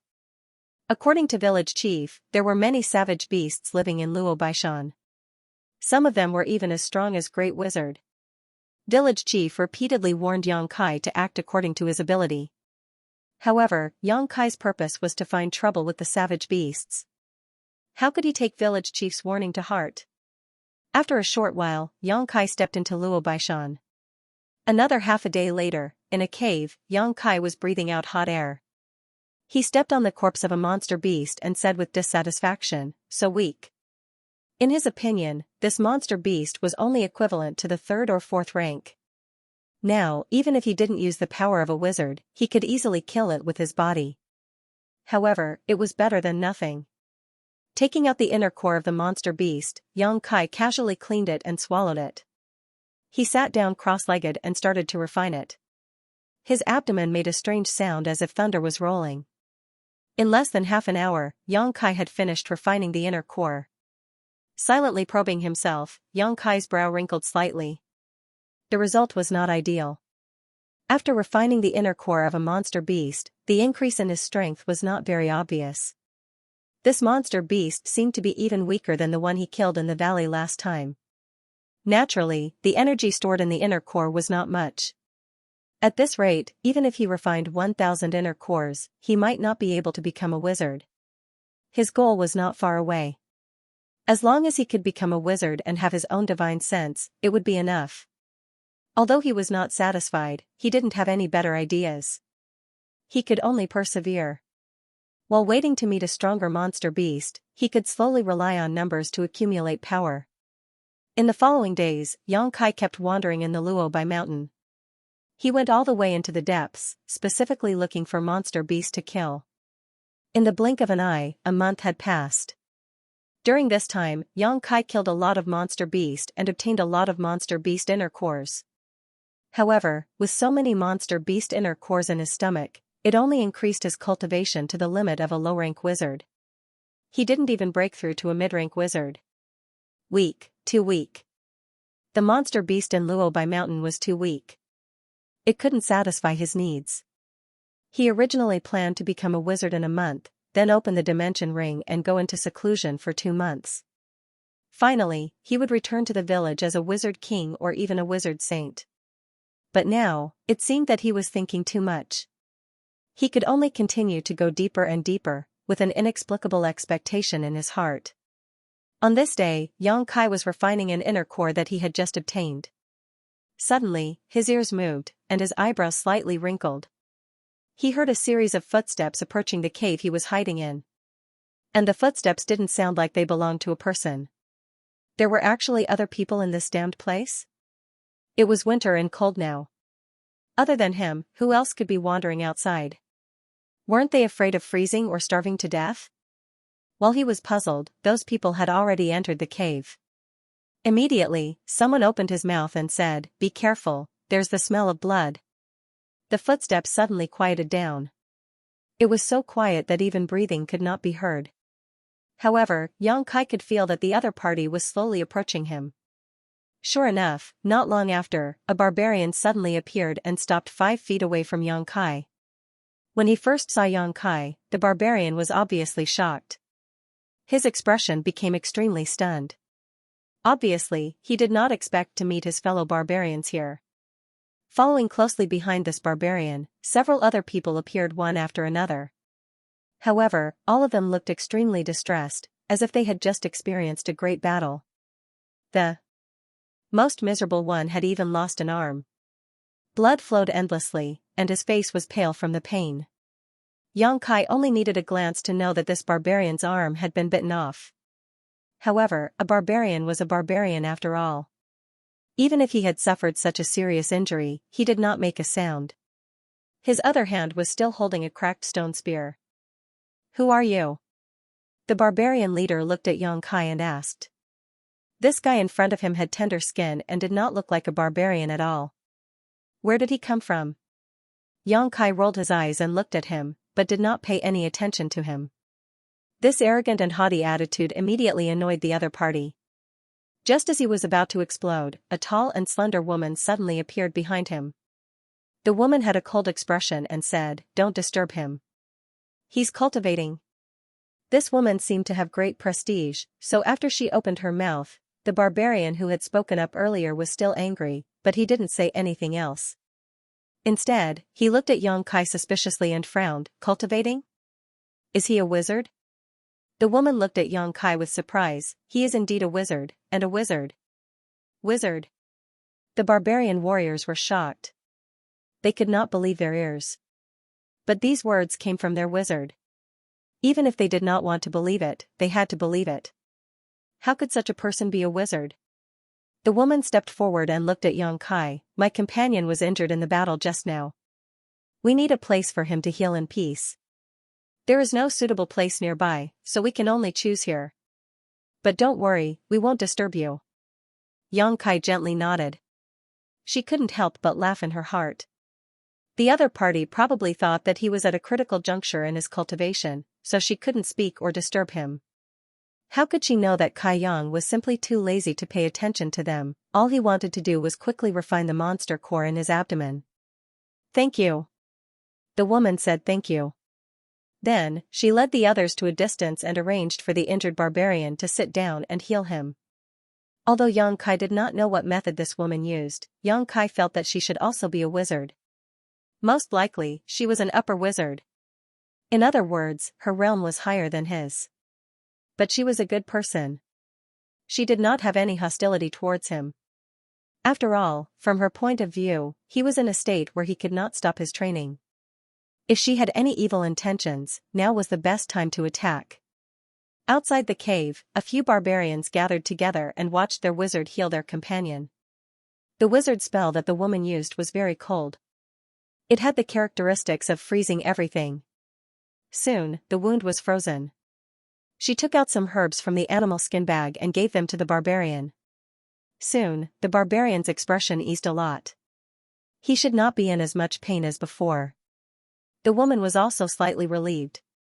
At this time, a strange voice suddenly came from the side. He is poisoned.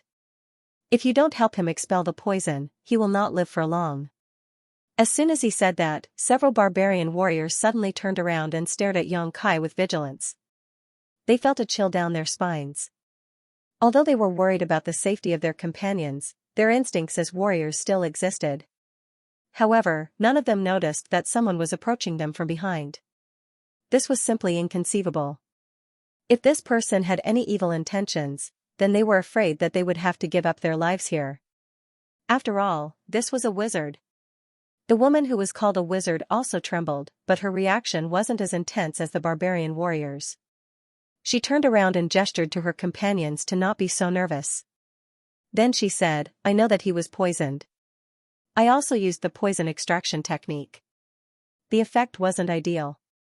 Yang Kai tilted his head and thought for a moment. Do you want me to help? You?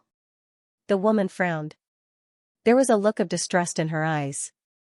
First of all, the wizard in front of her was a stranger. Who knew if he was good or evil? It was normal for wizards and barbarians to be impulsive when they were in different tribes.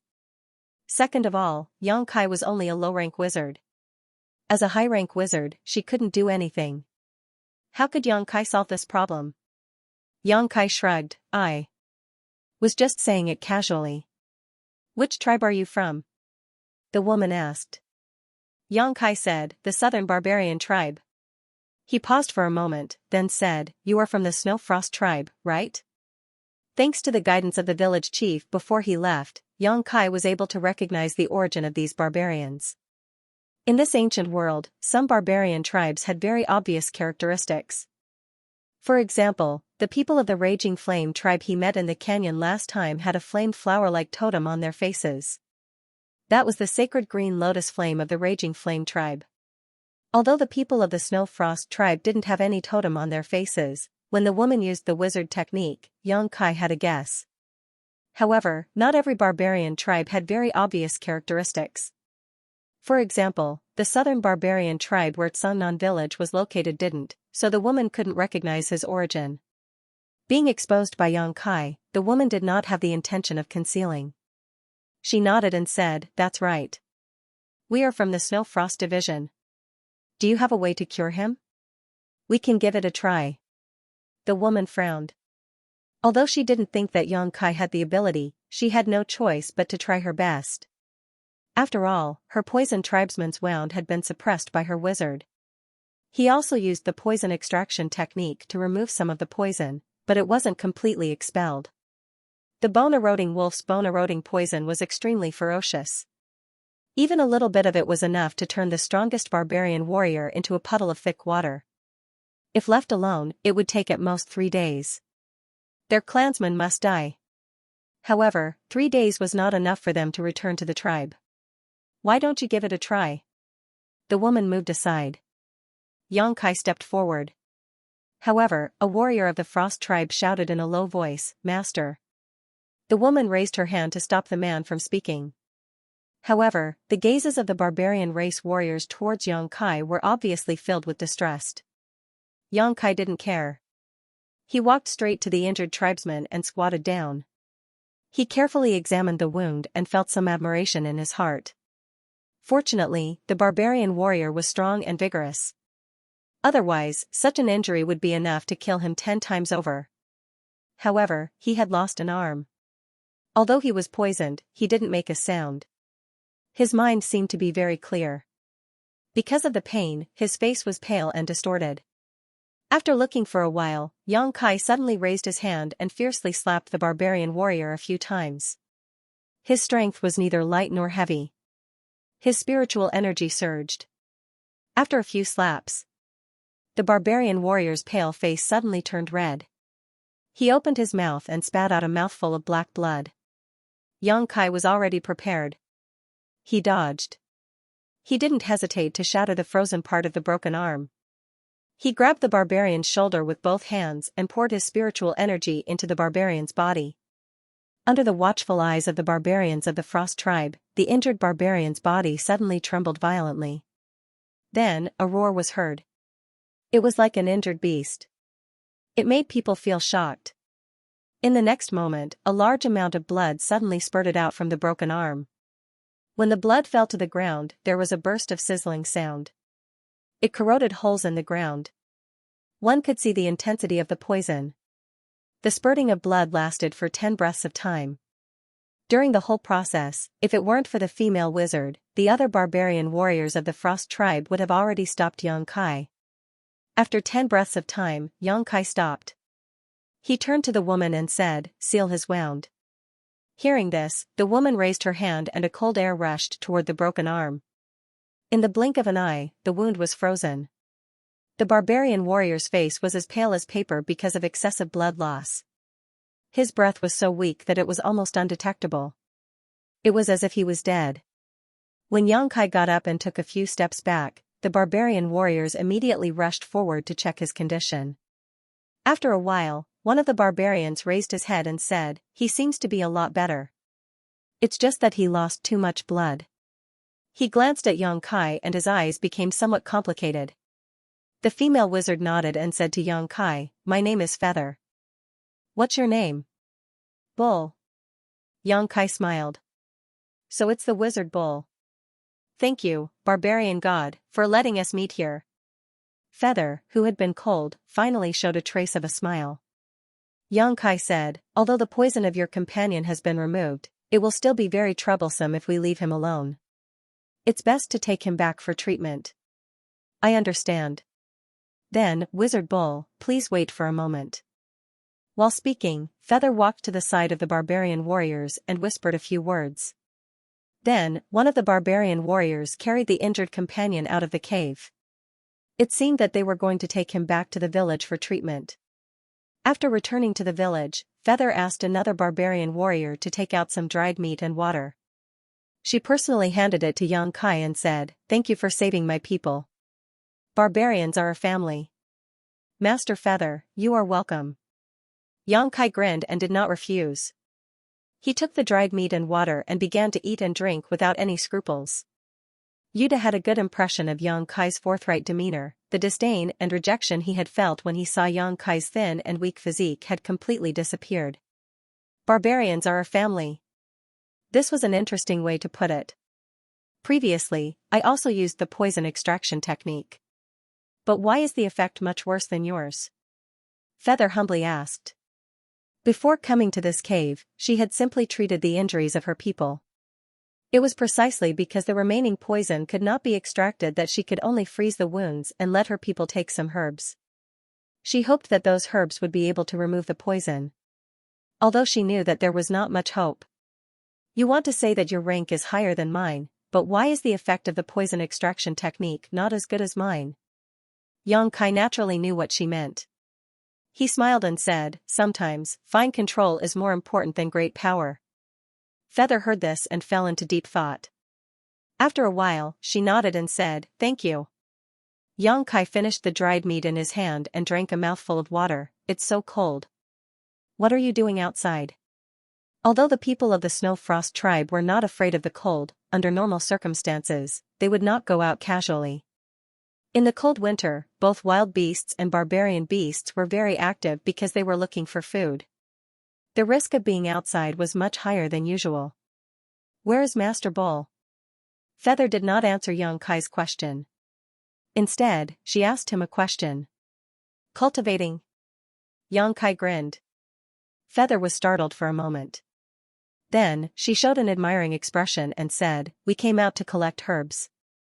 We need them for the ritual in spring." Ritual? Xianxia raised his eyebrows. Songnan village was a small village. He did not know if there was such a thing as a ritual. However, he knew that in ancient times, rituals were very common. Even the great wizard would often perform a ritual.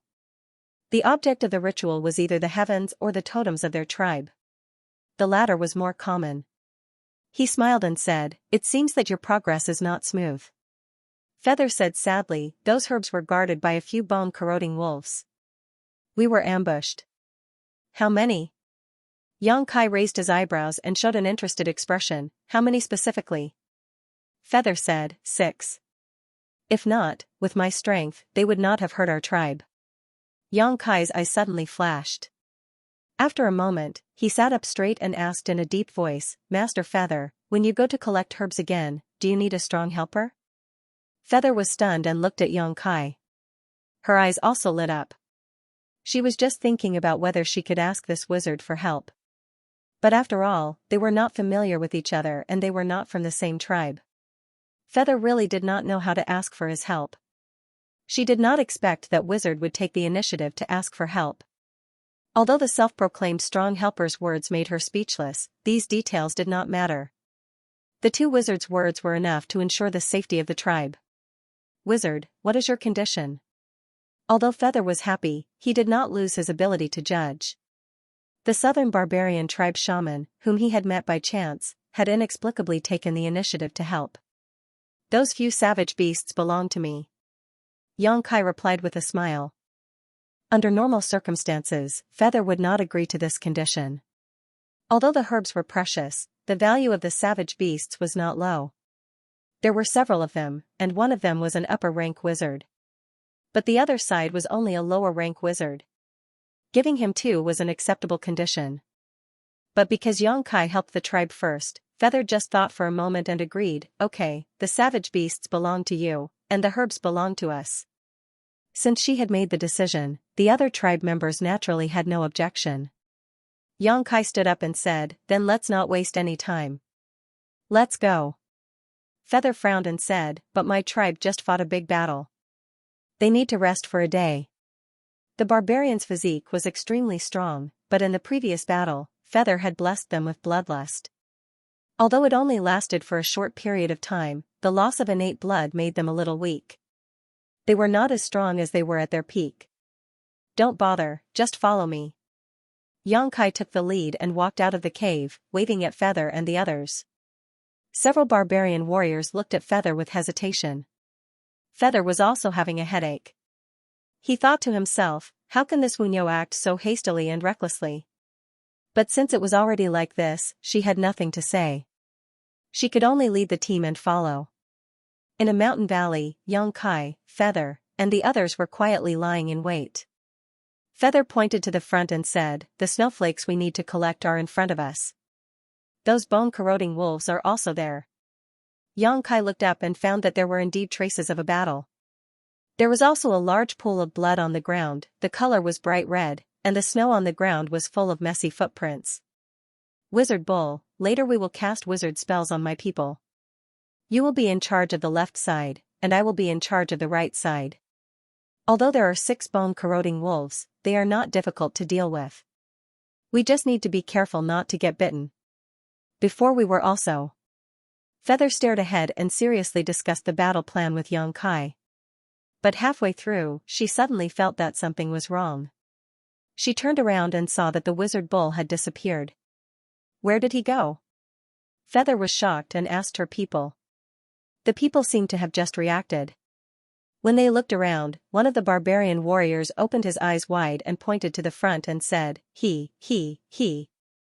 Feather looked in the direction of his finger and her face changed. This idiot. This shaman bull actually swaggered over just like that. Once those few bone-corroding wolves were alerted, they would definitely fall into a bitter battle. She originally wanted to cooperate with the other party and sneak attack and kill 2 of them first. but now it seemed that this battle plan was impossible to implement. When she was about to call Xianxia back, she saw that Xianxia suddenly stood in the mountain valley and opened his arms as if he wanted to embrace the whole world. He took a deep breath and enthusiastically shouted, "Dear friends, I am coming." La la la la. The echo echoed in the mountain valley. The snow on the trees was shaken off.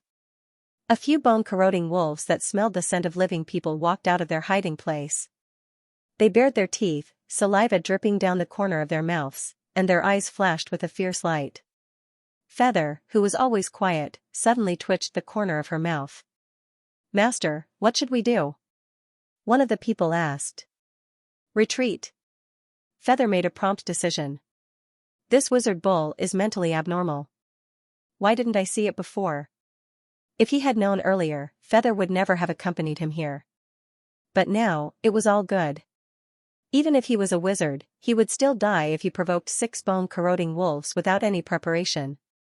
Although he had saved the lives of his clansmen, as the leader of his clansmen, Feather naturally couldn't go crazy with him. Right now, he could only leave first.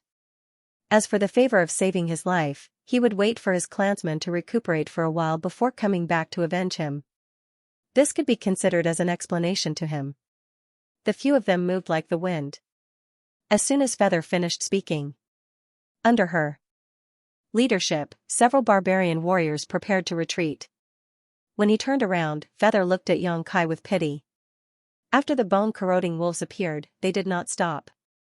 Instead, they pounced on him like the wind, opening their bloody mouths wide enough to swallow an entire sheep. Then, Feather saw an extremely shocking scene. The crazy wizard bull laughed out loud as he punched left and right. A left punch. A right punch. Blossoms of blood bloomed in the air, accompanied by the sound of skulls exploding and the short but urgent whimpers of the bone-corroding wolves. In the blink of an eye, the 4 bone-corroding wolves were sent flying. Their heads exploded while they were still in the air. Feather was stunned and stood there stupidly. It was as if an invisible wizard king had cast a spell on him. His mouth was slightly open and his eyes were about to pop out. "Master."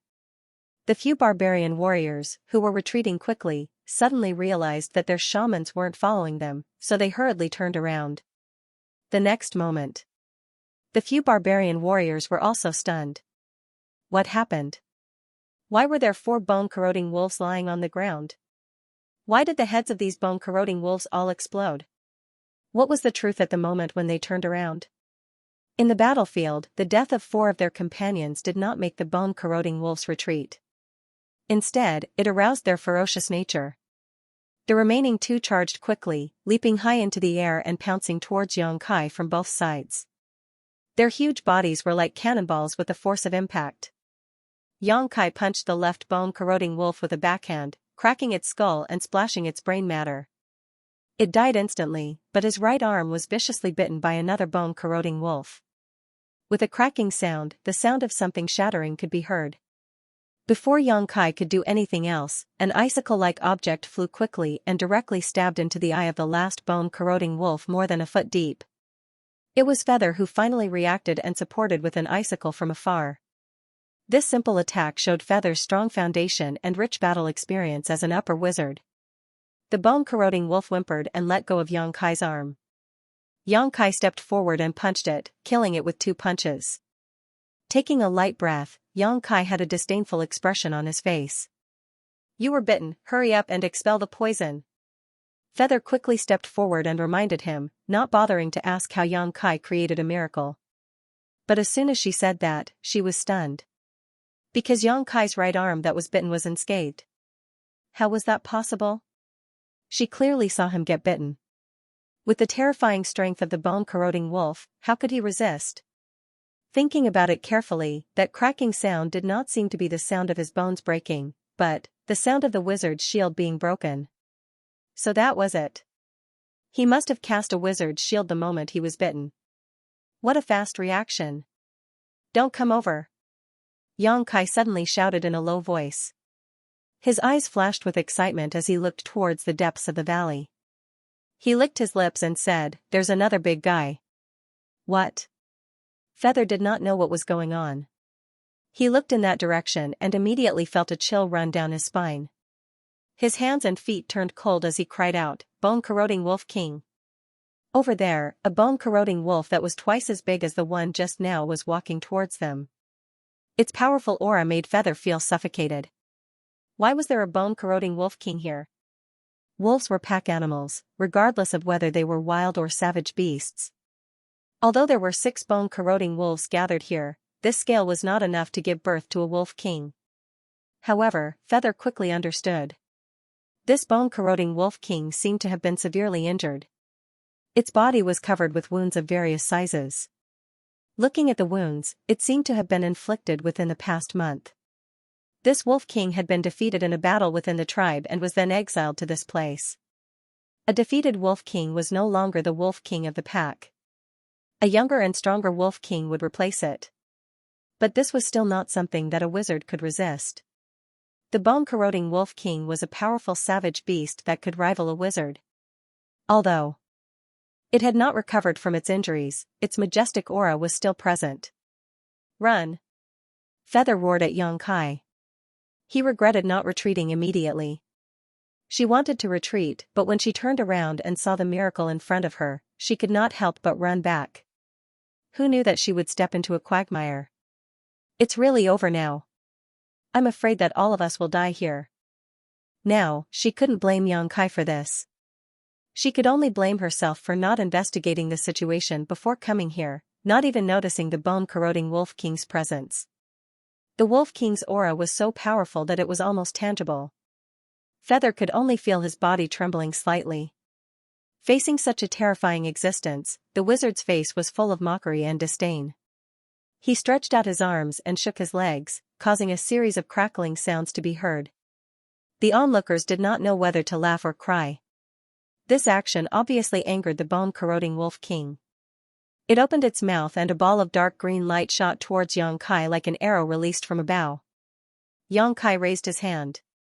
The temperature of the air suddenly increased, and a huge fireball the size of a washbasin flew towards him. With a bang, the fireball and the poison ball collided in midair, creating a loud noise. Immediately after, sparks flew in all directions and the poison shot out. After landing on the ground, there was a sizzling sound. Huge holes were melted in the snow at an extremely fast speed. While Feather and the others were stunned, Xianxia took advantage of the fact that the Wolf King was not paying attention. He rushed forward and started an intimate and exciting battle with the Wolf King. The group of Snow Frost tribe barbarians were stunned. Feather's eyes were also staring blankly. Is this still a wizard? Is this really a wizard? Why is it that no matter what opponent he encounters, he will bravely and fearlessly charge forward? He was like this when he faced the 6 bone-corroding wolves, and now he is facing the bone-corroding Wolf King. How can there be such a wizard? Feather only felt that her outlook on life was about to be turned upside down. Decades of training and belief had collapsed in an instant. She had never thought that a wizard could fight in such a barbaric and cruel way.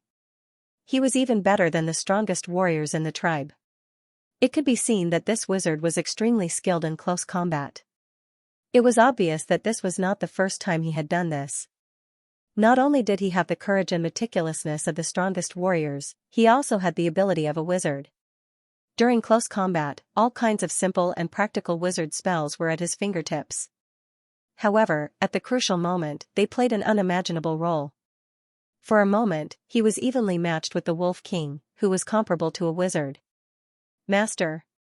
What should we do now? This was not the first time the Snow Frost tribe barbarians asked Feather this question. However, what they saw in front of them was beyond their understanding, and they had lost the ability to judge. Feather only hesitated for a moment before she decisively said, "Help." Then, she started to sing in an ancient and choppy language. She cast the bloodthirsty spell, lightness spell, bone armor spell, and several other types of witchcraft on the barbarian warriors.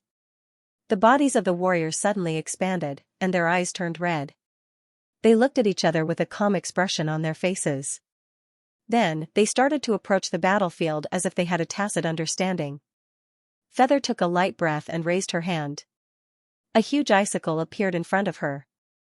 In this cold environment, the ice wizard spell that she practiced could be blessed by the heavens and earth.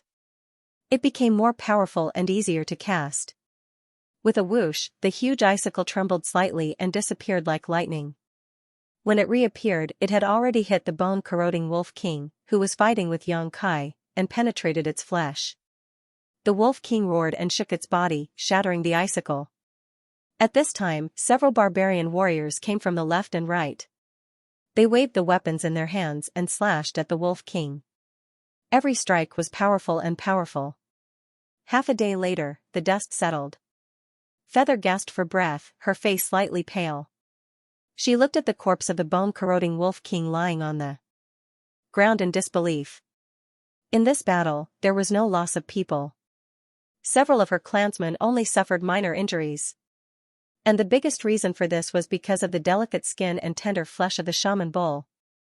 He had entangled the bone-corroding Wolf King with his own strength, so the Wolf King had no time to care about other things.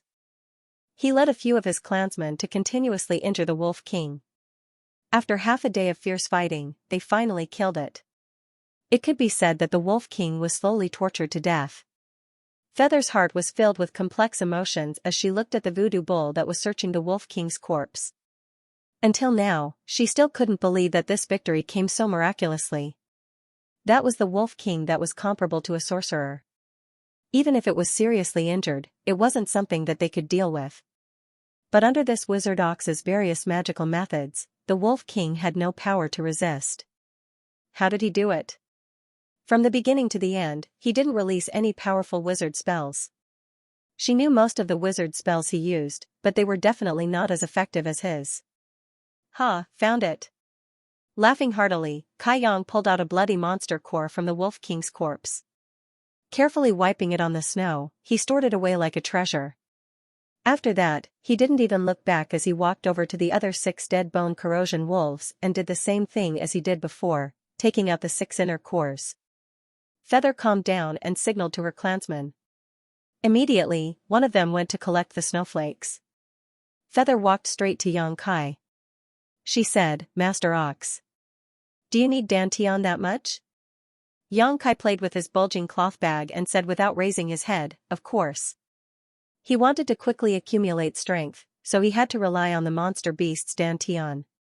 Feather said, "Although I don't know why you need so many dantian, there is a place that you might be interested in." "Where?" Xianxia looked up at her.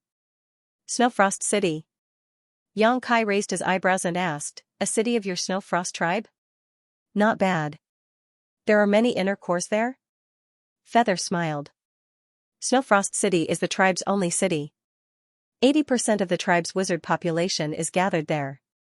Even shamans from other tribes often appear in Snowfrost City, especially in winter.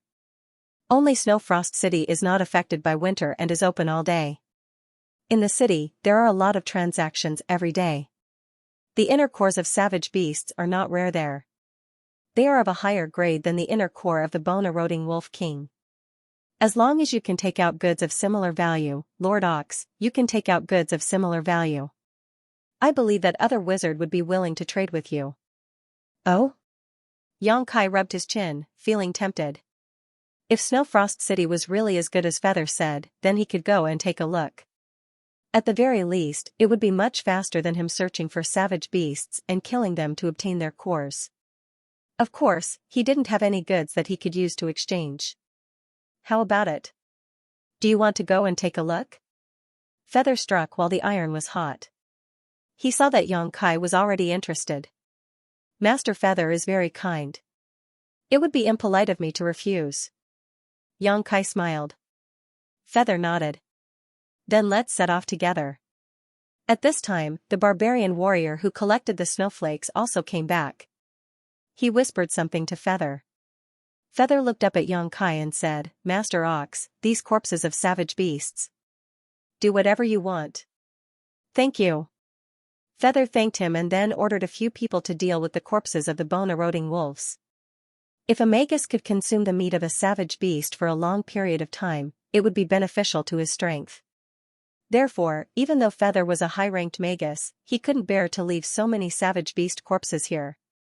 It was a waste of natural resources, especially the bone-corroding Wolf King's corpse. That was a great source of nourishment for a great magus. This wizard was awesome. Feather didn't know what he was planning to do. He only wanted inner cores and not beast meat. Although inner cores were quite valuable, the most common use was to drink wine. Some pharmacists could also use the inner cores of savage beasts to make potions, but this wizard didn't look like a pharmacist at all. It was naturally not the first time these barbarian warriors had dealt with the corpses of a monster beast. They were very skilled, so in less than half an hour, the corpses of the 6 bone-eroding wolves and the Wolf King were cleaned. 7 wolf skins, plus the most delicious and tender parts of these savage beasts, everyone carried them back. Everything was ready, and everyone set off immediately. Snowfrost City was not close to Mount Luobai. Even if they rushed at full speed, it would take at least 3 days. This was under the premise that Feather had blessed everyone with the swift technique. Without it, their speed would only be slower. On the way, Xianxia asked Feather for advice. Naturally, he learned the swift technique very quickly, which made Feather quite surprised. 3 days later, a huge shadow suddenly appeared in everyone's sight. Several barbarian warriors, including Feather, couldn't help but show a sincere smile. "Master Ox, we've arrived at Snowfrost City." Feather pointed ahead. Xianxia looked with full eyesight and couldn't help but be stunned. This was the first time he had come to an ancient barbarian city, but what he saw was completely different from what he had imagined. He had thought that since it was a city, it should at least look like a city, but there was no sign of a city there. Instead, there was a huge towering tree standing on the horizon. Even from a distance, Xianxia could feel its majesty. The tree covered the sky and the earth, towering into the clouds. It was hard to imagine how tall it was. Under the canopy of the big tree that was like the sky, buildings were built on the ground in a disorderly manner, like a game of chess that had been messed up. Many people could be vaguely seen moving around. "This is Snowfrost City?" Xianxia turned his head and looked at Feather. Feather smiled slightly. "Yes, this is Snowfrost City. It is also the foundation of our Snowfrost tribe. Do you see the evergreen divine tree? That is the Azure Master, the guardian of our Snowfrost tribe." "Azure Master?" Xianxia's mouth twitched. "You mean that tree is alive?" If it was alive, wouldn't it be a tree demon? However, such a big tree demon was rare. Feather's expression turned solemn as he said, "Lord Qing has lived for thousands of years and is immortal. Lord Niu, if you enter Snowfrost City, you must remember not to blaspheme Lord Qing." Immortal? Wasn't that the immortal tree? But compared to the evergreen divine tree, the difference was like the difference between an ancestor and a grandson. However, seeing how serious Feather was, Xianxia also realized that the evergreen divine tree should have a supreme position in the hearts of the Snowfrost tribe's clansmen, so he immediately nodded and said, "I will remember." Feather smiled again and said, "Master Niu, you don't have to worry too much. The Azure Master is tolerant of all things. As long as you don't deliberately blaspheme it, my clansmen won't make things difficult for you." While talking, the group gradually approached Snowfrost City. As they got closer, the shock of the evergreen divine tree grew stronger.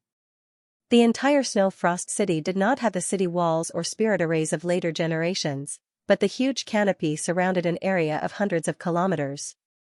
The clansmen of the Snowfrost tribe had lived within the protection of this canopy for generations. Although it was winter, there was no snow in Snowfrost City. Instead, it looked like spring was in full swing. Half an hour later, when Xianxia followed Feather to the edge of Snowfrost City, he suddenly felt a powerful divine sense sweep over him. Xianxia's hair stood on end as he looked around vigilantly, but he found nothing. Feather said, "Master Niu, you don't have to be nervous. Anyone who enters Snowfrost City will be inspected by the Azure Master. If they are hostile to the Snowfrost tribe, they will be immediately expelled." Xianxia sighed, "The Azure Master is so powerful." This was not flattery, but the truth. The divine sense just now was even more powerful than when he was at his peak. It was obvious that this tree demon was really an incredible master. Feather said, "Of course, the Azure Master is the guardian of our Snowfrost tribe. He has been protecting us for thousands of years, but unfortunately." "Unfortunately what?" Feather said sadly, "I heard that the Azure Master fell into a deep sleep thousands of years ago, and no one can wake him up now. Then just now. Xianxia was puzzled. Since he was in a deep sleep, what happened to the divine sense? Feather smiled slightly. Even in a deep sleep, the Azure Master still has the ability to distinguish the enemy. Isn't this nonsense? Xianxia thought that if he was in seclusion, he wouldn't be able to sense anything unless he was in a life-and-death crisis. No matter how powerful the evergreen divine tree was, it was impossible for him to do this. However, since he said so, Xianxia didn't argue. While talking, they had entered Snowfrost City. After such a long time of running and tiring, the barbarian warriors finally returned safely. They all looked a little excited, and a faint glory appeared on their faces. Standing in Snowfrost City, Xianxia felt a long-lost feeling. The shouts and haggling voices that rang in his ears gave him the illusion that he had returned to the star boundary for a moment. Master Ox, thank you for your help in Mount Luobai. We will part ways here. I still have to meet the wizard master to hand in the mission goods. Feather turned around and said to Xianxia. You do what you need to do. Don't worry about me. Xianxia nodded. Feather stretched out her hand to a barbarian warrior next to her, and the barbarian warrior immediately took out something like a water bag and handed it to her. Feather took it and handed it to Xianxia, saying, Take this and water the Azure Master's foundation. You can find a place to live. Xianxia raised his eyebrows. He recognized this water bag. Previously in Mount Luobai, several barbarian warriors used this water bag to deal with the monster beasts' corpses. They used this water bag to store the monster beast's blood.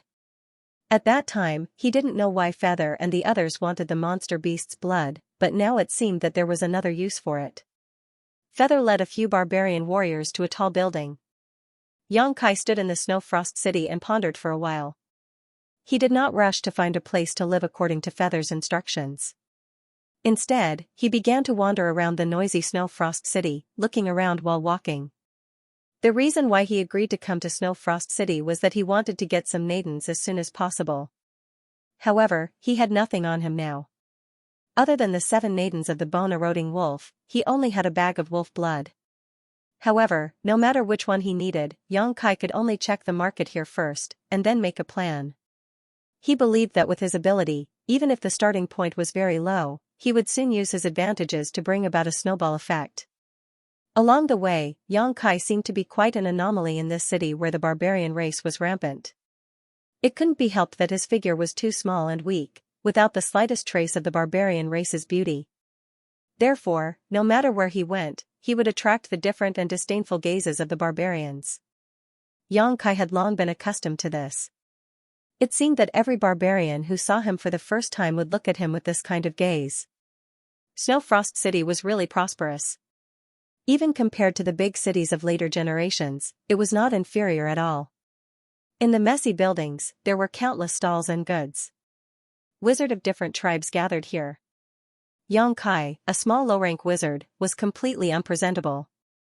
According to the knowledge taught by the village chief before he left, Xianxia identified the origin of the wizard one by one. People from all over the world gathered in one place. Such a grand occasion was rare to see. This was a scene that could only be seen in Snowfrost City in winter. Because the cities of other tribes did not have such unique conditions as Snowfrost City in winter. This place was protected by the evergreen god tree. Even in the cold winter, it was full of spring. The cities of other tribes did not have such good conditions. Naturally, it attracted many wizards to come here to gather and communicate. After the winter was over, most of these wizards who came from afar would return to their tribes and cities. Therefore, every winter, Snowfrost City was the most prosperous city. Xianxia kept staying at the stalls, checking the goods on those stalls. He bargained with the stall owners. Contrary to his expectations, he thought that in this ancient era, the method of trade should be bartering, but after some investigation, he found out that this was not the case. However, he discovered that he was gravely mistaken. Unexpectedly, Snowfrost City had its own currency. It was a kind of green leaf-like thing known as the green coin. The village chief had not taught Xianxia about the existence of green coins in this world, so Xianxia deduced that this should be a feature of Snowfrost City. Green coins did not have any use for cultivation. Legend had it that they were the fallen leaves of the evergreen divine tree and would not decay. It can only be used as a transaction, and it is only limited to transactions within Snowfrost City. However, this was enough. There was a currency of equivalent value that was extremely useful for the circulation of goods. The transactions in Snowfrost City were endless. Xianxia strolled around for 3 days without stopping. He already had a vague plan in his heart. 3 days later, he slowly walked to the evergreen divine tree. He took out the water sack that Feather had given him and poured out the wolf blood. He watered it on the foundation of the evergreen divine tree. Dark red blood fell to the ground and was quickly absorbed, leaving not a single drop behind. In the next moment, a green light shot out from the crown of the tree and struck Xianxia's body. At the same time, an inexplicable pulling force guided Xianxia. It was as if an invisible hand was lifting him up and slowly floating up. After flying up hundreds of feet, the lifting force stabilized. In front of Kaiyang was a clean and comfortable tree hole that was neither too big nor too small. This was his residence for the next 30 days. There were 2 ways for outsiders to find a place to live in Snowfrost City. One was to live in a place similar to an inn, but that required paying green coins. The second way was to use the monster beast's blood to water the foundation of the evergreen divine tree, like Xianxia. The evergreen divine tree would choose a tree hole for the water to live in. There were countless such tree holes on the towering evergreen divine tree. Each tree hole was a natural residence. With the protection of the evergreen divine tree, no matter what one did inside, they would not be disturbed. The tree hole was not big and could barely accommodate 3 people, but it was enough for Xianxia. The environment inside was also very comfortable. Xianxia sat down cross-legged and cultivated while perfecting his plan in his mind. The next day, he walked out of the tree hole and slowly landed on the ground under the guidance of the evergreen divine tree. Then, he walked straight in a certain direction. Not long after, Xianxia came to a shop that specialized in purchasing monster cores and took out all the 7 monster cores in his hand and sold them. After a while, Xianxia left the shop with a bag of green coins and turned into the crowd. After an incense stick worth of time, after some hard bargaining, Xianxia reached an agreement with an unfamiliar stall owner and bought all the herbs in his stall for 50 green coins. The stall owner was overjoyed. Realizing that he had met a big customer, he enthusiastically packed the herbs for Xianxia. After a while, the same scene happened at another stall. It didn't take long for Xianxia to spend all the green coins in his hand, but in exchange, he did get a lot of relatively common herbs that were not very valuable. Returning to the tree hole, Xianxia took out all the herbs. Without needing to examine them carefully, Xianxia casually took out a few herbs and summoned a bright and warm flame from his palm. Tossing these herbs into the flame, Xianxia began to concentrate on his refinement. Just as alchemists were rare in the later generations, in ancient times, the status and number of alchemists were also the same. Every alchemist was a rare talent in their tribe, and each tribe's alchemist would only concoct potions for their own clansmen. In this era, martial Tao was not prevalent, and alchemy was still under development. The process of alchemists concocting potions was simple and crude, without much attention to detail. They just mixed a variety of herbs together and simply blended them together, completely unable to display the efficacy of those herbs. Xianxia was an alchemist. Emperor. Even if his cultivation was sealed, even if he could not use his divine sense, with his current means, he could casually refine something that would not be worse than the alchemists of those big tribes. These refined potions were his way of making money, but also the starting point of his snowball effect. Times were different, so he did not dare to do anything too shocking. Not to mention, his current strength was low, so it was impossible for him to perfect the refining process. Even so, the potions he refined and configured were the embodiment of tens of thousands of years of accumulated knowledge. It was simply not something that today's alchemists could match. Half a day later, all the herbs were consumed, and Xianxia had a pile of bottles and jars. In this era, jade bottles used to hold pills were extremely rare, but Xianxia did not ask for too much. What he was refining now was not a pill, but a pile of paste, so it did not matter if he stored it in stone jars. After a simple tidying up, Xianxia left the tree hole again. In the busiest area of Snow Frost City, the flow of people was like a tide. Xianxia sat down cross-legged in a corner and placed the things he had refined in front of him. He then took out a piece of wood and used his finger to draw a sword. Next, he wrote a large character on it and inserted it into the ground beside him. After that, he put on an aloof look and closed his eyes to adjust his breathing. A barbarian stall owner next to him glanced at Xianxia and then looked at the huge word medicine on the wooden board. He could not help but sneered. How could this black, mud-like substance be medicine? Did he really think he was an alchemist? Alchemists had always been noble, so how could they come to set up a stall? If it were not for the wizard's aura coming from this guy, the barbarian stall owner would not even think that he was a barbarian at all. Unless the barbarian god sent a miracle, these things could not be sold at all. In fact, as he expected, for 2 days, no one cared about Xianxia's stall. Although this was a rather prosperous area with people gasping for breath, every barbarian who passed by Xianxia's stall just glanced at the paste and walked away. However, Xianxia was as still as a mountain. He just sat there cross-legged, not in a hurry, which made his neighbor admire his composure. In 2 days, his goods were basically sold out, and he was about to close the stall. Perhaps it was out of sympathy, but the barbarian stall owner could not help but say, "You can't sell things like this." Xianxia opened his eyes and looked at him. He grinned and said, "In your opinion, how should I sell them?" The stall owner said, "You should at least shout a few times. Although these potions don't look very good, if you shout too much, someone will come to buy them. Good wine fears no dark alley. My potions are good. Even if I don't shout, someone will come to buy them." The stall owner pursed his lips. Obviously, he did not agree with this statement. Although it sounded reasonable, he shook his head and said, "Unless a miracle happens, you can't sell them in your lifetime." Xianxia smiled and said, "There's no need for a miracle. I just need an opportunity." "Oh, here comes the opportunity." While speaking, Xianxia's eyes suddenly shone brightly. The neighboring stall owner was stunned for a moment.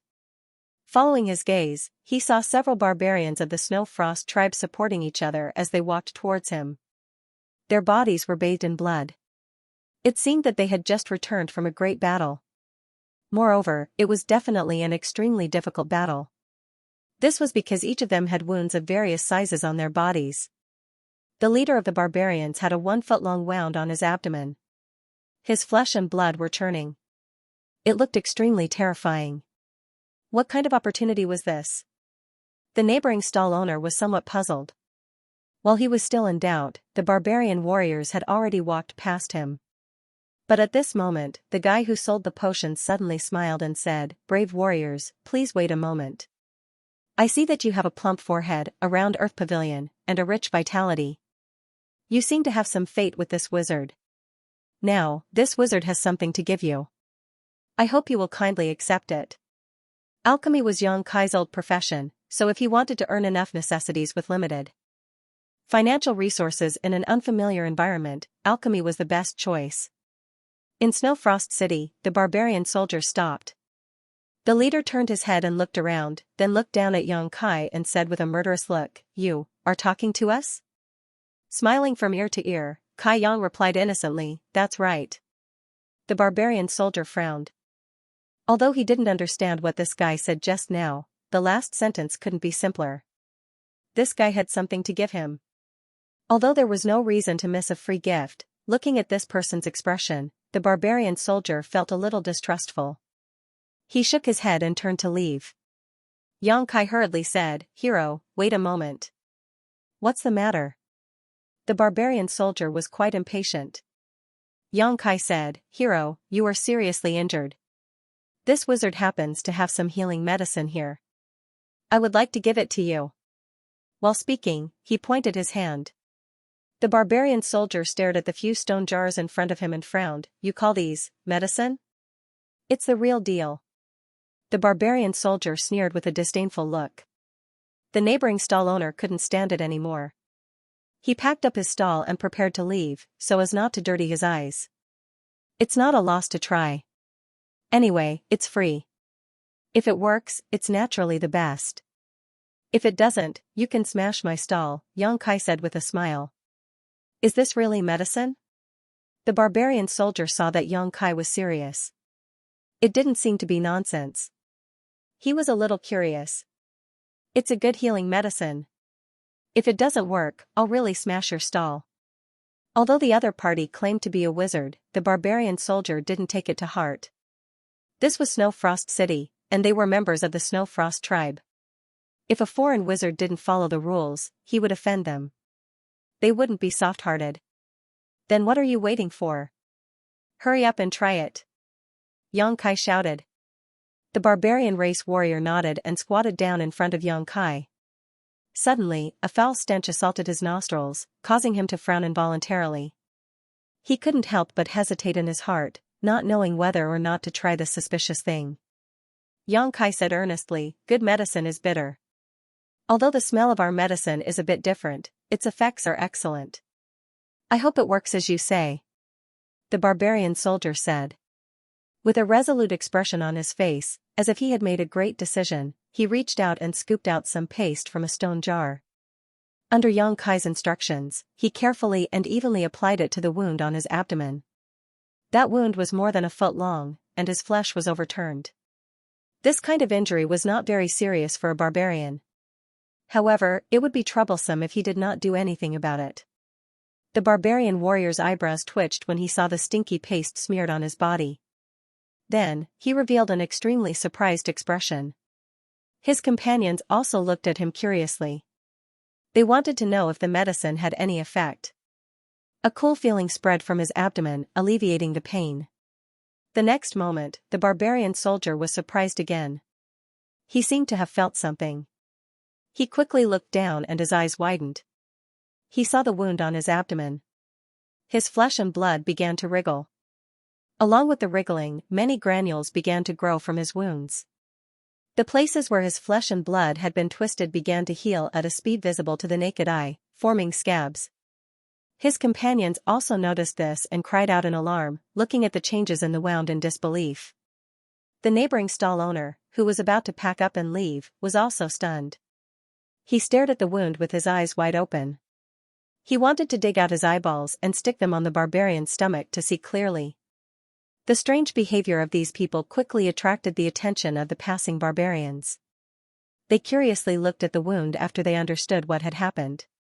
Half an hour later, the barbarian warrior stretched out his hand and wiped his stomach. The dregs of the medicine and blood fell off. A wound that was more than a foot long appeared in front of everyone. Although it hadn't completely healed, this kind of miraculous effect was enough to make people gasp in amazement. One had to know that an hour ago, his wounds were still hideous. It's really useful. When the soldier who was testing the medicine raised his head again, he stared at Xianxia with a look of gratitude and reverence. Xianxia smiled but didn't say anything. The medicine he had refined was useful. But, it was limited to barbarians with strong physiques and abundant blood energy. The effect wouldn't be so good if it were a cultivator of the later generations.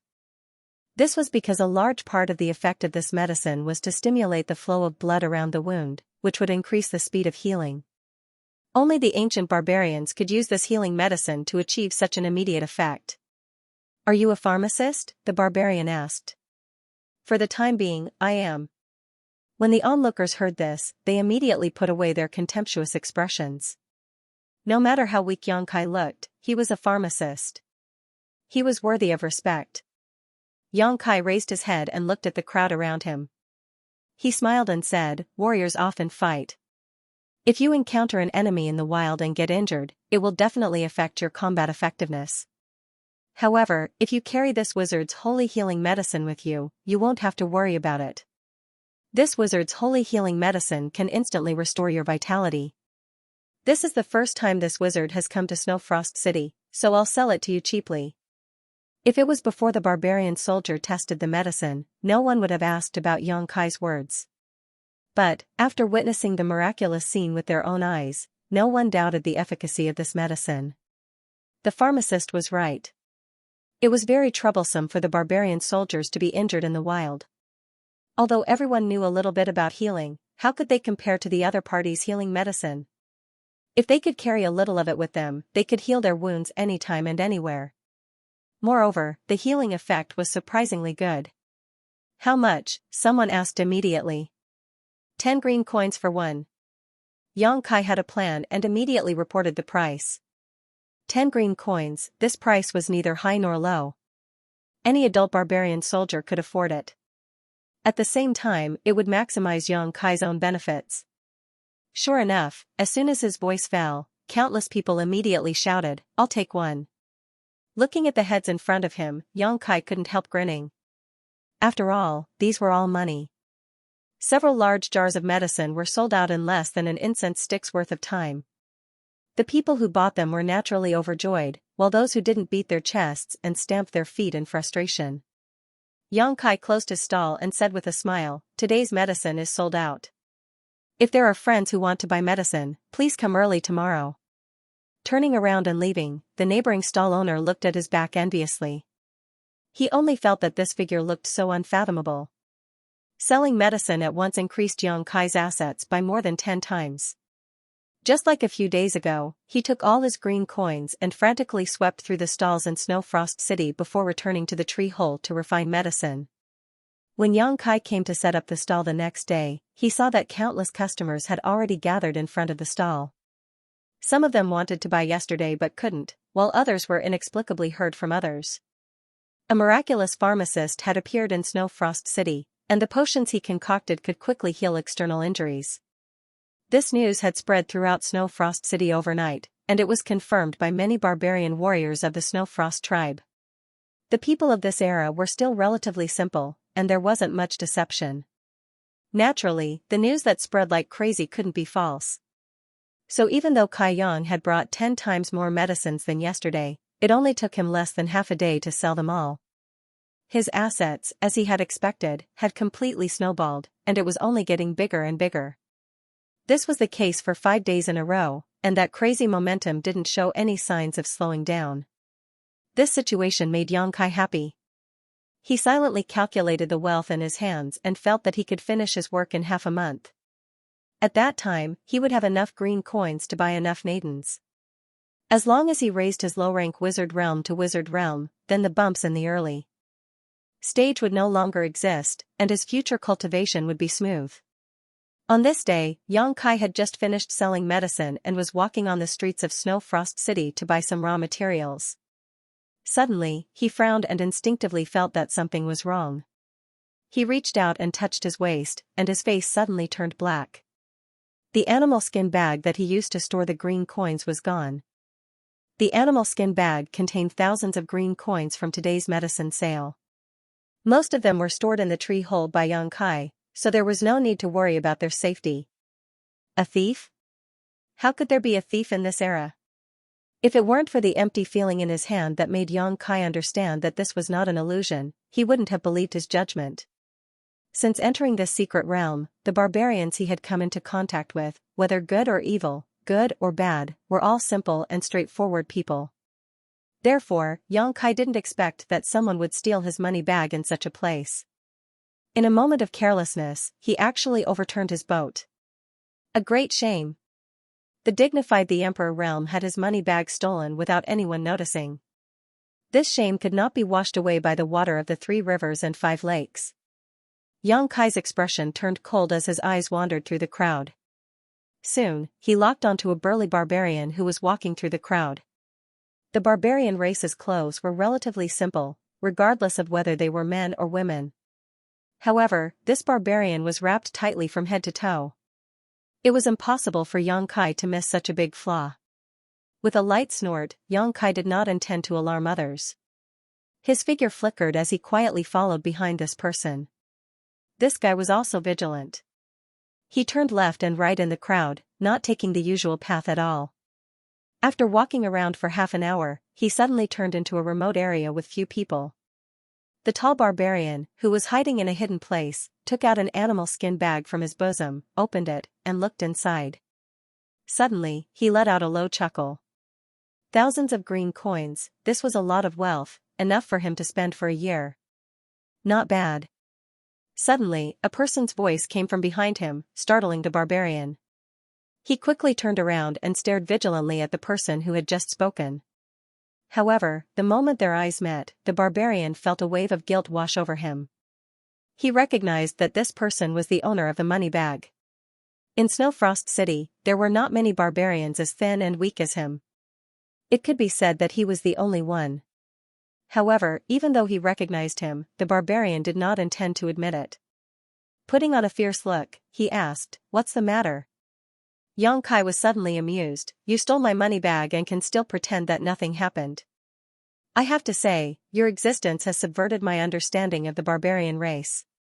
"What do you mean by your money bag?" "The one you are stuffing into your bosom." Xianxia looked at the barbarian's movements coldly. "I don't understand what you are talking about."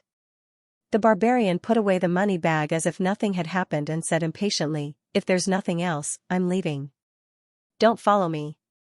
Xianxia was shocked and cursed angrily, "Shameful thief, how dare you be so arrogant? Do you believe that I won't call the guards of the Snowfrost tribe to deal with you?" The barbarian looked at Xianxia disdainfully and sneered, "Call them."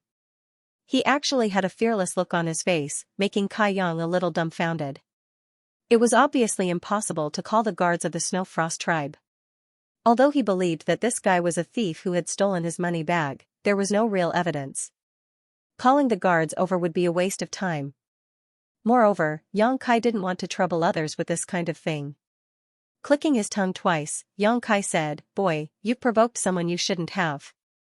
The brawny barbarian race man still sneered, "Less nonsense, if you dare to be long-winded again, I'll beat you to death." While speaking, he waved his big fist at Xianxia, looking very intimidating. Just as he finished speaking, the barbarian's face suddenly changed because he saw Xianxia take a step forward and rush towards him. A fist rapidly enlarged in front of him. "You're courting death."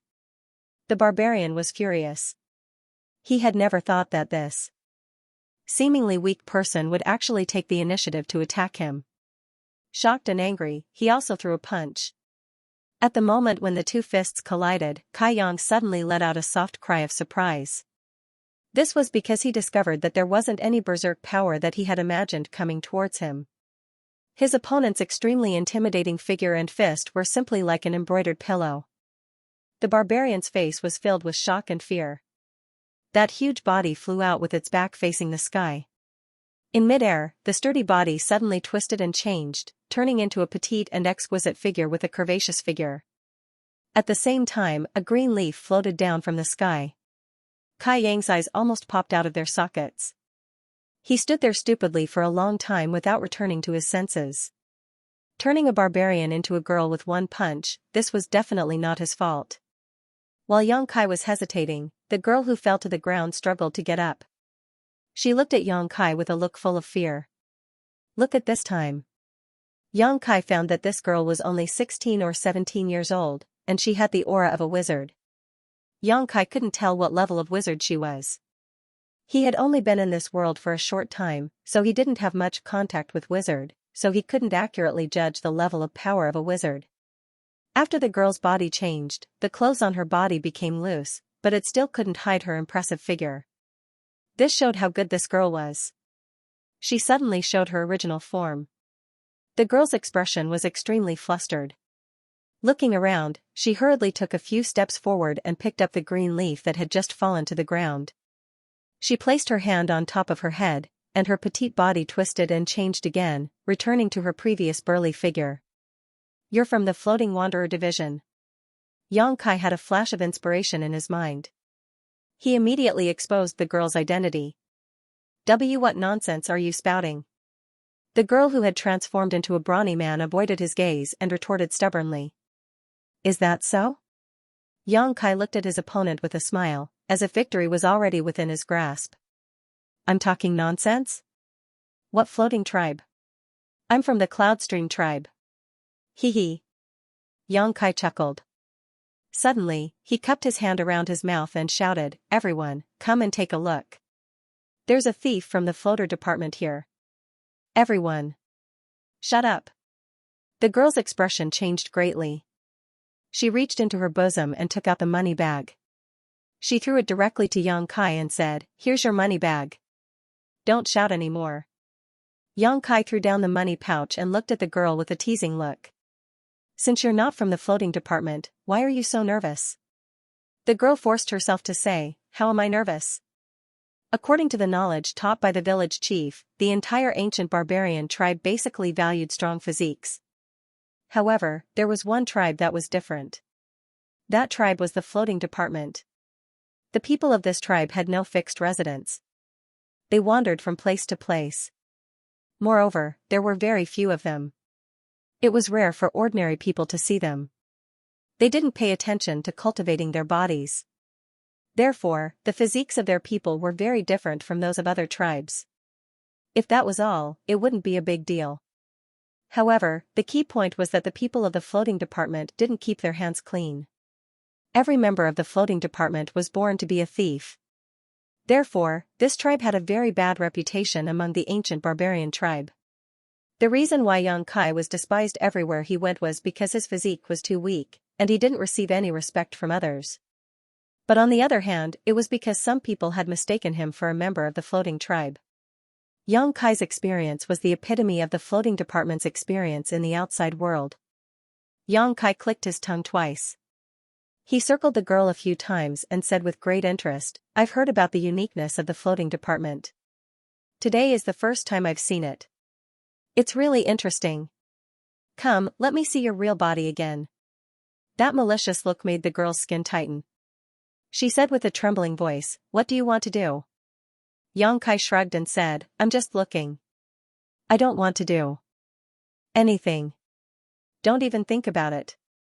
Xianxia held the horn in his hand to his mouth. When he was circulating his qi, the girl said, "Enough." She glared at him fiercely. Xianxia looked back at her with a smile. In the end, the girl was defeated. She reached out her hand and grabbed a green leaf from the top of her head. At the same time, her tall and sturdy body immediately shrank and turned back into a girl. "You'll regret this." The girl bit her red lips. It was as if Xianxia had killed her father. Her eyes were burning with hatred and anger. "That's good. You're a girl. Why do you have to dress up as a man?" Xianxia chuckled. After seeing the wild beauty of the barbarians, he felt that the girl's normal appearance was more amiable and comfortable. "Have you seen enough?" the girl said impatiently. She put the green leaf on top of her head. The next moment, she turned back into a tall and sturdy man. Xianxia shook his head and sighed. He felt somewhat dissatisfied. However, he still asked curiously, "Is this an illusion? Why didn't I feel the fluctuation of spiritual power when you used the wizard technique?" This mysterious azure leaf seemed to have an incredible effect. With this azure leaf, the young girl's appearance greatly changed, revealing her true form as soon as she threw it. Xianxia thought that this azure leaf was a tool the young girl was using to cast her illusions, but after thinking about it carefully, he realized that wasn't the case. The green leaf looked similar to a green coin. It was obviously the leaf of the evergreen god tree. Moreover, he had never heard of such a prop being used to cast the wizard technique. "It's none of your business. I've already returned the purse to you. What else do you want?" The girl was extremely impatient. It was her biggest mistake to let Xianxia see her true appearance. It could be said that the girl would not be able to control herself in the future. Fortunately, Xianxia was not as despicable as she thought. He only pondered for a moment and asked, "What's your name?" The girl was silent for a moment and then replied, "Dai. My name is Anyo." Xianxia replied with a smile. "Wizard Nyo.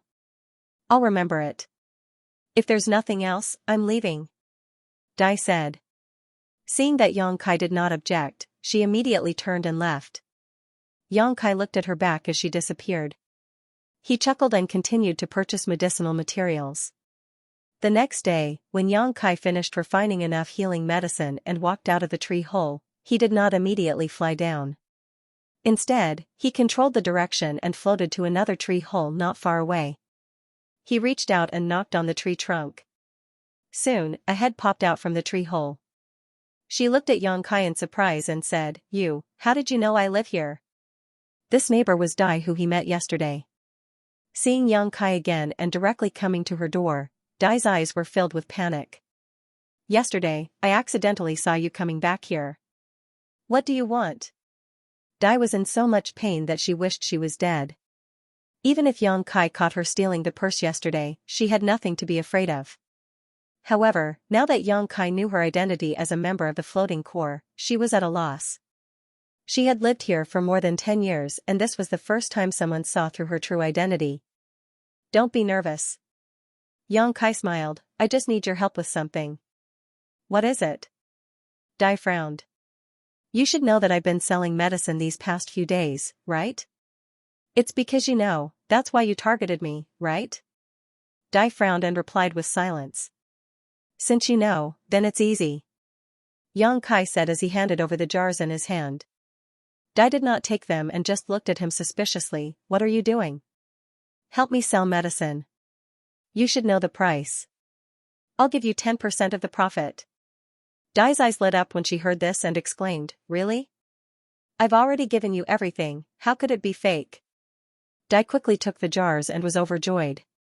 One must know that this wizard in front of her was so awesome that he could earn thousands of green coins a day just by selling healing medicines. 10% of the profit was equivalent to hundreds of green coins. Although it was not a lot, it was more than what she stole. Why? Dai did not understand. Logically speaking, since she stole this man's purse yesterday, he should be magnanimous enough to not find trouble with her and not expose her identity. So why did he want to share the profit with her? Why? No barbarian would let go of such a good thing, so why did it fall on her? Because I don't know anyone else. Yang Kai shrugged his shoulders and smiled, and since I have something on you, I'm not afraid of you taking my property. The corners of Dai's mouth twitched slightly. What he said was true. As long as this wizard in front of her had her weakness, she couldn't do anything to harm the other party. However, with 10% of the profit, it didn't matter anymore. After sending Dai away, Yang Kai immediately went to Snowfrost City and found a shop that he liked before. He spent a lot of green coins to buy a lot of inner cores.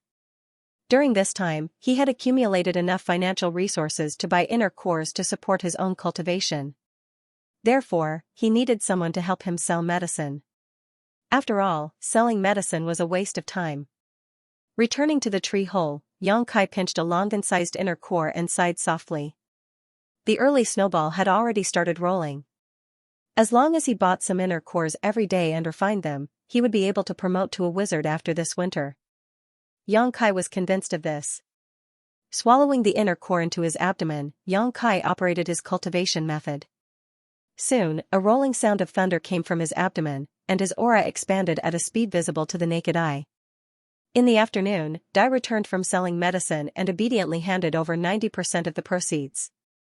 She also got new potions from Yang Kai and prepared to sell them the next day. After not seeing him for half a day, Dai was surprised to find that the wizard in front of her had already become a mid-rank wizard. When she saw him in the morning, he was clearly a low-rank wizard. How did he become a mid-rank wizard in half a day? However, even if she was puzzled, Dai didn't ask much. Everyone had their own secrets, and it was not wise to get to the bottom of it, especially when her little secret was still in the hands of Yang Kai. The two cooperated seamlessly.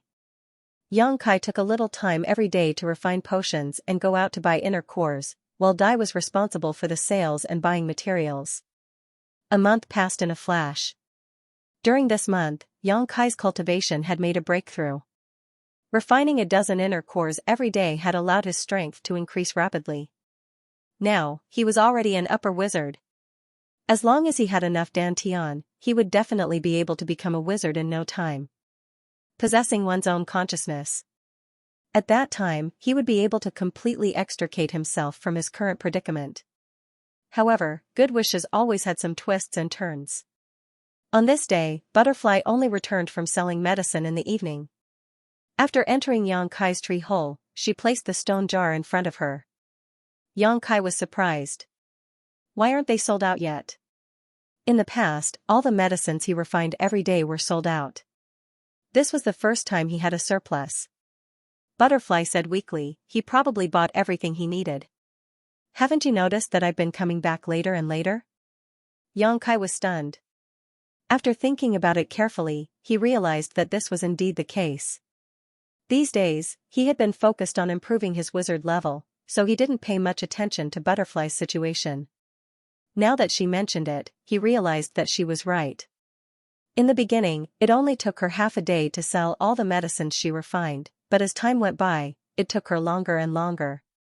Until today, she didn't return until evening. Moreover, the healing medicine hadn't been sold out yet.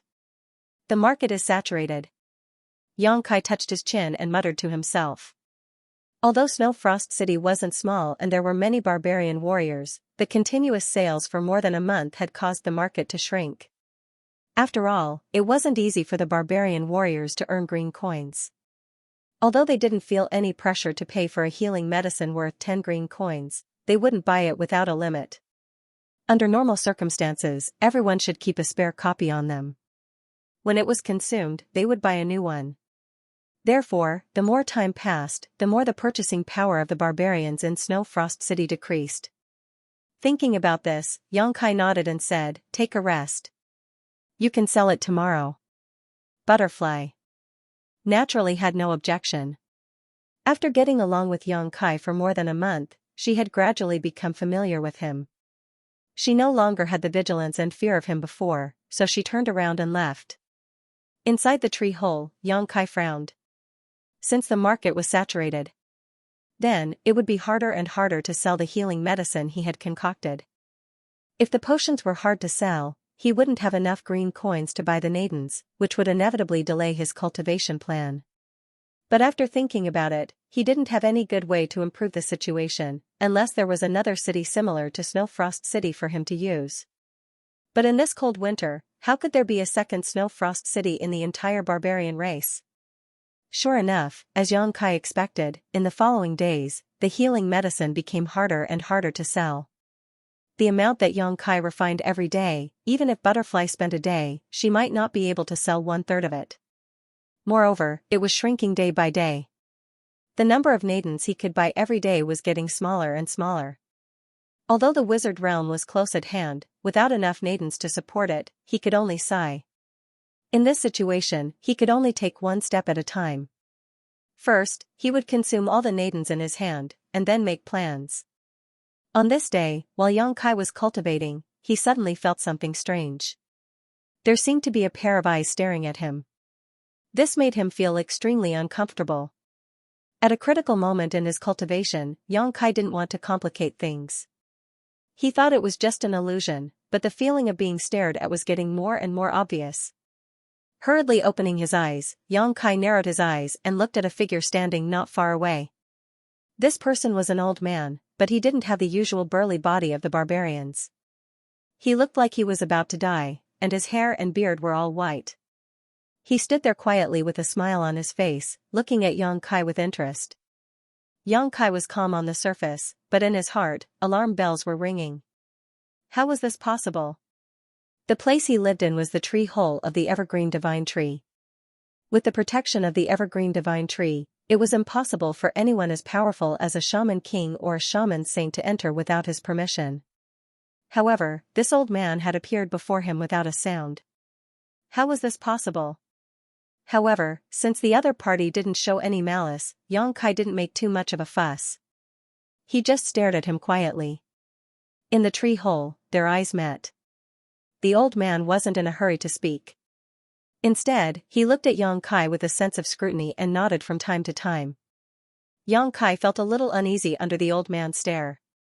Finally, he couldn't help but ask, "Old man, what are you trying to do by trespassing?" "Trespassing?" Hearing this, the old man raised his eyebrows and said with great interest, "That's an interesting way to put it. However, my appearance here doesn't count as trespassing." Xianxia sneered, "This tree hole is where I live. Barging in without my permission is tantamount to trespassing. I can see that old sir is quite old, so I'm afraid your mind is still not clear. Quickly leave while this sorcerer is still in a good mood. Otherwise, if this sorcerer becomes angry, don't say I don't know how to respect the old and love the young." The old man smiled, "What? You still want to hit people?" Xianxia said as if it was a matter of fact, when necessary, using force is also one of the ways to solve problems. The old man pondered for a moment and nodded in agreement, "What you said makes sense. I didn't expect you to be so knowledgeable despite your young age. Don't be so long-winded." Xianxia waved his hand, "If you don't leave then I won't be so polite." The old man hurriedly said, "Don't be so agitated, don't be agitated. I just suddenly woke up and felt a familiar aura. That's why I came to take a look. I don't mean you any harm." Xianxia said with disdain, "Jackals and wolves are also very friendly to domestic animals." The old man smiled bitterly. He didn't know how to explain. At that moment, a knocking sound came from outside the tree hole. Turning his head to look, Xianxia saw Dai standing outside. His heart filled with joy, he quickly let her in.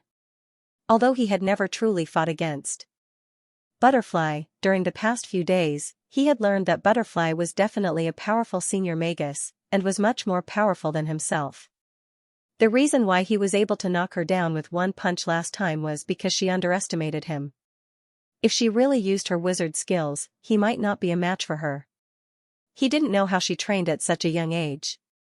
No matter what this old man's background was, for him to inexplicably appear in his tree hole, Xianxia had to treat him as an enemy. Originally, he was worried that he alone wouldn't be his opponent, but now that Dai was here, things were much easier. 2 against 1, even if they couldn't win, they could at least make some noise and let the people of Snowfrost tribe know. Butterfly didn't know the situation, so she came in and said with disappointment, "I didn't sell anything today." While speaking, she put down the stone jar in her hand. The next moment, Butterfly opened her eyes wide and looked at the white-haired old man in the tree hole in astonishment. Xianxia tried to signal her with his eyes, but Butterfly ignored him and just stared in front of her.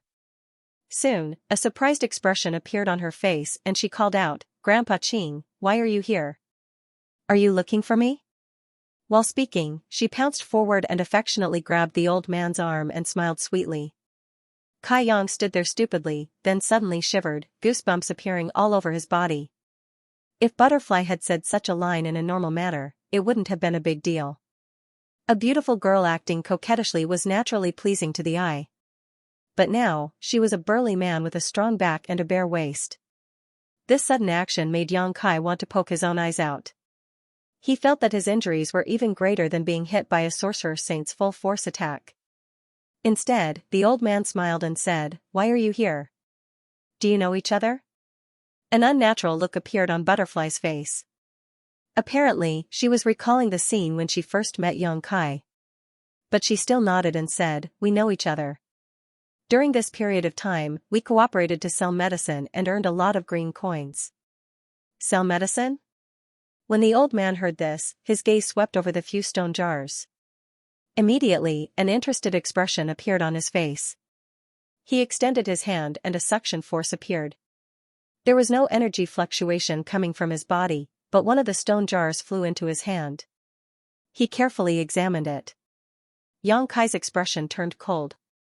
Although this move looked simple, it also showed the old man's perfect control over his strength. He thought that by teaming up with Dai, even if they could not defeat the old man, they could at least create some trouble for him. But now it seemed that he was wrong. This old man's strength was simply unfathomable. If he really had malicious intentions, even if he teamed up with Dai, he was afraid they would not be enough to deal with him. At this moment, the old man was obviously very interested in the potion refined by Xianxia. After sniffing it for a while, he wasn't satisfied and actually put a little bit of it in his mouth to taste it. Immediately, his eyebrows rose and he turned to look at Xianxia. "Did you refine this potion?" Xianxia nodded and said, "Yes. It's a good healing medicine." The old man was not stingy with his praise, but it can't be used too often. If you use it too much, I'm afraid it will cause some damage to your foundation. He could see the drawbacks of this healing medicine at a glance. After all, Xianxia's medicine was only made with very common herbs. Logically speaking, it should not have such a strong healing effect. However, it could stimulate the vitality of the barbarian's blood, making their self-healing speed faster. The same principle applied to the bloodlust technique. Using it once or twice was fine, but if it was used too often, it would damage one's foundation and cause them to age faster. However, this was not a big problem. After all, it was a wound medicine, so it was impossible for people to use it too often. I didn't expect the pharmacists of today to be so powerful. The old man was obviously interested in the healing medicine. Holding the stone jar, he began to identify the herbs used.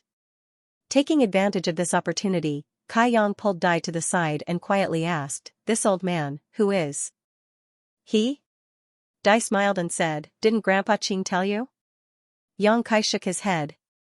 Dai said, "Since Grandpa Qing didn't say, I can't say." Yang Kai stretched out his hand and said, "Hurry up and give me back the green coins you earned during this time." Dai was shocked and jumped back vigilantly. "Don't even think about it, it's mine." Yang Kai sneered, "It seems you want to let everyone know your little secret." Butterfly couldn't help but grit her teeth as she looked at Yang Kai with disdain. "Despicable, despicable. Shameless." Yang Kai sneered, "Try something new. Young man, you already have a guess in your heart. Why make things difficult for a little girl?" At this moment, the old man put down the stone jar in his hand and turned his head with a smile. Yang Kai frowned. Taking a deep breath, he couldn't hide the shock in his eyes as he slowly said, "Although I have a guess, I can't be sure." The old man smiled and said, "Whatever you think is the truth." Yang Kai was shocked. He looked at the old man in shock and asked in a low voice, "Old sir, are you really the evergreen divine tree?" This old man had mysteriously appeared in his tree hole and Dai called him Grandpa Qing. With Yang Kai's meticulous mind, it would be strange if he couldn't connect the dots. Although he had some ideas, he didn't dare to believe them. The old man waved his hand slightly, "Divine tree or whatever, it's just an exaggeration the Snow Frost tribe gave me. Many years ago, I was just an ordinary evergreen tree. Many years. It could be traced back to thousands or even tens of thousands of years ago." Seeing the old man admit it, Yang Kai was relieved. Thinking about it, it was rumored that even the Wizard King Wizard Saint couldn't enter the evergreen divine tree's tree hole. For the old man to suddenly appear in his tree hole, besides the evergreen divine tree itself, who else in this world could do it? Because of this, Yang Kai had nothing to worry about. After living in the Snow Frost tribe for so long, although he didn't interact much with others, he had heard many legends about the evergreen divine tree. However, he had heard many legends about the evergreen god tree. This was a tree of peace, a tree of protection. Naturally, it wouldn't have any ill intentions towards him. "Senior Qing, please forgive me. Just now, I spoke arrogantly and offended you. Senior, please be magnanimous and don't hold it against me." Yang Kai kept his fists respectfully. Qing chuckled, "There's no need for that. Dai is under your care, so why would I blame you?" Yang Kai asked curiously, "Senior and Dai?"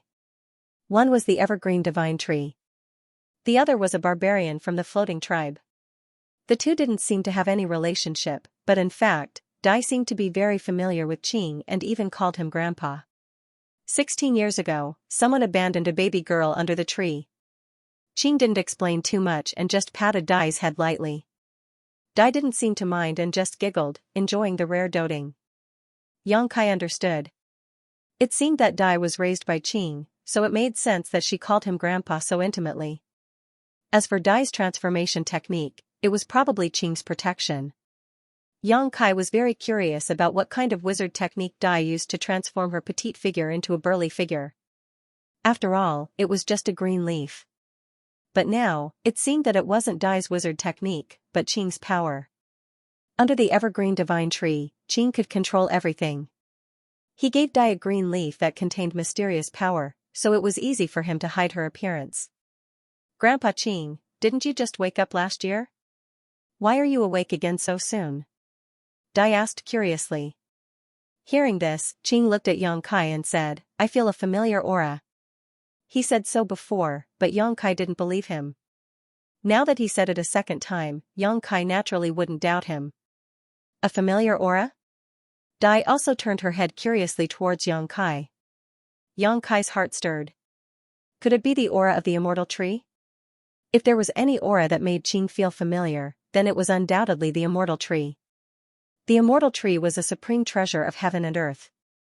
Although it was slightly different from the evergreen divine tree, it was still a tree in the end. However, this didn't make sense.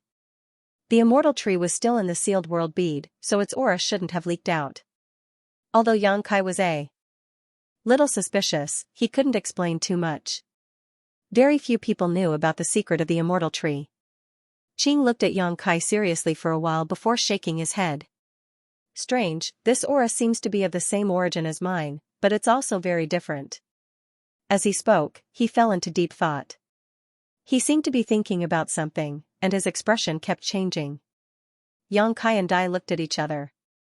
They didn't want to disturb Qing, so they could only wait in boredom. Half a day later, Qing suddenly came to his senses and chuckled. I'm old, I almost fell asleep again. Although he was old, he spent most of his time in deep sleep. It was a coincidence that he woke up this time. Dai immediately said coquettishly, Grandpa Qing isn't old. Qing smiled and said, I'm awake anyway. Little Dai, help Grandpa scratch the itch. I'm not feeling well again. Okay. Dai's eyes suddenly lit up as if she had found money. She turned to Xianxia and said, Wizard Awesome, do you want to come with me? Xianxia was confused. Scratching an itch actually required help? However, seeing that there were so many youths, he didn't have the nerve to refuse. He could only show his good character of respecting the old and loving the young. He walked forward and stood behind Qing, reaching out to scratch him. Dai was stunned for a moment, then laughed out loud. Qing also couldn't help but laugh. What are you laughing at? Xianxia stared at Dai unhappily.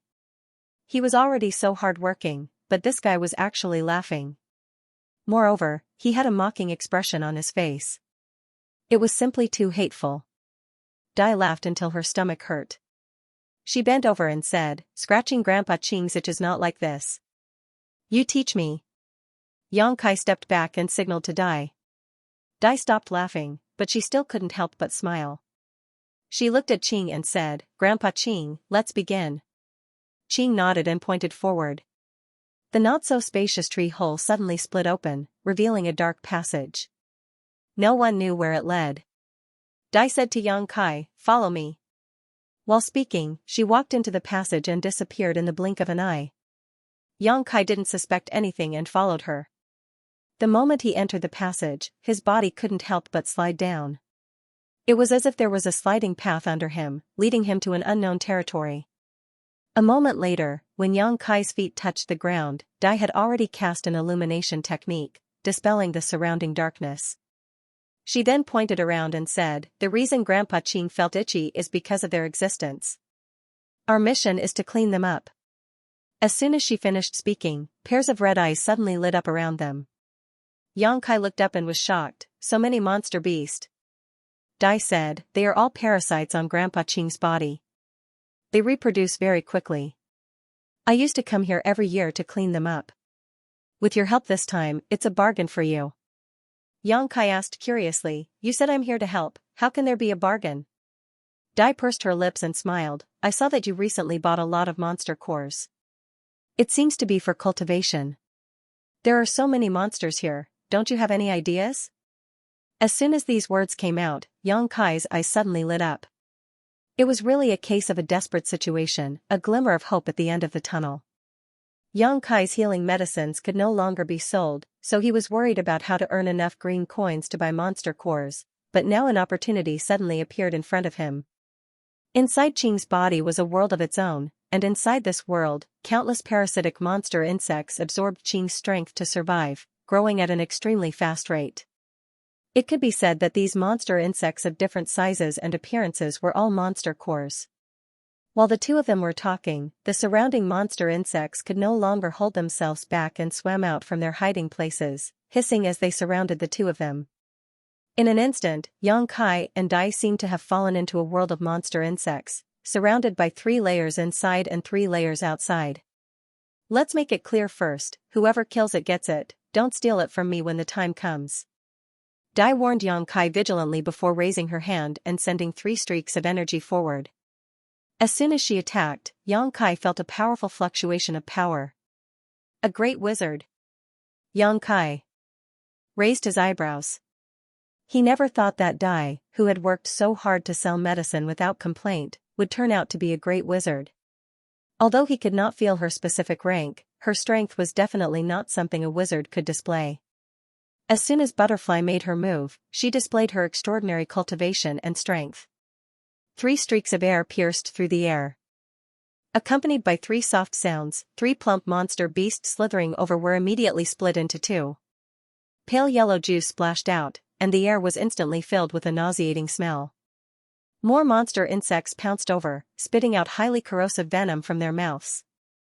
Butterfly nimbly dodged, not letting the venom touch her body.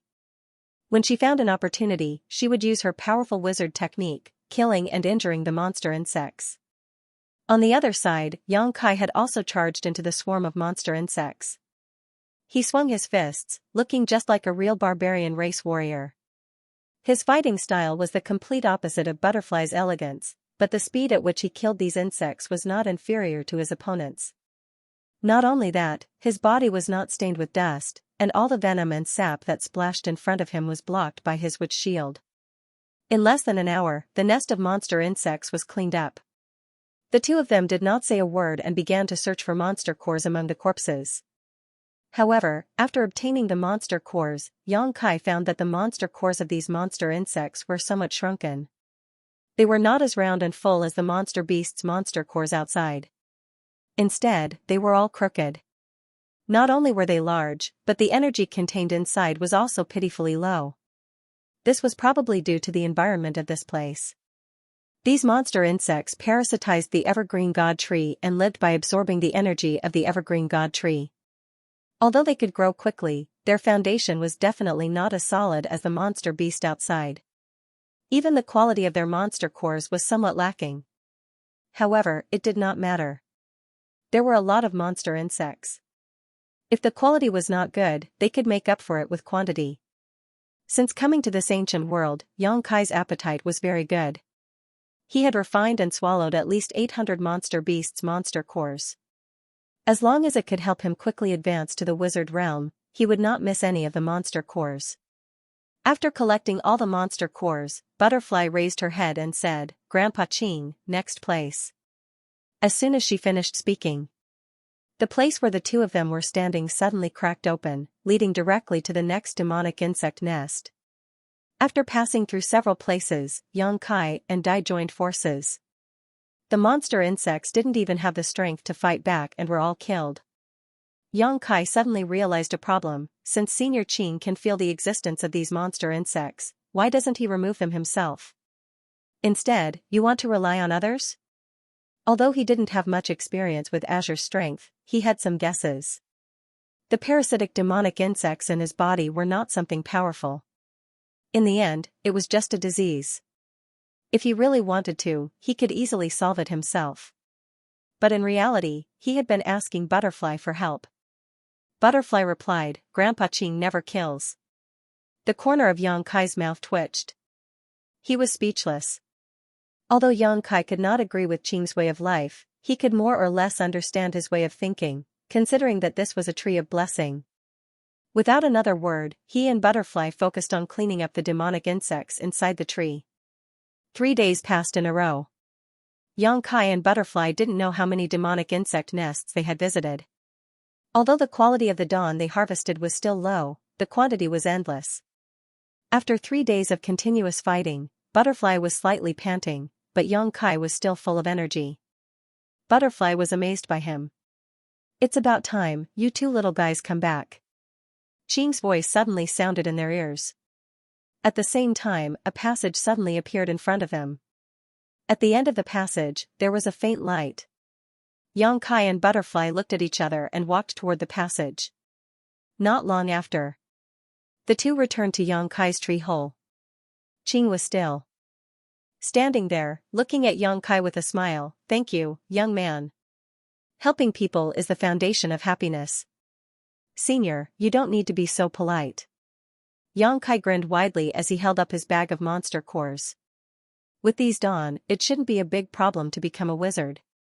On the other side, Butterfly said apologetically, "Grandpa Qing, wait until I become stronger. I will definitely help you get rid of that insect king." Xianxia was surprised, looking up. "There's still an insect king?" Butterfly said, "Why else do you think those insects are endless? Every time Grandpa Qing wakes up, I have to kill them, but the second time I go, there are still a lot of them." "Senior, you should have said so earlier." Xianxia immediately put down his bag and said excitedly, "Open a passage, I will go and meet that insect king." Butterfly looked at him like he was crazy.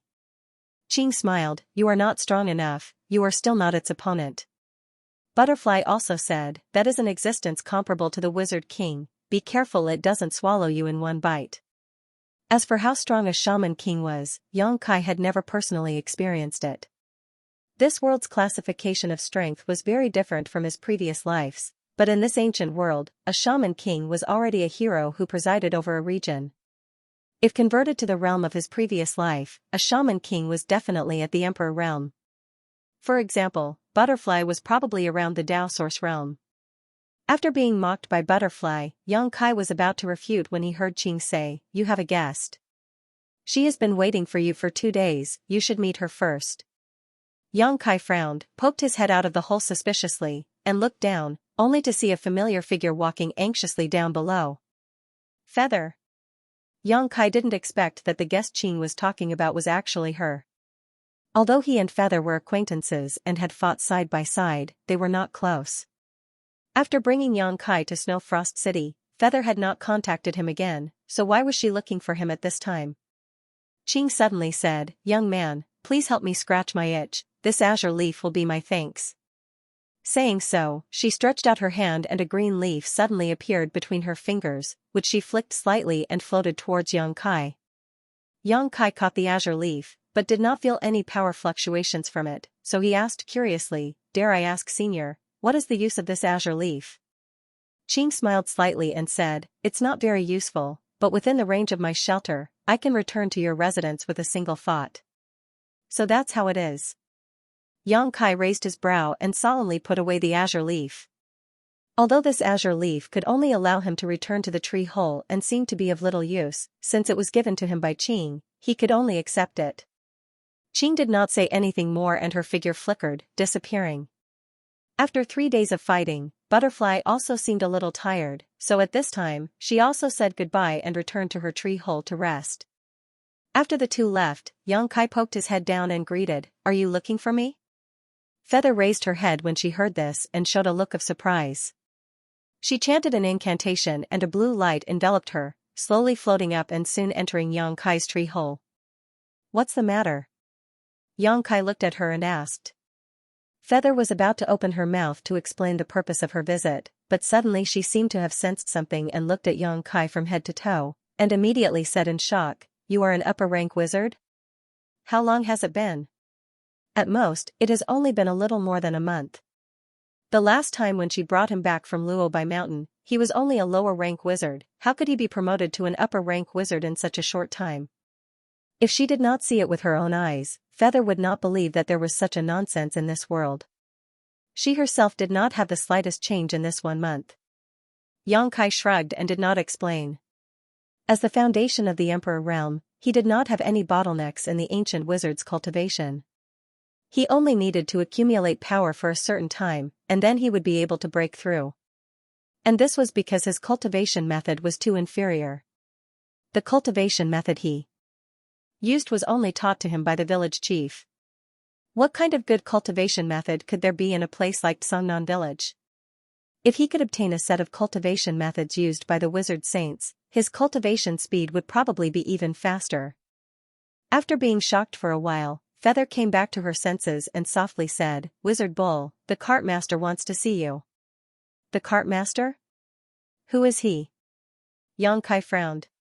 Feather's face revealed a trace of reverence as she replied, the cart master is one of the great wizards of the Snowfrost tribe. Why would a great wizard of the Snowfrost tribe want to see me? Xianxia was puzzled. It was not that he had never seen a great wizard before. Butterfly was a great wizard, but because of her sensitive background, she never dared to reveal herself. Otherwise, she would also be an influential person. Therefore, although Feather spoke with a solemn expression, Xianxia was not nervous at all. Feather hesitated for a moment before asking, that healing medicine, is it really you who made it? Yes. Xianxia nodded and admitted. Feather was in awe, I didn't expect you to be an apothecary. It's like this. During this period of time, many of our clansmen have bought healing medicines from you, and they all feel that the effects are very good. Therefore, our Snowfrost tribe wants you to concoct more as a backup. Of course, we will prepare the materials for you. You only need to concoct the medicines. So that's how it is. Yang Kai nodded after hearing this. If it were 3 days ago, he would have been very happy to hear this news because at that time, the demand for healing pills had been very low and he had been worried about how to earn more monster cores. Now that Snow Frost Tribe had this intention, he didn't need to worry about not having enough green coins to buy monster cores. But now, he had a full harvest and was thinking of going into seclusion to refine the monster cores so that he could quickly reach the wizard realm. The Snow Frost Tribe's sudden move made him feel a little helpless. After pondering for a moment, Yang Kai said, "Alright, you lead the way." In any case, it didn't take much effort to make those healing medicines, so it didn't matter if he cultivated while refining them. Seeing him agree, Feather was overjoyed and said, "Thank you very much. Barbarians are a family." Yang Kai laughed. After leaving the tree hole, under Feather's lead, the two walked all the way to the most magnificent palace. In the ancient world, such a palace was very rare. The places where the barbarians lived had always been simple and crude. Only those with high status could live in such a palace. The palace complex in Snow Frost City was the royal palace of the Snow Frost Tribe, where the wizard king of the Snow Frost Tribe lived. The great wizard called Che also lived in this palace. However, with Yang Kai's current status, it was already an honor for him to come in contact with a great wizard. It was impossible for him to see the wizard king of the Snow Frost Tribe. He followed Feather all the way into the palace. After an hour, they finally arrived in front of a tall and powerful great wizard. Yang Kai didn't know what kind of wizard arts that the great wizard practiced. His aura was like thunder and his eyes were sharp. Yang Kai felt uncomfortable. "Master Che, this is the wizard bull." Feather respectfully bowed to the wizard and introduced Yang Kai to Che. He didn't even dare to open his eyes. Yang Kai also did as the Romans did. He put his hand on his chest and bowed, "Wizard Bull greets Master Che." Che nodded slightly and opened his mouth. His voice was like thunder, rolling, "You are the wizard who made the healing potion?" "Yes." Yang Kai raised his head and looked at Che. Che said with interest, "It's rare to see a barbarian like you. Are you from the floating tribe?" Yang Kai shook his head and said, "Southern barbarian tribe. I'm just a little weak." No shaman or barbarian would deny their origins. That was a form of contempt for themselves. Therefore, even though Yang Kai looked very weak and looked very much like a member of the floating department, since he said so, Che did not question him. Che pulled the corner of his mouth and showed a smile that was uglier than crying, "Potioneers don't need a strong body. The healing potion you made is very popular in my tribe, so you don't have to belittle yourself." "Thank you, Master, for your praise." Yang Kai's neither servile nor overbearing appearance made Che look at him in a new light. It was rare to see a high-rank wizard who could be so free and easy in front of him. Wait. Didn't Feather say that he was only a low-rank wizard? How could he be a high-rank wizard? There was a difference of 2 ranks.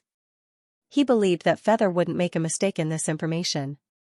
Although he was suspicious, Che didn't ask much. He just said, "I believe Feather has already told you why he invited you here." Yang Kai replied, "Feather did say so, and I, Wizard Bull, am also willing to contribute to the Snow Frost Division." Che's eyes flashed as he smiled and said, "Very good. Since that's the case, Feather, bring the wizard ox in. Go ahead and report it." "Yes." Feather answered and led Yang Kai inside. Not long after, the two of them entered a side room. To Yang Kai's surprise, there were already 2 people here. Moreover, they were both very old, and their auras were much stronger than his own. Obviously, they were both sorcerer-level existences. Of the 2 old men, one had white hair and the other had flowery hair. Seeing Feather and Yang Kai come in, they all looked at Feather inquisitively. Feather nodded slightly. Only then did the 2 old men walk forward and say in unison, "Greetings, Master Nyo." Yang Kai was stunned. "These 2 are..." Feather's expression was a little unnatural. "They are the helpers that Master Nyo arranged for you. If you need any help, just tell them." "Is that so?" Yang Kai smiled. Although he had some guesses in his heart, he didn't point it out. After all, this wasn't a big deal to him. Seeing Yang Kai's deep smile, Feather's expression became even more unnatural. He even felt a little guilty. Fortunately, Xianxia didn't question him and said, "I need some herbs, please help me get them." "Oh, okay. What do you need?" Feather quickly asked. Xianxia immediately reported the names of the herbs, and Feather memorized them one by one. The two old men also pricked up their ears and listened attentively, not wanting to miss a single thing. After a while, Xianxia reported the names of the herbs and the quantities needed. Feather immediately turned around and went out to prepare. Only Xianxia and the old man were left in the room. Xianxia turned his head and said, "Seniors, how should I address you?" The two old men looked at each other and shook their heads awkwardly. They didn't want to reveal their names. Xianxia found it funny. He thought that the ancient barbarian tribe was the ancient barbarian tribe after all. They were pure and simple. Although they didn't pay much attention to stealing skills, their conscience was probably condemned, so they didn't want to reveal their names. Xianxia didn't force them. He just found a place and took out a handful of monster insect cores from his bag. He directly stuffed them into his mouth and swallowed them. These monster cores were the size of rice grains. Not only were they small in size, but the energy they contained was also very low. Xianxia was able to eat a few dozen of them at a time.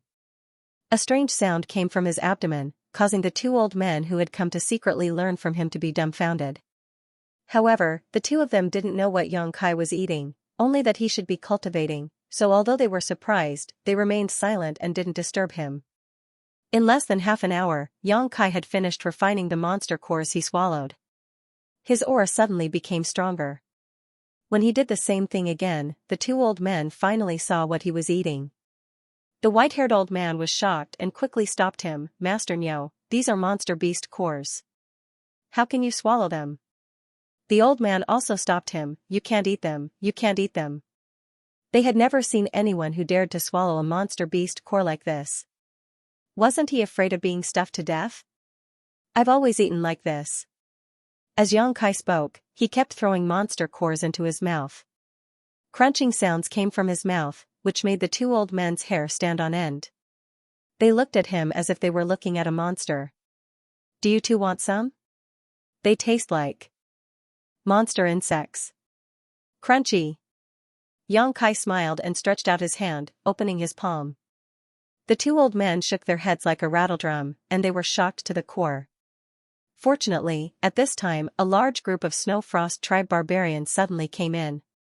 Each of them brought a large amount of medicinal ingredients. Feather was the leader and ordered the barbarians to put the medicinal ingredients on the side. After all the medicinal ingredients were placed, Feather said, "Wizard Nyo, everything you want is here. I'll wait outside. If you need anything else, just call me." "Thank you." Xianxia nodded at her. Feather turned around and left, closing the door behind her. Xianxia closed his eyes and adjusted his breath. He finished refining the monster cores he swallowed. Then, he opened his eyes and said to the two old men, "Let's start." The two old men's expressions turned solemn as they stood up together. 2 flower rain branches, 1 earth pear fruit, 3 wolfberry grass. Xianxia kept saying the names and quantities of the medicinal ingredients. The two old men were stunned for a moment, but then they immediately entered the state. They accurately found what Xianxia needed from the thousands of medicinal ingredients. No matter the type or quantity, they didn't miss anything. After a while, a pile of medicinal ingredients was piled up in front of Xianxia. Xianxia smiled and said, "Watch carefully." As soon as he finished speaking, he picked up a few medicinal ingredients. Suddenly, a flame appeared in his other hand. The flame flickered and the temperature fluctuated. The two old men's expressions suddenly froze. They didn't have time to feel ashamed or guilty. Their eyes were fixed on Xianxia's hand movements. They were all the most outstanding pharmacists in the Snow Frost division. They were all people of virtue and prestige. This time, they were arranged by Wu Che to secretly learn from him. They felt very ashamed, but they also knew that they couldn't concoct that miraculous healing medicine. Even though they knew the ingredients of the medicine, they still couldn't do anything. But the medicine that a pharmacist mastered was usually a tribe's secret. It wouldn't be easily leaked. If they wanted to know how to make the healing medicine, They could only cooperate with the wizard Niao and help the wizard Niao in the name of his assistant. Then, they could secretly learn from him. But who knew that he had already seen through their intentions? He didn't have any intention of hiding anything. Not only did he openly make the medicine, he even had the intention of deliberately teaching them. Compared to their despicable methods, this kind of breadth of mind and feelings was simply like the difference between heaven and earth. This made the two respected pharmacists feel more and more guilty. Although they felt guilty, the two pharmacists were still extremely focused and persistent on the path of refining medicine. So, at this moment, they were holding their breaths and watching attentively. They were prepared to thank and apologize to the wizard Niao when the time came. With the personal demonstration of an alchemy master like Xianxia, the two old men quickly understood the secret of refining the healing medicine. They were originally good pharmacists. Xianxia's healing medicine wasn't difficult to make. It was just that some of the refining methods looked a little strange. The two old men only needed to ponder for a little while to master it. After all, they also had a deep foundation in refining medicine. So, in less than a day, the two pharmacists had basically grasped the refining method of the healing medicine. Under Xianxia's encouragement, they personally experimented with it. Xianxia didn't care about them. He refined his Niden and raised his cultivation. He only waited for them to finish refining before inspecting them and giving his own opinions and pointing out their mistakes. The quality of the healing medicine made by the two pharmacists was gradually improving. Days passed quietly. In the palace, the two old men and one young man had almost forgotten the passage of time. Although the two pharmacists of the Snowfrost tribe were old, they were excited every day. This was because the more they interacted with this wizard, the more they found that this young pharmacist grasped a terrifying knowledge of medicine. Often, a few words of advice from him would give them a feeling of enlightenment and endless benefits. The healing medicine made by them was no different from the one refined by Xianxia himself. In other words, this healing medicine could be commonly used by the people of the Snowfrost tribe in the future. They didn't need to worry about ordinary external injuries. This was a major event that benefited the entire tribe. The two old men were grateful to Xianxia. 10 days later, the large amount of medicinal herbs sent by Feather were all refined into healing medicine by the two old men. With such a large amount of healing medicine, the tribe didn't need to worry about external injuries for at least 20 years. They could even sell it to other tribes in exchange for other precious cultivation and living materials. While the two old men were concentrating on refining medicine, they didn't notice that at a certain moment, Xianxia's aura suddenly skyrocketed. At the same time, the nadens of the demonic insects he had harvested were completely used up.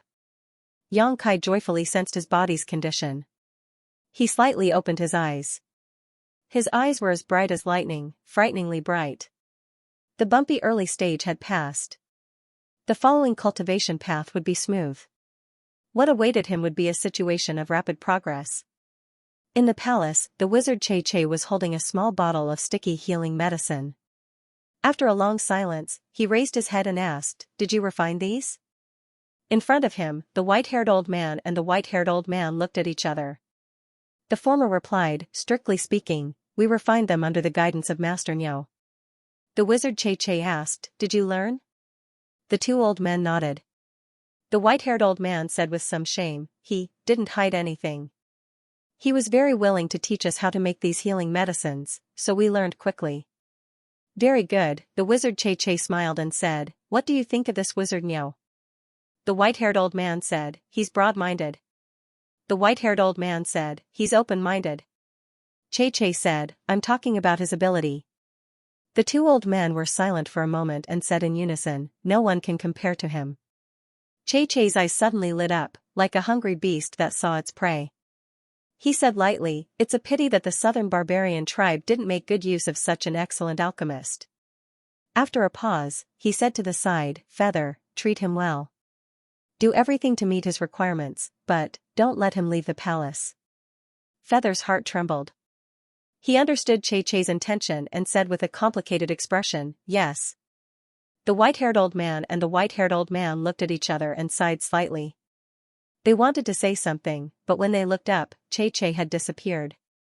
In another part of the palace, in a wing room that could be called luxurious in the ancient world, Xianxia sat cross-legged. His divine sense surged, feeling the power he had lost and regained. He was overjoyed. Sure enough, it was as the village chief had said. After reaching the sorcerer realm, Xianxia had his own divine sense. Once he had his divine sense, all the restrictions that had been restricting Xianxia's progress had been shattered. He could open his space ring again, and many artifacts could be used. For a moment, Xianxia felt that the world was so big that he could go anywhere he wanted. He immediately checked the small sealed world bead. The sealed world bead had devoured so many law fragments on the 4th floor of the 5-colored treasure pagoda. Xianxia had deliberately collected the power of the law of the 5 elements. According to his deduction, when the 5 elements were united, a world would be born.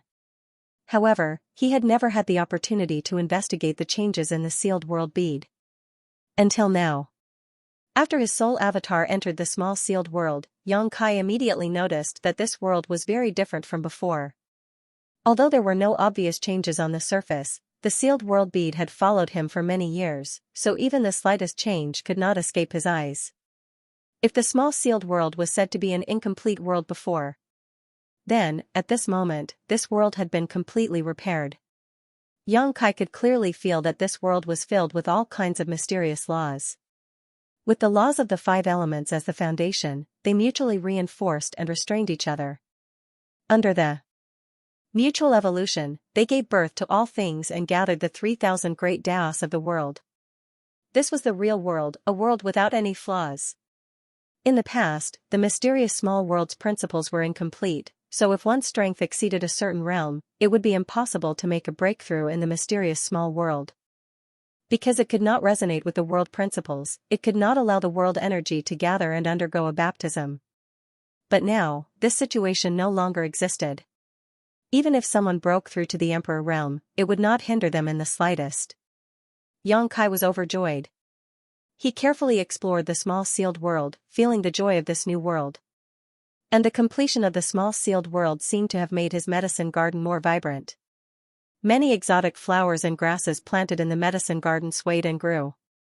With the immortal tree as the center, the amazing vitality brought about by it allowed countless herbs to grow vigorously. What made Xianxia most happy was that he felt a hazy will in the small sealed world. It was the will of this world, like a newborn baby that had just taken shape. It was confused and not fully awake yet. But Xianxia knew that as long as it was given a certain amount of time, it would completely grow up. And at that time, that would be when he used it to comprehend the power of the world and break through the shackles of the great emperors. This was also the original intention of Xianxia, taking great pains to repair the small sealed world. Now, it seemed that he had taken the right step. He was not in a hurry to leave the small sealed world. Instead, he immersed his mind in it, turning it into an invisible force that spread out. Like a parent, he communicated with the confused will of the small sealed world. Failure after failure, rejection after rejection, Xianxia tried again and again. After an unknown amount of time, Xianxia felt that the rejection of the will of the world had weakened slightly. It seemed that it was gradually accepting him. Just as Xianxia was about to take it down in one go, his vision suddenly turned black. His soul avatar collapsed and returned to his physical body in the next moment. When he opened his eyes again, he felt dizzy. Xianxia, who was sitting cross-legged on the bed, fell to the ground with a bang. His head hurt like it was splitting. Xianxia's face was dark. He knew that this was because he had overused his spiritual energy. Although he was now a wizard and had opened his divine sense, he was still far from his peak. Using his soul avatar like this without restraint was extremely taxing on his body. If he was at his peak, this would not be a problem at all. But now, it was a big problem. The sound of him falling to the ground alarmed the people guarding outside the door. Feather rushed in immediately. When she saw Xianxia's pale face and bleeding from his 7 orifices, her face changed. She hurried forward to help him up and shouted, "Wizard awesome! What happened to you?" Xianxia opened his eyes and looked at her. After seeing her appearance, he waved his hand, indicating that he was fine. He flipped his palm and took out a spirit pill to replenish his divine sense. He took it without a trace and then sat cross-legged on the bed. Although Feather was worried, seeing young Kai's calm appearance, she was also a little affected. She stood next to him and paid close attention to him. What shocked her the most though was that after a short while, young Kai's face lit up, causing her eyes to almost pop out of their sockets. Feather could more or less see the situation just now. It was obvious that this wizard awesome had something wrong in the process of cultivation. This was a matter of life and death. How could he be safe and sound in such a short time? Just when she was in a daze, young Kai asked, "How long has it been?" Feather was startled, but still answered, 5 days. It had been 5 days since young Kai entered this room. Feather had also come to check once before. Seeing that young Kai was cultivating, she did not want to disturb him. So she had been waiting outside the door. "It's been so long," Kai Yang said as he jumped off the bed. After straightening his body, a series of crackling sounds could be heard. Stretching his body, he said, "Now that I've finished my business, I should go back." Feather was shocked and quickly stopped him, "You can't leave yet." "Why?" Yang Kai tilted his head and looked at her. Feather thought quickly and finally came up with a good excuse, "The carriage master wants to see you." Yang Kai frowned. Although he felt that it was a little troublesome, he still said patiently, "Then take me to see the carriage master now." Feather said with a stiff expression, "The carriage master is out and has not returned. I don't know when he will come back." Yang Kai looked at her and saw that Feather was avoiding his gaze, as if she didn't dare to look him in the eye. He couldn't help but smile. Barbarians are naturally not good at lying. The image of a thief suddenly appeared in his mind and he added, "Most of them are." "The carriage master wants to keep me in the Snow Frost tribe?" After being exposed by young Kai, Feather panicked and did not know how to explain. Young Kai patted her shoulder and said, "I have already taught you how to make the medicine. Go back and tell the carriage master that I don't like him. Although I have no intention of making an enemy out of the Snow Frost tribe, if they want to restrict my freedom, I'm afraid that the Snow Frost tribe will have to pay a price." Although his tone was light, it made Feather feel cold. At that moment, she felt that she was not facing a high-rank wizard, but a wizard king, a wizard saint. Young Kai walked past her, but Feather felt that her body was stiff. She could not even turn around. In her shock, she realized that she could not control her body. What kind of wizard spell was this? How could it have such a miraculous effect? After a few muffled thuds, the sound of something heavy falling to the ground came from outside the door. It seemed that the soldiers guarding the door had been taken down. Feather sighed slightly. Although she felt that it was a pity, she also felt relieved. She could understand why the carriage master wanted to keep this wizard bull in the Snow Frost tribe. An apothecary who could make that kind of medicine was a huge asset. If they could keep him in the Snow Frost tribe to serve the tribe, it would be greatly beneficial to the tribe. Unfortunately, before the carriage master could explain to him in detail, the wizard bull had already forced his way out. Now that things had escalated to this point, she did not know how to deal with it. In any case, there was no room for her to interfere in this matter. In the White Mountains, she owed the wizard bull a favor. She did not want to use this kind of method to trick him, so she felt a lot more at ease. In the palace, wherever young Kai passed by, the barbarian warriors would silently fall down. When he was about to walk out of the palace, a tall great wizard suddenly appeared in front of him. His aura was as strong as thunder. If it was not Carriage, who else could it be? As the great wizard of the Snow Frost tribe and one of the commanders of the palace, young Kai had taken down so many people along the way. If he did not realize it, then he would really be derelict in his duties. Looking at the seemingly weak tribesman in front of him, Carriage could not hide the admiration and surprise in his eyes. As a pharmacist with outstanding abilities, it was already extremely rare. Who would have thought that Wu Niu's strength was also so tyrannical? No wonder he dared to travel alone in the Luobai mountain in the cold winter snow. Previously, when he heard Feather's report that he single-handedly killed 6 bone-corroding wolves and 1 wolf king, Che still couldn't believe it. But now, it seemed that it was probably true. How could such a person not be from the Snow Frost tribe? However, it was not too late now. As long as he could convince him to join the Snow Frost tribe, it would be fine. A powerful wizard joining another tribe was not a strange thing in this world. And the best way to win someone over was to cater to their interests. However, it had only been a short time, so Che didn't know what Wunyo liked. He had been collecting information about Yongkai these days, but he couldn't find any useful information. He only knew that Yongkai entered Snowfrost City with you more than a month ago and lived in the hollow of the divine tree. If it weren't for the miraculous healing medicine he had concocted to sell, Che was afraid that he would have kept a low profile. Such a person shouldn't be unknown. He should stay in the Snowfrost tribe and shine brightly. Senior Che.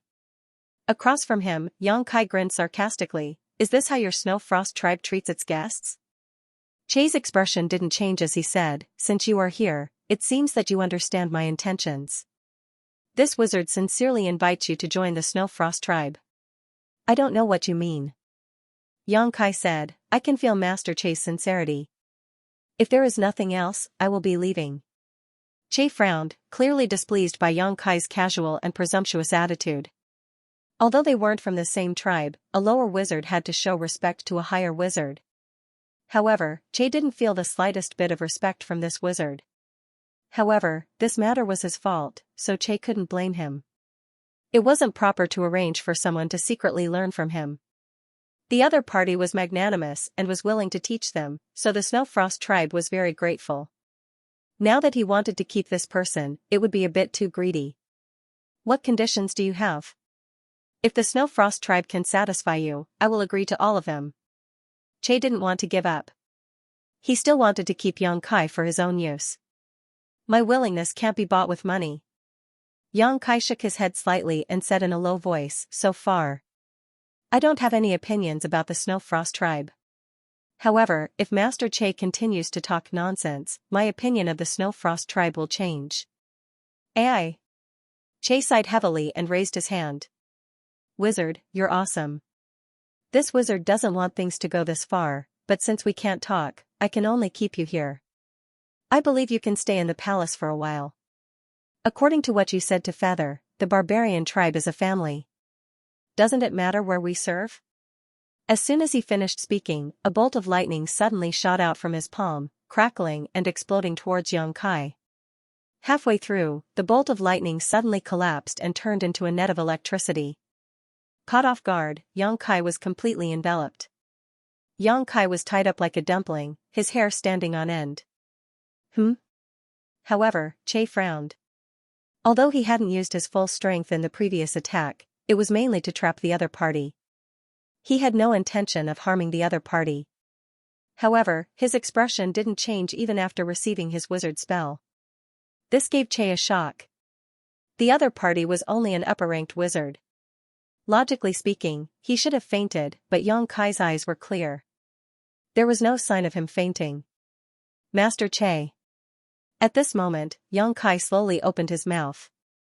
It's not that I look down on you, but if I want to leave, I'm afraid you won't be able to stop me. At this point, the net of electricity that enveloped him was suddenly crushed by a surge of power. Che's expression changed, and he said in shock, Wizard. When Yongkai made his move, he saw through the details. This guy, when did he become a wizard? When he saw him a few days ago. He was clearly just an upper-ranked wizard. In just a few days, he actually crossed the shackles of a large realm. Although it was only from a wizard to a wizard, which didn't seem to be much of an improvement, it was a watershed in the wizard realm. Countless wizards were stuck in this watershed, unable to improve their whole life. Thinking about the information that Feather had revealed, Che's eyes lit up. He had found a treasure. This wasn't a simple wizard. This wizard's strength had increased at a terrifying speed. A month ago, he was only a low-ranked wizard, but a few days ago, he was already an upper-ranked wizard. This time, he was already a wizard. Such a rapid improvement meant that he had received the blessings of the barbarian god. If he had more time, he would have become a great wizard, a wizard king, or even a wizard saint. The Snowfrost tribe didn't have a wizard saint, only a few wizard kings, so there was still a gap between them and the top tribes. However, if the Snowfrost tribe had another wizard saint, the status of the entire tribe would rise by a lot. No matter what, he couldn't let this wizard leave today. He had to keep him here no matter what. Even if he hated him, he had to make him a member of the Snowfrost tribe at all costs. When he reached the peak of the Wizard Saint, the Snow Frost tribe would shake the world. As his thoughts raced, Che made up his mind.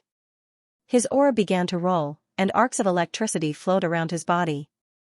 He smiled and said, "Wizard, you're amazing. This wizard thinks more and more highly of you. Stay and become a member of the Snow Frost tribe." Xianxia coldly snorted, "I was born a member of the Southern Barbarian tribe, and when I die, I will be a ghost of the Southern Barbarian tribe. If you want to keep me here, let's see if you have the ability." Che still wanted to say something, but his expression suddenly changed. He raised his hand and condensed a wizard's shield in front of him. As a great wizard, his years of immersion in wizard spells had allowed him to reach the pinnacle of mastery. The power he used was just right, not a single bit more, not a single bit less, and not a single bit more was wasted. This kind of wizard shield was definitely not something a newly promoted wizard could break through. Che was full of confidence, but in the next moment, his expression suddenly changed. Because a clear cracking sound entered his ears, and the wizard shield he had just set up shattered in an instant. A fist that wasn't very powerful was rapidly growing in front of him. The wizard shield had been broken. It was hard for Che to imagine what kind of violent power was hidden in that weak body.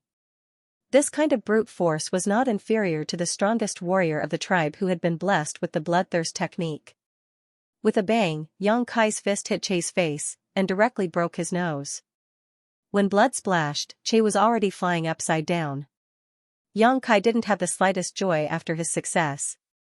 Instead, he raised his eyebrows and showed a surprised expression. He saw that the flying Che burst with a puff, and with a surge of spiritual energy, he turned into a withered tree. At the same time, thunder roared behind him, and a powerful force seemed to shroud him. With a sweep of his divine sense, he didn't know when Che had appeared behind him. He was floating in the air, and in his hand was something like a beast bone.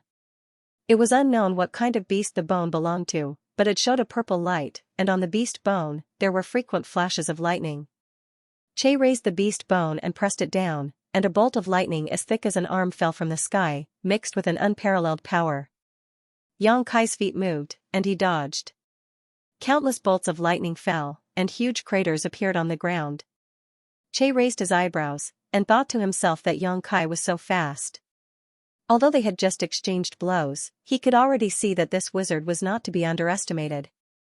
Although it hadn't been long since he became a wizard, and it seemed that he only relied on the explosive power of his physical body, this kind of strength was not something that a wizard could contend against. Unfortunately, he was a great wizard. He was a whole realm higher than him. With a wave of his hand, an electric python flew out from the beast bone. It shook its head and wagged its tail, and when the python opened its mouth, Xianxia's figure suddenly appeared. Che seemed to have the ability to predict the future, and predicted where Xianxia would land in advance, successfully catching him off guard. "Give up. With your ability, you won't be able to contend against me. The Frost tribe is looking forward to your joining," Che said with a face full of sincerity. Xianxia sneered, and stretched out his hand to grasp the void. The myriad sword appeared out of thin air, and with a sweep of the sword, a sword light flew out like a waterfall. The sword light was incomparably sharp, and it cut through the body of the electric python, splitting it into two. It flew past Che's body, and shattered a palace in the distance. The corner of Che's mouth twitched slightly, and he stared at the myriad sword in Xianxia's hand. Songnan village was located in a remote area, and there were no strong people in the village. Naturally, there were no decent weapons. The villagers fought with stone spears and stone axes, but the Frost tribe was different. The strong warriors in the tribe all had their own weapons, which were made of refined iron. Some of the strong warriors even had great wizard's weapons. The beast bone on the driver was also a kind of wizard's weapon. He wasn't an inexperienced person, but when he saw the myriad sword, his heart trembled. That sword was definitely a wizard's weapon, and it was an extremely high-level wizard weapon. Che had only seen such a high-level wizard weapon once, and it was owned by the wizard king of the Frost tribe. How could a wizard have such a powerful wizard's weapon? Moreover, with his strength, he could use it freely. Even a great wizard like himself couldn't use such a wizard's weapon. What he saw in front of him was beyond his understanding. Xianxia pointed the sword at the wizard Che, and his black hair fluttered in the wind. He smiled and said, "Master Che, I'll say it one more time. If I want to leave, you can't stop me. If you continue to pester me, I won't hold back." Yang Kai's confident tone shook Che's heart, but he grit his teeth and quickly said, "The Frost Tribe needs you, please stay." Stomping his foot in the air, a Thunder Realm territory suddenly spread out wildly with him as the center, instantly covering a radius of 1,000 meters. Inside this Thunder Realm territory, lightning flashed and thunder rumbled, as if the end of the world had arrived. Territory. Yang Kai grinned. This Thunder Realm territory was somewhat similar to the territory controlled by an Origin King Realm cultivator, but there were also big differences. Over the course of tens of thousands of years, the martial Dao had become more prosperous, but there had also been some changes. Che's Thunder Realm territory was more powerful than any Origin King territory Yang Kai had ever seen. Even if an ordinary Dao Source Realm cultivator were to fall into it, they would likely have to struggle. Che had obviously fought a bloody battle, his hair and beard wild as he shouted, "Enter my Thunder Prison and submit to my control. Wizard Cow, surrender, you know I don't want to hurt you." Yang Kai said disdainfully, "That depends on whether you have the ability or not." Che shook his head and sighed, "It seems that I will have to show you the power of this wizard in order to change your opinion of my Frost Tribe." Che raised his hand and shouted, "Bind." As soon as the wizard's words fell, the surrounding thunder force condensed and wrapped around Yang Kai, directly suppressing him on the spot. Che raised his head and asked proudly, "What do you think? Do you want to reconsider?" Within the Thunder World territory, he was already in control of everything, so this wizard in front of him would not be able to cause any trouble. Yang Kai struggled a few times, but his body was firmly locked in place, unable to move, so he could not help but praise, "Impressive." Che's brow furrowed slightly as a strange look appeared on his face. The faint praise of this wizard made him feel extremely amused, as if he was not facing a newly promoted wizard, but a wizard king, a wizard saint, standing in a position he looked up to and commenting on the methods he was so proud of. Why did he have such a strange feeling? The other party was just a wizard. But in the next moment, Yang Kai took a deep breath, puffed up his chest, and gently swung the myriad sword in his hand. The tip of the sword suddenly fluctuated, creating strange ripples visible to the naked eye. Wherever these ripples passed, the Thunder World territory suddenly loosened and showed signs of collapsing. Che turned pale with fright, and he no longer dared to hold anything back. His body trembled as he increased his control over the lightning domain. Just now, when he displayed the Thunder World territory, he did not use his full strength. After all, the other party's cultivation was a great realm lower than his own, but who would have thought that this wizard actually had the ability to shake his own Thunder World territory? But it was all in vain. The ripples from the wizard's sword seemed to contain incredible power, and no matter how he increased his control, he was still unable to prevent the collapse of his Thunder World territory. Cold sweat suddenly appeared on Che's forehead as he stared at Yang Kai like he was looking at a ghost, his eyes filled with horror. The myriad sword danced gently as the power of space principles lingered around it. Yang Kai took a step forward, broke through the Thunder World territory, and walked towards Che step by step. In the later martial Dao world, an Origin returning realm cultivator had to master Sure while an Origin king had to master territory fields. Once one reached the Dao Source realm, they would be able to communicate with the world principles. As for those in the Emperor realm, they would be able to control the world principles. The carriage was in the territory of the Lightning realm. Strictly speaking, it was better than the territory domain of an Origin king, and it also allowed Yang Kai to communicate with a trace of world principles. However, Yang Kai's power was far superior to his. If Che had not tried to display his slight skill in front of an expert by trying to bind Yang Kai with this thunder-bounded domain, he would have had a real fight with him. Yang Kai might have to expend some effort. After all, Yang Kai's cultivation was currently limited, so the power he could unleash was limited. However, Che didn't understand the situation and wanted to crush Yang Kai with an absolute advantage in terms of cultivation. This gave Yang Kai the opportunity to break through the situation easily.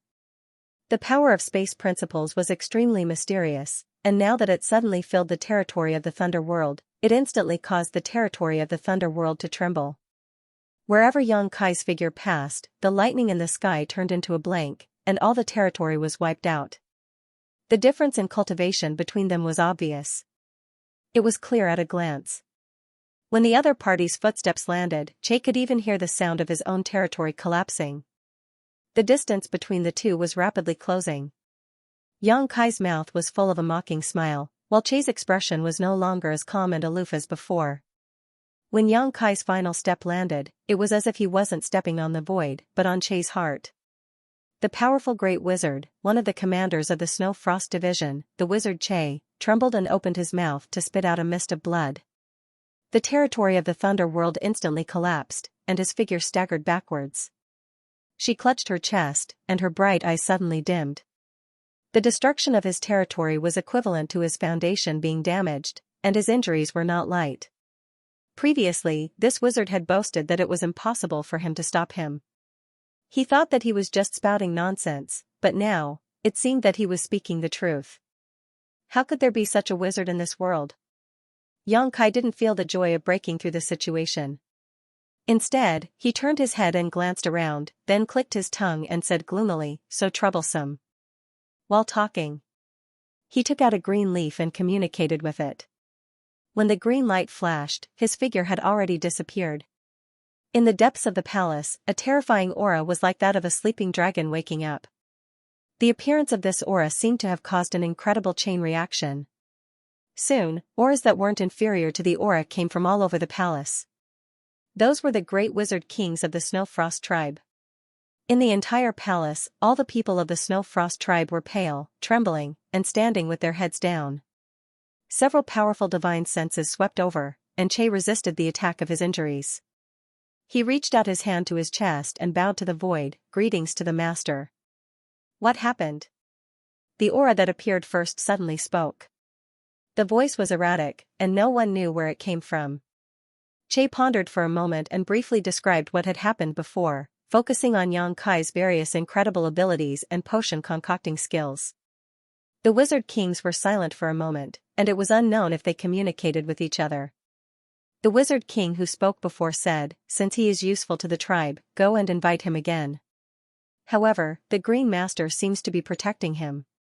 Don't be too rude." Green Master. Che's expression changed. There was only one person in the entire barbarian race who could be called the Green Master by the Wizard King Master.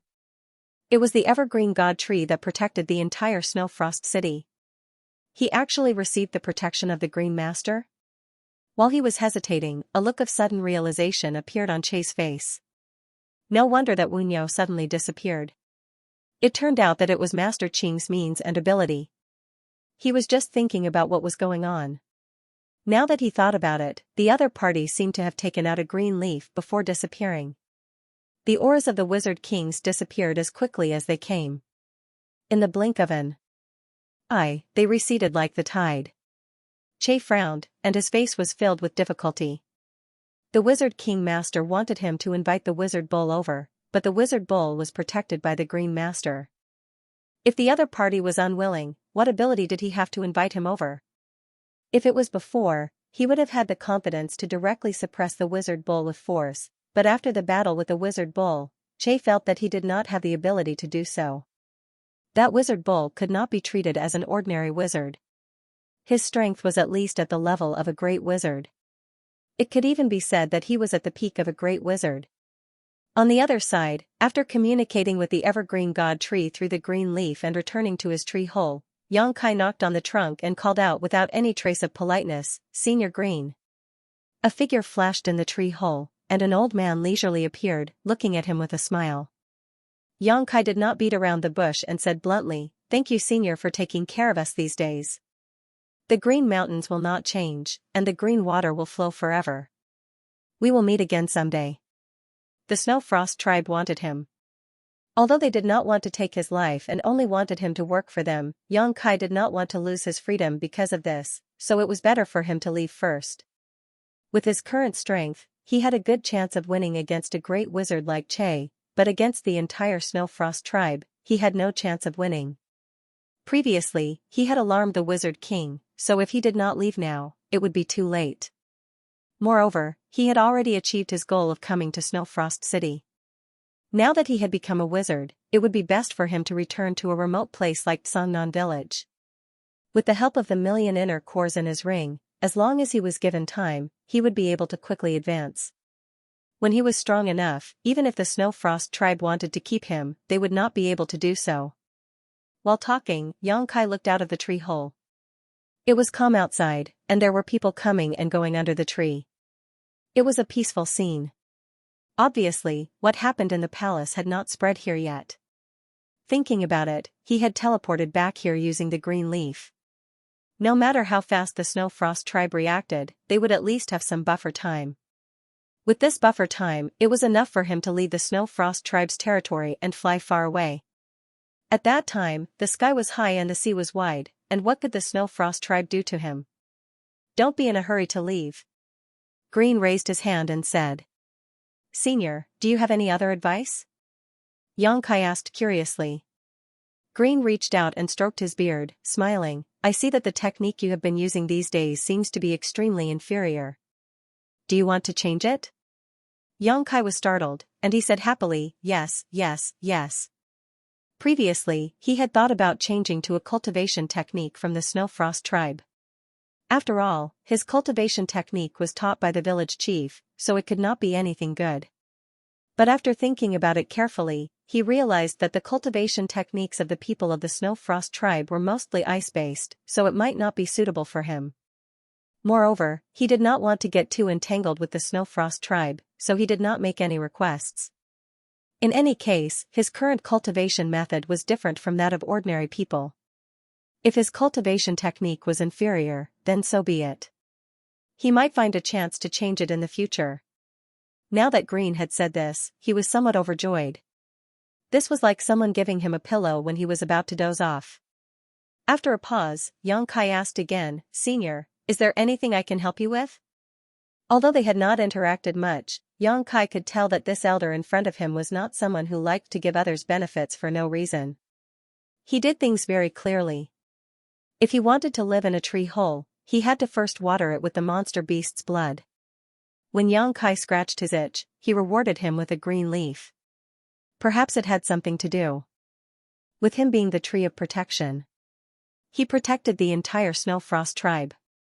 If he had to give everyone what they wanted, he would have been a lamp that had run out of oil long ago. Therefore, although he was happy, Xianxia still asked vigilantly. Green smiled, there is indeed a small matter that I need your help with. Tell me about it. Xianxia waited solemnly. Green said, if I told you that my lifespan is coming to an end, what would you think? Xianxia was startled, thinking that this topic had changed so quickly that his thoughts could not keep up. He looked at Green from head to toe, and the corner of his mouth twitched. Senior, stop fooling around. Green laughed and did not continue on this topic. Instead, he said, you are a very strange person. I have lived for so many years, but I have only seen one person like you. Therefore, I have something that I want to entrust to you. What is it? Green did not say anything else, but reached out his hand and pointed at Xianxia. Xianxia was startled, but he knew that Green did not have any ill intentions, so he did not put up any defenses. When the finger touched his forehead, Xianxia felt as if he had been hit by a mountain. He was dizzy for a moment, and mysterious words appeared in his mind. But in his current state, he could not see what those words were. His vision turned black, and he fainted on the ground. Before he fainted, Green's voice faintly sounded in his ears. End of chapter 28-25. Don't forget to subscribe, like, and share the video to support the channel.